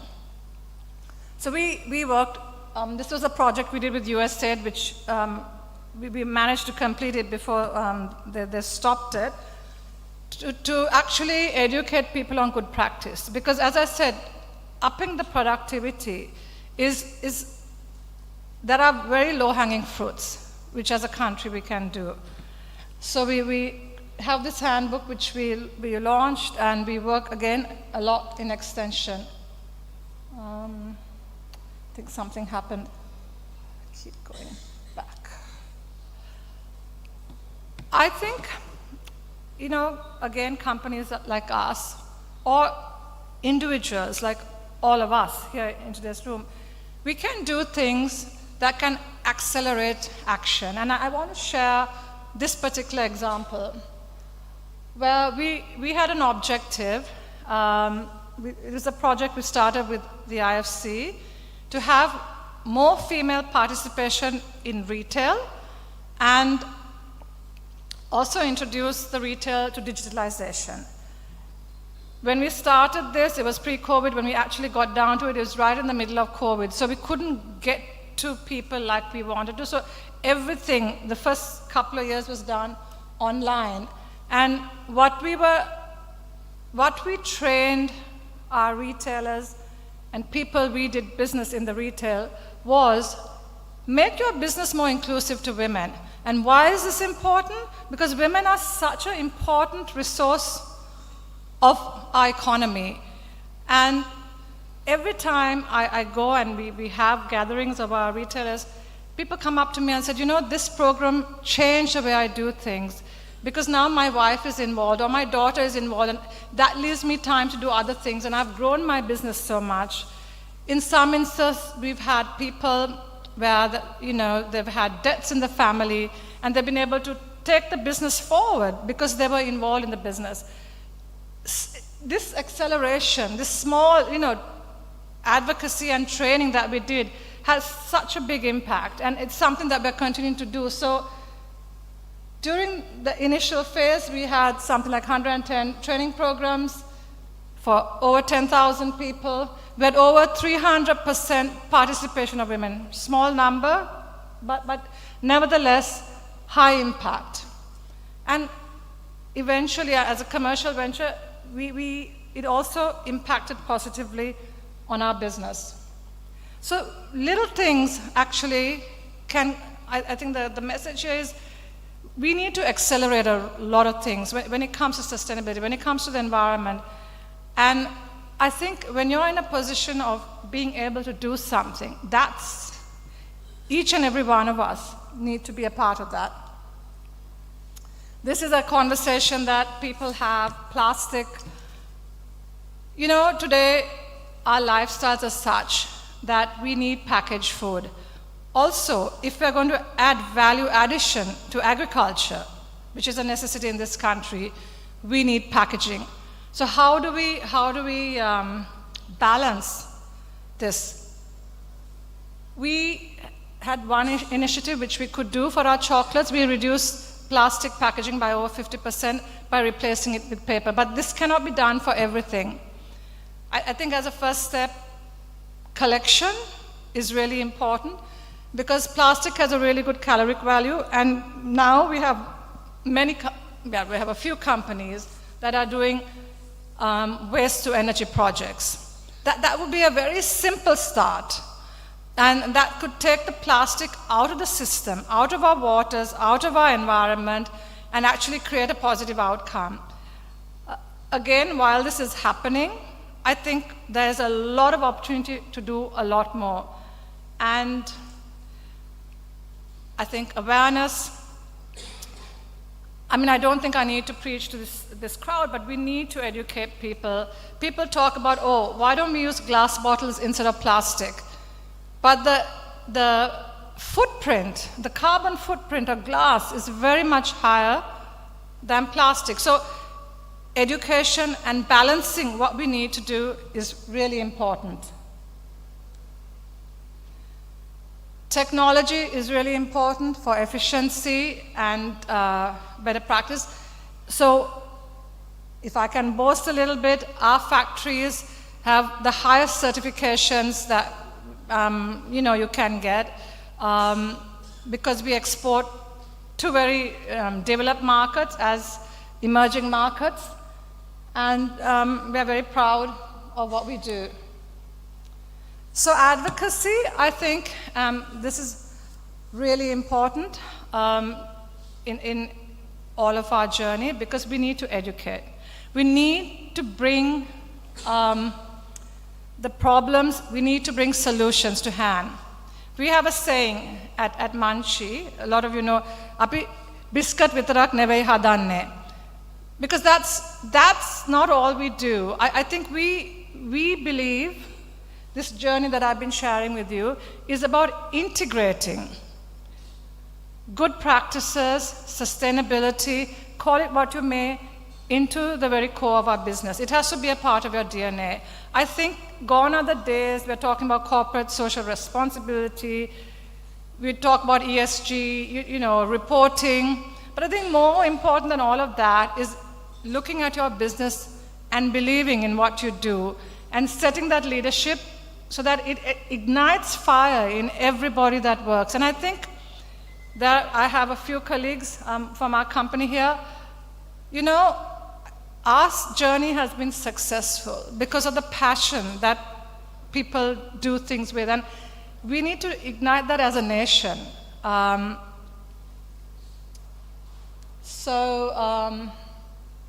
Beach cleaning, the participation we get whenever we do a project is really so encouraging.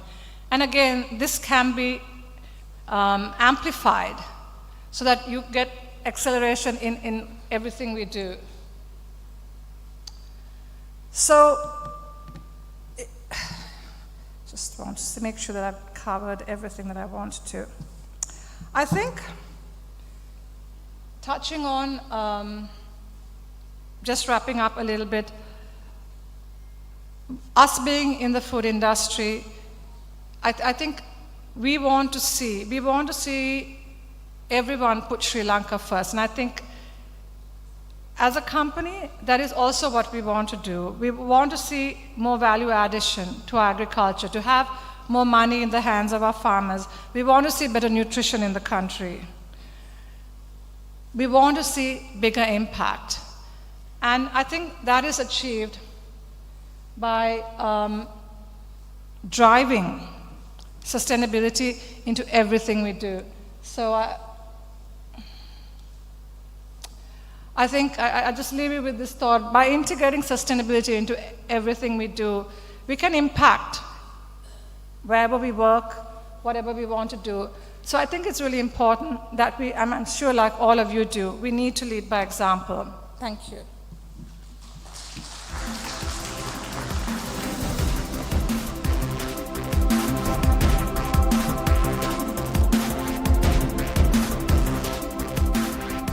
Thank you very much to our guest of honor, Mrs. Shia Vikramasinghe. We'd like to invite you back on stage because we do have a token of appreciation to present to you. So let's warmly welcome back our guest of honor on stage. To do the honors of presenting the token of appreciation to our guest of honor, I'd like to invite Mrs. Kanti De Silva, the Senior Vice President of the IEPSL, to please join us up as well as we take this opportunity to extend our gratitude to our guest of honor for sharing with us her insights and her perspectives.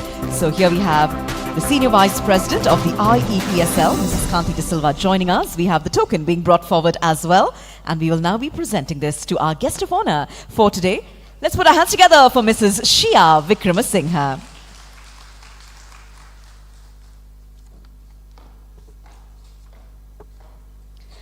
Before we proceed, ladies and gentlemen, we would like to acknowledge the presence of Mr. Nalaka Kaluveva, Secretary to the Ministry of Education.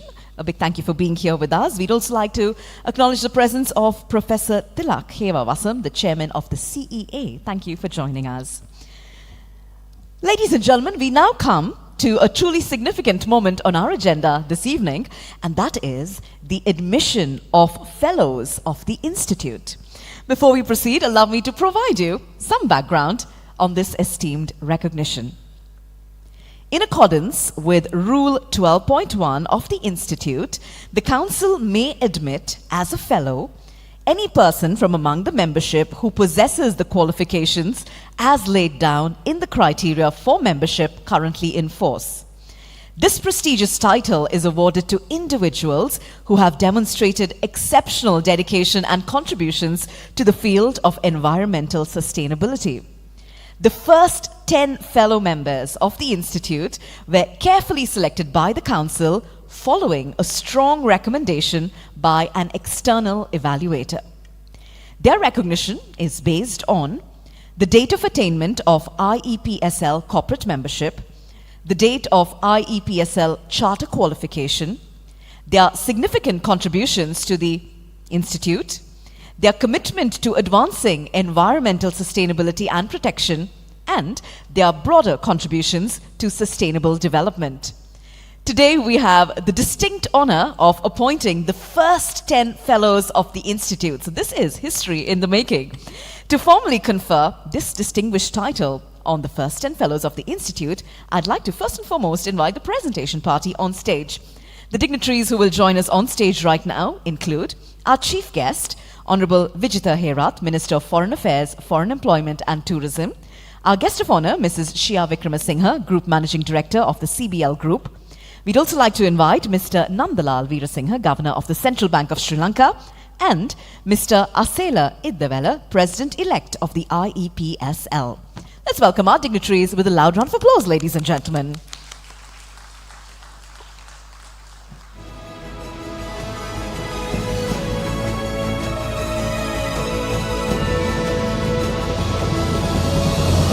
On that note, it's with great pride that we now appoint the following individuals as Fellows of the Institute. In no particular order, we will now begin. We start with Engineer Karuna Sena Hettiarachi. Put your hands together, ladies and gentlemen.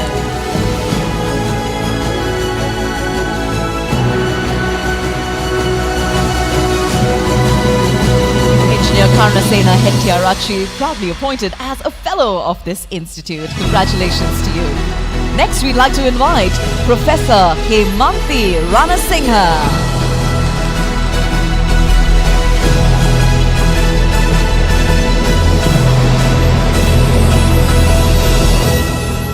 Congratulations, Professor Hemanthi Ranasinghe, recognized as a fellow of the institute. Joining us up next will be Mrs. Ramani Ellepola. Let's hear your applause, ladies and gentlemen.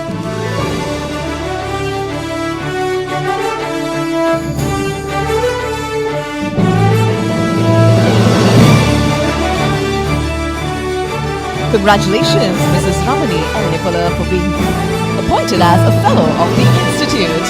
Up next, we'd like to recognize Mr. H.S. Premachandra. Let's hear your applause, ladies and gentlemen. These are the first 10 fellows of the IEPSL. Mr. H.S. Premachandra, proudly recognized as a fellow of IEPSL. Next up, we'd like to recognize Professor Niranjani Ratnayaka.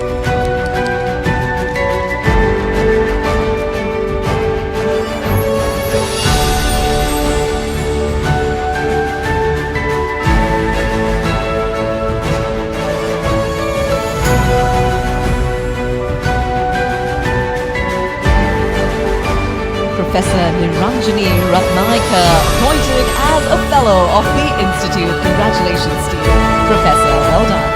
Next up, we'd like to invite Mrs. Shirani Yasaratna. Put your hands together, ladies and gentlemen.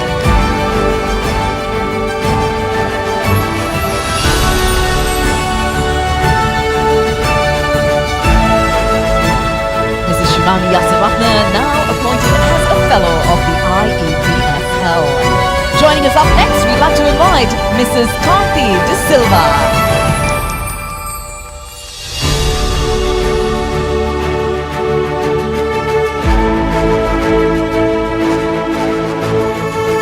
Mrs. Kanti De Silva is now a fellow of the IEPSL. Congratulations to you. Next up, we'd like to recognize Mr. Ajit U.K. Ekugala. Put your hands together, ladies and gentlemen.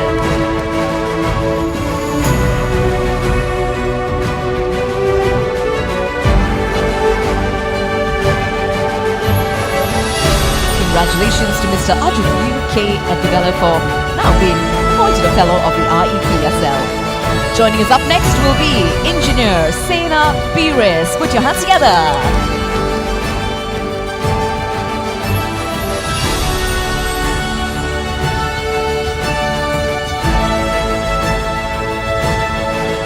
Congratulations to you, sir, for now being appointed a fellow of the IEPSL.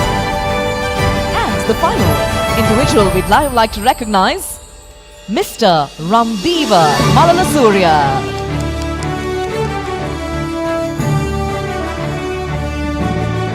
Congratulations to each of these distinguished individuals for their outstanding contributions, which have conferred upon them this recognition as a fellow of the Institute. Well done to each of you.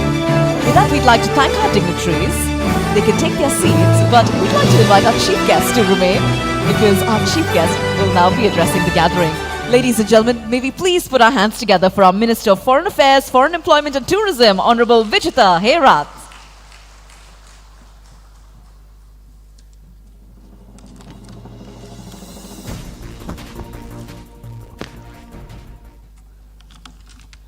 Honorable Minister of Environment, Dhammika Patabendi, and Deputy Minister of Environment, Anton Chayakodi, and our college Member of Parliament, Harsana Rajakaruna, and our guest of honor, Ms. Sia Vikramasinghe, the Governor of the Central Bank, and Honorable President of the Institute of Environmental Professionals, Sri Lanka, distinguished members of the Governing Council, esteemed environmental professionals, industry leaders, academics, and esteemed guests. It is an honor and privilege to stand before you today as the chief guest at the 17th Annual General Meeting and Annual Technical Sessions of IEP Sri Lanka, held under the theme Empowering Environmental Professionals for a Sustainable Future. At a time when environmental conservation is an urgent global imperative, this gathering represents a beacon of commitment toward integrating sustainability into policy, governance, and industry. As a Minister of Foreign Affairs, Foreign Employment and Tourism, I firmly believe that environmental professionalism plays a crucial role in building the image of Sri Lanka, enhancing tourism, and strengthening our position globally. As I believe, a country's commitment to environmental sustainability is a defining factor in its international reputation. Through sound environmental governance, we demonstrate responsibility, leadership, innovation, and values that enhance our diplomatic engagements and international partnerships. Ladies and gentlemen, in order to maintain our standing as a respected participant in international, like the Convention on Biological Diversity, the United Nations Climate Conferences, and regional sustainability initiatives, Sri Lanka needs the expertise of environmental professionals to align its policies with global sustainability frameworks. In order to obtain international cooperation in fields like marine conservation, climate resilience, and green innovation, we must capitalize on our experience in environmental sustainability. Environmental specialists play a crucial role in these initiatives. One of Sri Lanka's most important economic pillars, tourism, makes a substantial contribution to both employment and national income. Our goals for the travel and tourist industry are perfectly aligned with the Pohosat Ratak vision, which highlights a greener, more sustainable Sri Lanka. With its biodiversity and cultural legacy, Sri Lanka is in a unique position to satisfy the need of modern tourists for genuine, ecologically conscious experiences.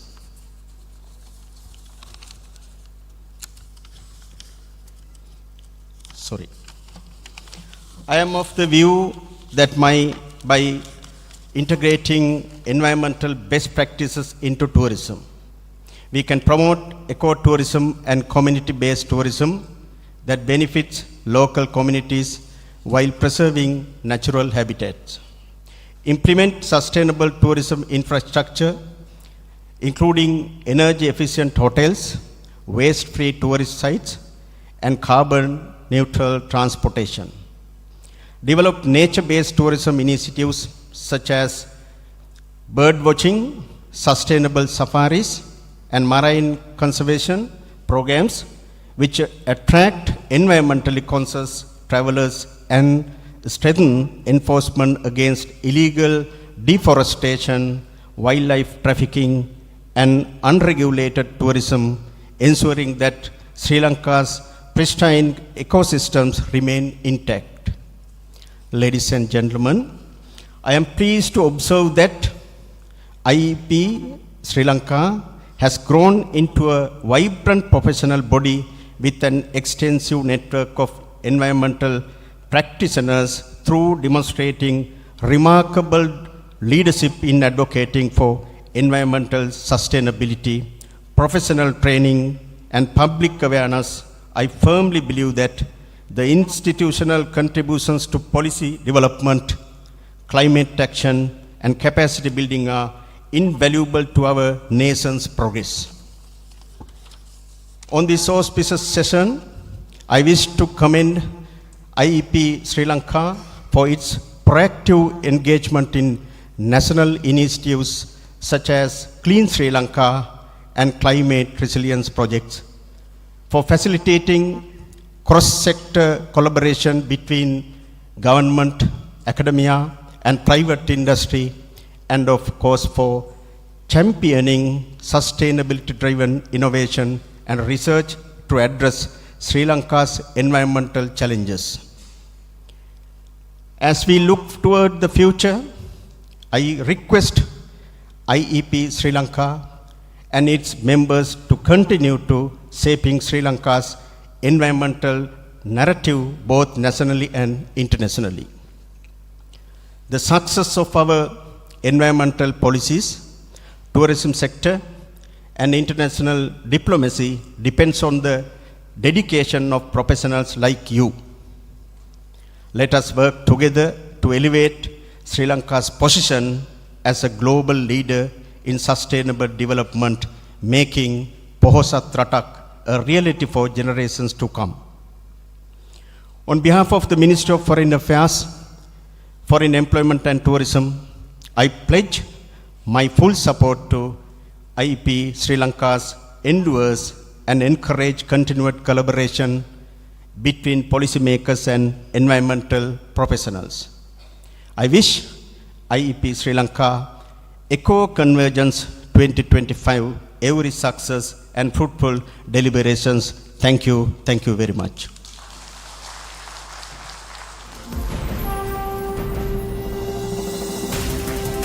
Thank you very much to our chief guest. We would like to invite our chief guest to please join us back, sir, because we do have a token of appreciation for you. We'd like to also invite on stage President-elect of the IEPSL, Mr. Asela Iddavela, to please accompany our chief guest on stage as we take this opportunity to present a token of appreciation. As the token is being brought forward, on behalf of the IEPSL, we extend our gratitude to Honorable Vijita Herat. Let's put our hands together, ladies and gentlemen, for our Minister of Foreign Affairs, Foreign Employment and Tourism. Thank you for gracing us with your presence, sir.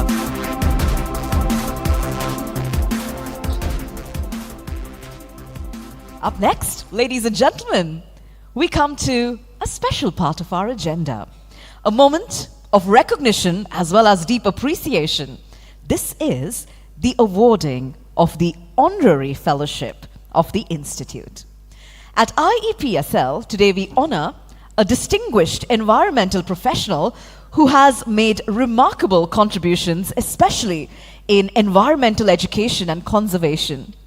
This honorary fellowship that we confer today is a prestigious accolade indeed, and it's our pleasure now to reveal before you the respected individual upon whom this honor is conferred. To read out the citation of the recipient of the honorary fellowship, it's my pleasure to welcome back on stage Honorary President of the IEPSL. Let's welcome Mrs. Shirani Yasaratna.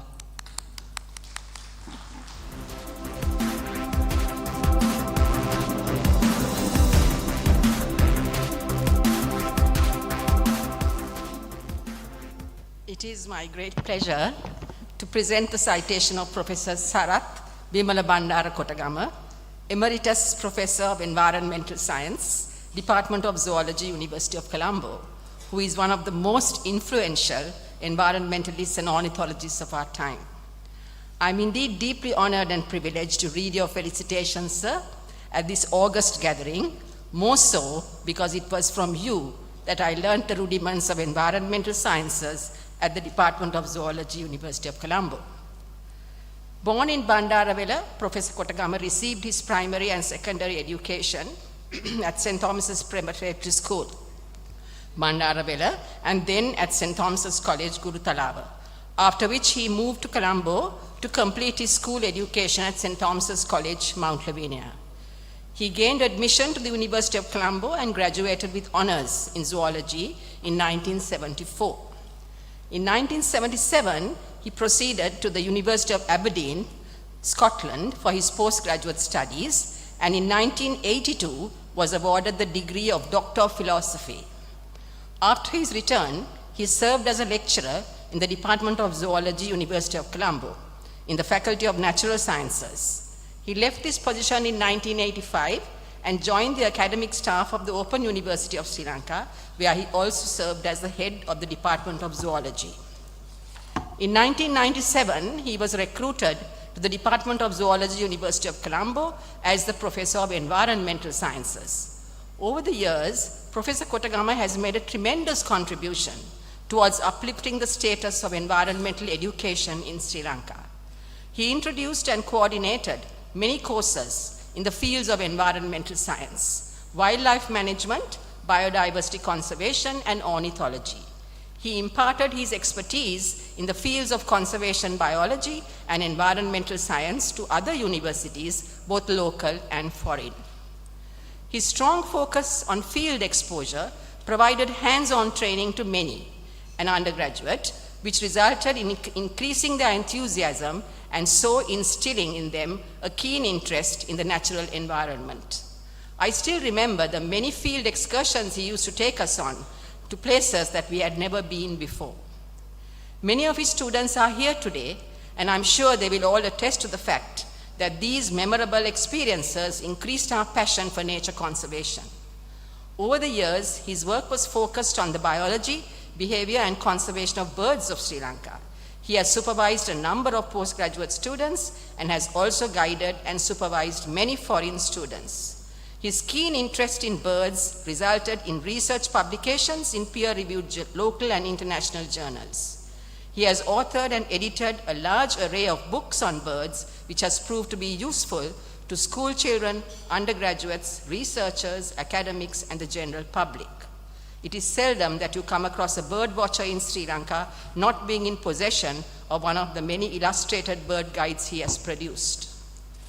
His work over a period spanning perhaps 5 decades has generated a wealth of scientific knowledge on the birds of our country and has highlighted the need for their conservation. One of the most significant achievements in the field of ornithology was the establishment of the Field Ornithology Group of Sri Lanka in the year 1976. It's a non-profit organization affiliated to the Department of Zoology, University of Colombo. Through IEPSL, he has succeeded in bringing together persons who are interested in the study and conservation of birds of Sri Lanka. He has initiated, directed, and carried out island-wide field studies on various aspects of bird biology, and these programs have provided training to scores of students on handling and ringing birds. His yeoman service to this field alone has earned him the title of Father of Ornithology in Sri Lanka. Owing to his experience in the fields of wildlife management, environmental science, and ornithology, his expertise and services are sought by government universities and many other institutions and by individuals. He has held notable positions in the government of Sri Lanka and served in numerous statutory committees and councils, such as the Fauna and Flora Advisory Committee of the Department of Wildlife Conservation, the Environmental Council of the Central Environmental Authority, the National Biodiversity Experts Committee, and the Biodiversity and Environmental Research Committee of the National Science Foundation. Professor Kotagama has been the recipient of many awards and accolades during his illustrious career. In recognition of his outstanding services he has rendered to his motherland, he has been presented with the President's Environmental Award in 2004 and the Deshamanya Parisaravedi Samaja Daja Deshamanya in 2007 by the Government of Sri Lanka, Nijabima Harasara Award 2011 by the Uva Province.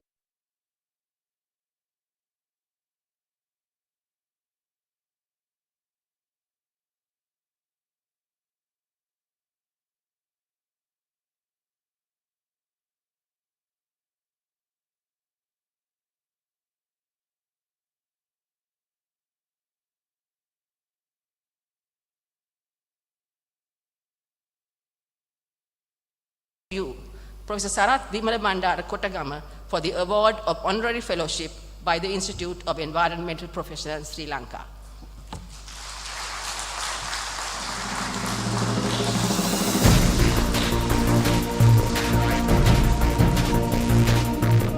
Thank you very much to Mrs. Shirani Yasaratna for reading out the citation of the recipient of the Honorary Fellowship. we do have the recipient here, but I would like to also invite on stage the dignitaries who will join us in conferring the honorary fellowship status on Professor Kotagama. We'd like to now invite on stage Mr. Ranjit Aryaratne, Secretary to the Ministry of Urban Development, Construction and Housing. We'd like to invite Mr. Nalaka Kalubeva, Secretary to the Ministry of Education. We'd also like to invite Engineer Karunasena Hettiarachi, past President, IEPSL, and Mr. Asela Idavela, President-elect of the IEPSL, to please join us right here on stage as we get ready to present the Honorary Fellowship. Ladies and gentlemen, it is with great pride that we now announce the recipient of the Honorary Fellowship. Please put your hands together for Vidya Jyoti, Professor Emeritus, Sarath Vimala Bandara Kotagama.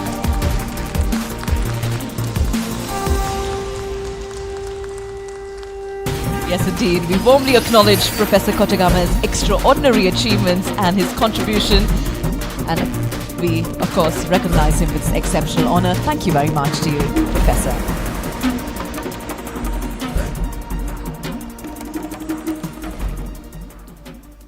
Thank you very much. This is a great honor. I know it is. Primarily because you are going to hear something Shirani knows and most of the IPSL persons know. It takes me back 27 years when I was invited, I said I was invited to take on the professorship of environment science, not environmental science. Professor K.D. Arupragasam, along with my head of department and dean at that time, Professor Nalini Ratnasiri, came to me and said, we want you to come to Colombo. Professor Arupragasam said, come back and take up the position as Professor of Environment Science. So I said, sorry, only if Professor Nalini Ratnasiri releases me. So she said, no, you're going. Now, to be a professor of environment science, we know in our system, you need to have had some background qualification. I don't have that. My PhD is on ornithology and not on environment science. But I would say that that was the situation in the country at that time. We did not have professionals in environment. So, despite that, I became the professor of environment science. The University of Colombo accepted me. And I must also say that I am the last professor of science in this country. Because what you have today are all professionals of environmental science, and that also anybody can become, not by commitment. Secondly, I become part of the environment only because I don't come from an urban area. So my life is all in the jungle. My life has always been in the village. Though I have been in good schools, I always say thank you for my parents who were rich enough to send me to such a school. From 69, getting involved in activities to save Singaraja, with many situations where even being in the ministries and in the government, I have been against the government. I think that was an honor to be at that time. Personnel and people of the time recognized that we needed somebody to be saying the negative sides of most pictures that were being promoted in the institutional framework. Environmentalism is a necessity in a country, but it must be always viewed with a positive angle. It is that opposite view that makes a difference in development. If not, we can't get developed in the right way. If not, we will do only what we think is right. And there is always another picture. We must look into our mirrors to see what it looks like every day, to realize who you are when you walk out from home. Unfortunately, we don't do that today. So my life has always been for the environment and will be for the environment. So thank you very much for giving me this. So as I said, immediately I got message. This is the second time I am accepting something by not being an environmental professional. I was only an environment, no qualification, but yet, yes, if you do the right thing in the right way, it is always an honor to be recognized, rather than claim it, which is what most people try to do by qualification. Please be a good environmental person in your professional world. There's a lot to be done, because as of present, we know that we humans have made a big mistake. It's difficult to recognize it until you come to the problem. And today I think there is no single person on this planet who is not affected by the environment. The changes that we have brought about for ourselves in the name of development, we thought that we will change it in 1992. I was involved in that campaign from 1989. And we have still not gone anywhere close to that definition. We are still trying hard to achieve that definition. But when are we going to make it happen for our future? As was just mentioned by Madam here from CBL, it's a long, long way. But it is that commitment that is needed. If not, we are not going to get anywhere close to the issue that we are facing today. And most of the world is going to succumb anyway. That's very sad for me to say, but I can see it having traveled across many countries and many places which are still lip serving for the environment. You professionals have a very, very significant role to play, but make that role professional.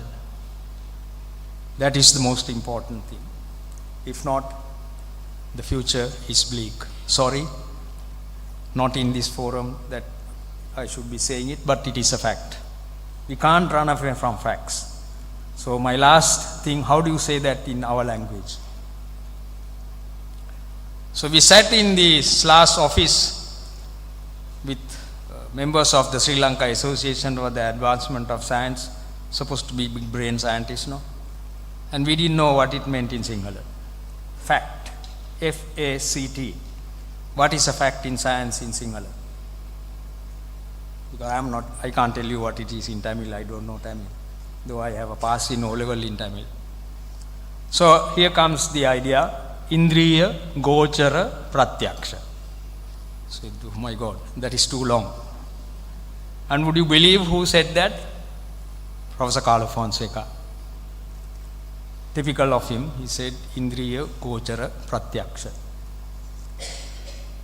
Too long. And it was quickly converted to Pratyaksha by a similar mind of that time, Professor Nalin De Silva.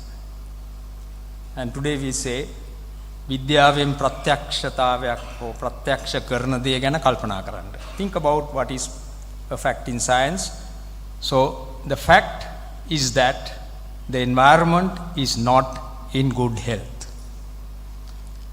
Professionals like y'all, sorry, I am still saying y'all because I am not one, has a role to play to make it a fact that it will change. Please do that. Thank you very much.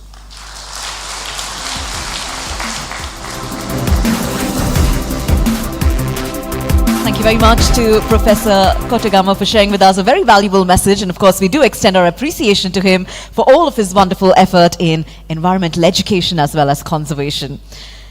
With that, ladies and gentlemen, it's now time for us to embark on a new chapter in IEPSL's illustrious journey. We have now come to the key highlight of this evening's program, the ceremonial induction of the new president of the Institute of Environmental Professionals of Sri Lanka. To now officially introduce our new president to you, let me invite on stage the new vice president of the IEPSL. I invite Mr. Randiva Mallasurya to do the honors. Let's put our hands together for him, ladies and gentlemen.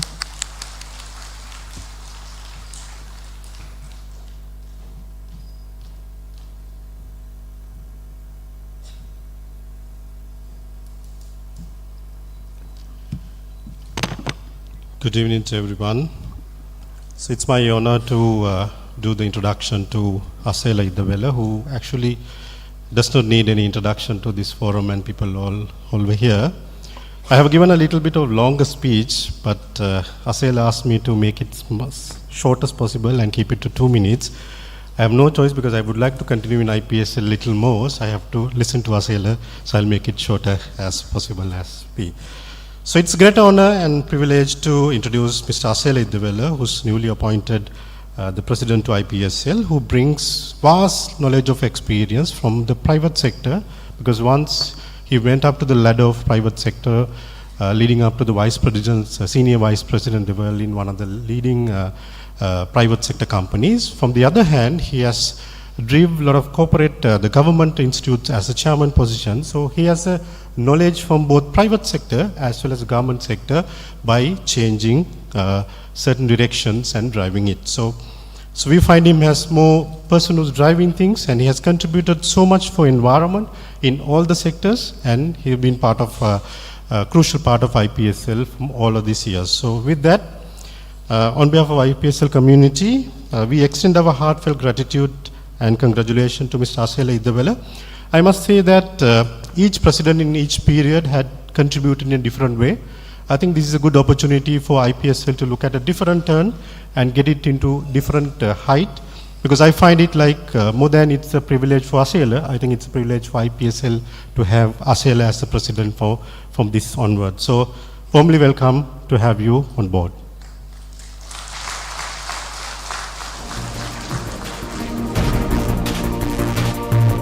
Thank you very much to Mr. Ramdeva Mallasurya for introducing our new president to us all.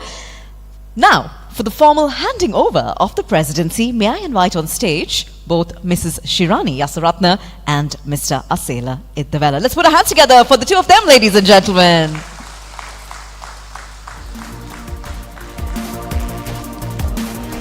Yes, indeed, ladies and gentlemen, for the formal handing over of the presidency, we will now be witnessing the awarding of the Presidential Medal to the new president of the IEPSL. Put your hands together for Mr. Asela Idavela. Congratulations to you, sir. Now, we will also witness the awarding of the past president's medal to our past president now, Mrs. Shirani Yasaratna. Let's put our hands together as we thank her for her wonderful past term of service. Thank you very much. Congratulations to our new president, Mr. Asela Idavela. Well, with that being said, we're now almost drawing close to the end of our formal proceedings this evening. Before we wrap up, we take this opportunity now to express our gratitude to the many individuals who've contributed in making this evening a very significant and special one. So to now do the honors of delivering the official vote of thanks, it's my pleasure to invite Honorary Secretary of the IEPSL. Let's put our hands together and welcome Mr. Trishan Pereira.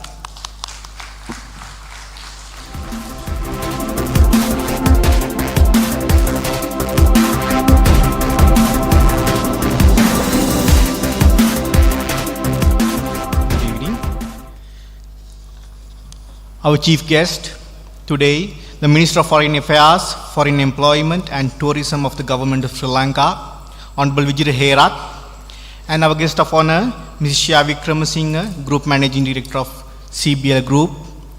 You added the valuable thoughts to our event. Dr. Dhammika Pattabadi, Minister of Environment, Mr. Anton Taikodi, Deputy Minister of Environment, and Mr. Rohan Uduawela, Secretary of Ministry of Environment, Mr. Nala Kalweva, Secretary to the Ministry of Education and Entrepreneurship, Mr. S. Aloka Bandara, Secretary of Ministry of Public Admin and Home Affairs, and special thanks for the, even though he left, Honorable Harshana Rajakaruna for being here, who helped us to approve our act in the Parliament, and Governor of the Central Bank, Dr. Nandalal Veersinghe, and all the distinguished guests. Your presence added the great value to this event. And all the industry leaders for your presence, and we wish to work with you in the future. all our sponsors, media sponsors, all the media stations who helped us during last few weeks, and High TV, Golf S Hotel, all the awardees and IEPSL council members, all the standing committee members, annual general meeting organizing committee, all the organizers of IEPSL month activities, and finally, all the IEPSL members for their support, dedication, and all the contributions for the IEPSL. See you all in Eco-Convergence 2026. Good evening.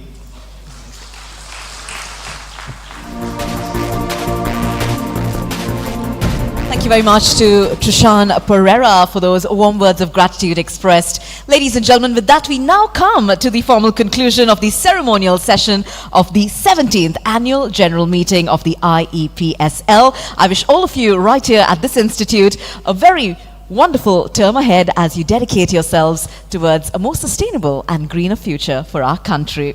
As we wrap up our proceedings, we'd like to invite all of you to please stay back and enjoy cocktails and fellowship. And with that, we say thank you very much to you for your presence and enjoy the rest of your evening. Thank you and have a nice day.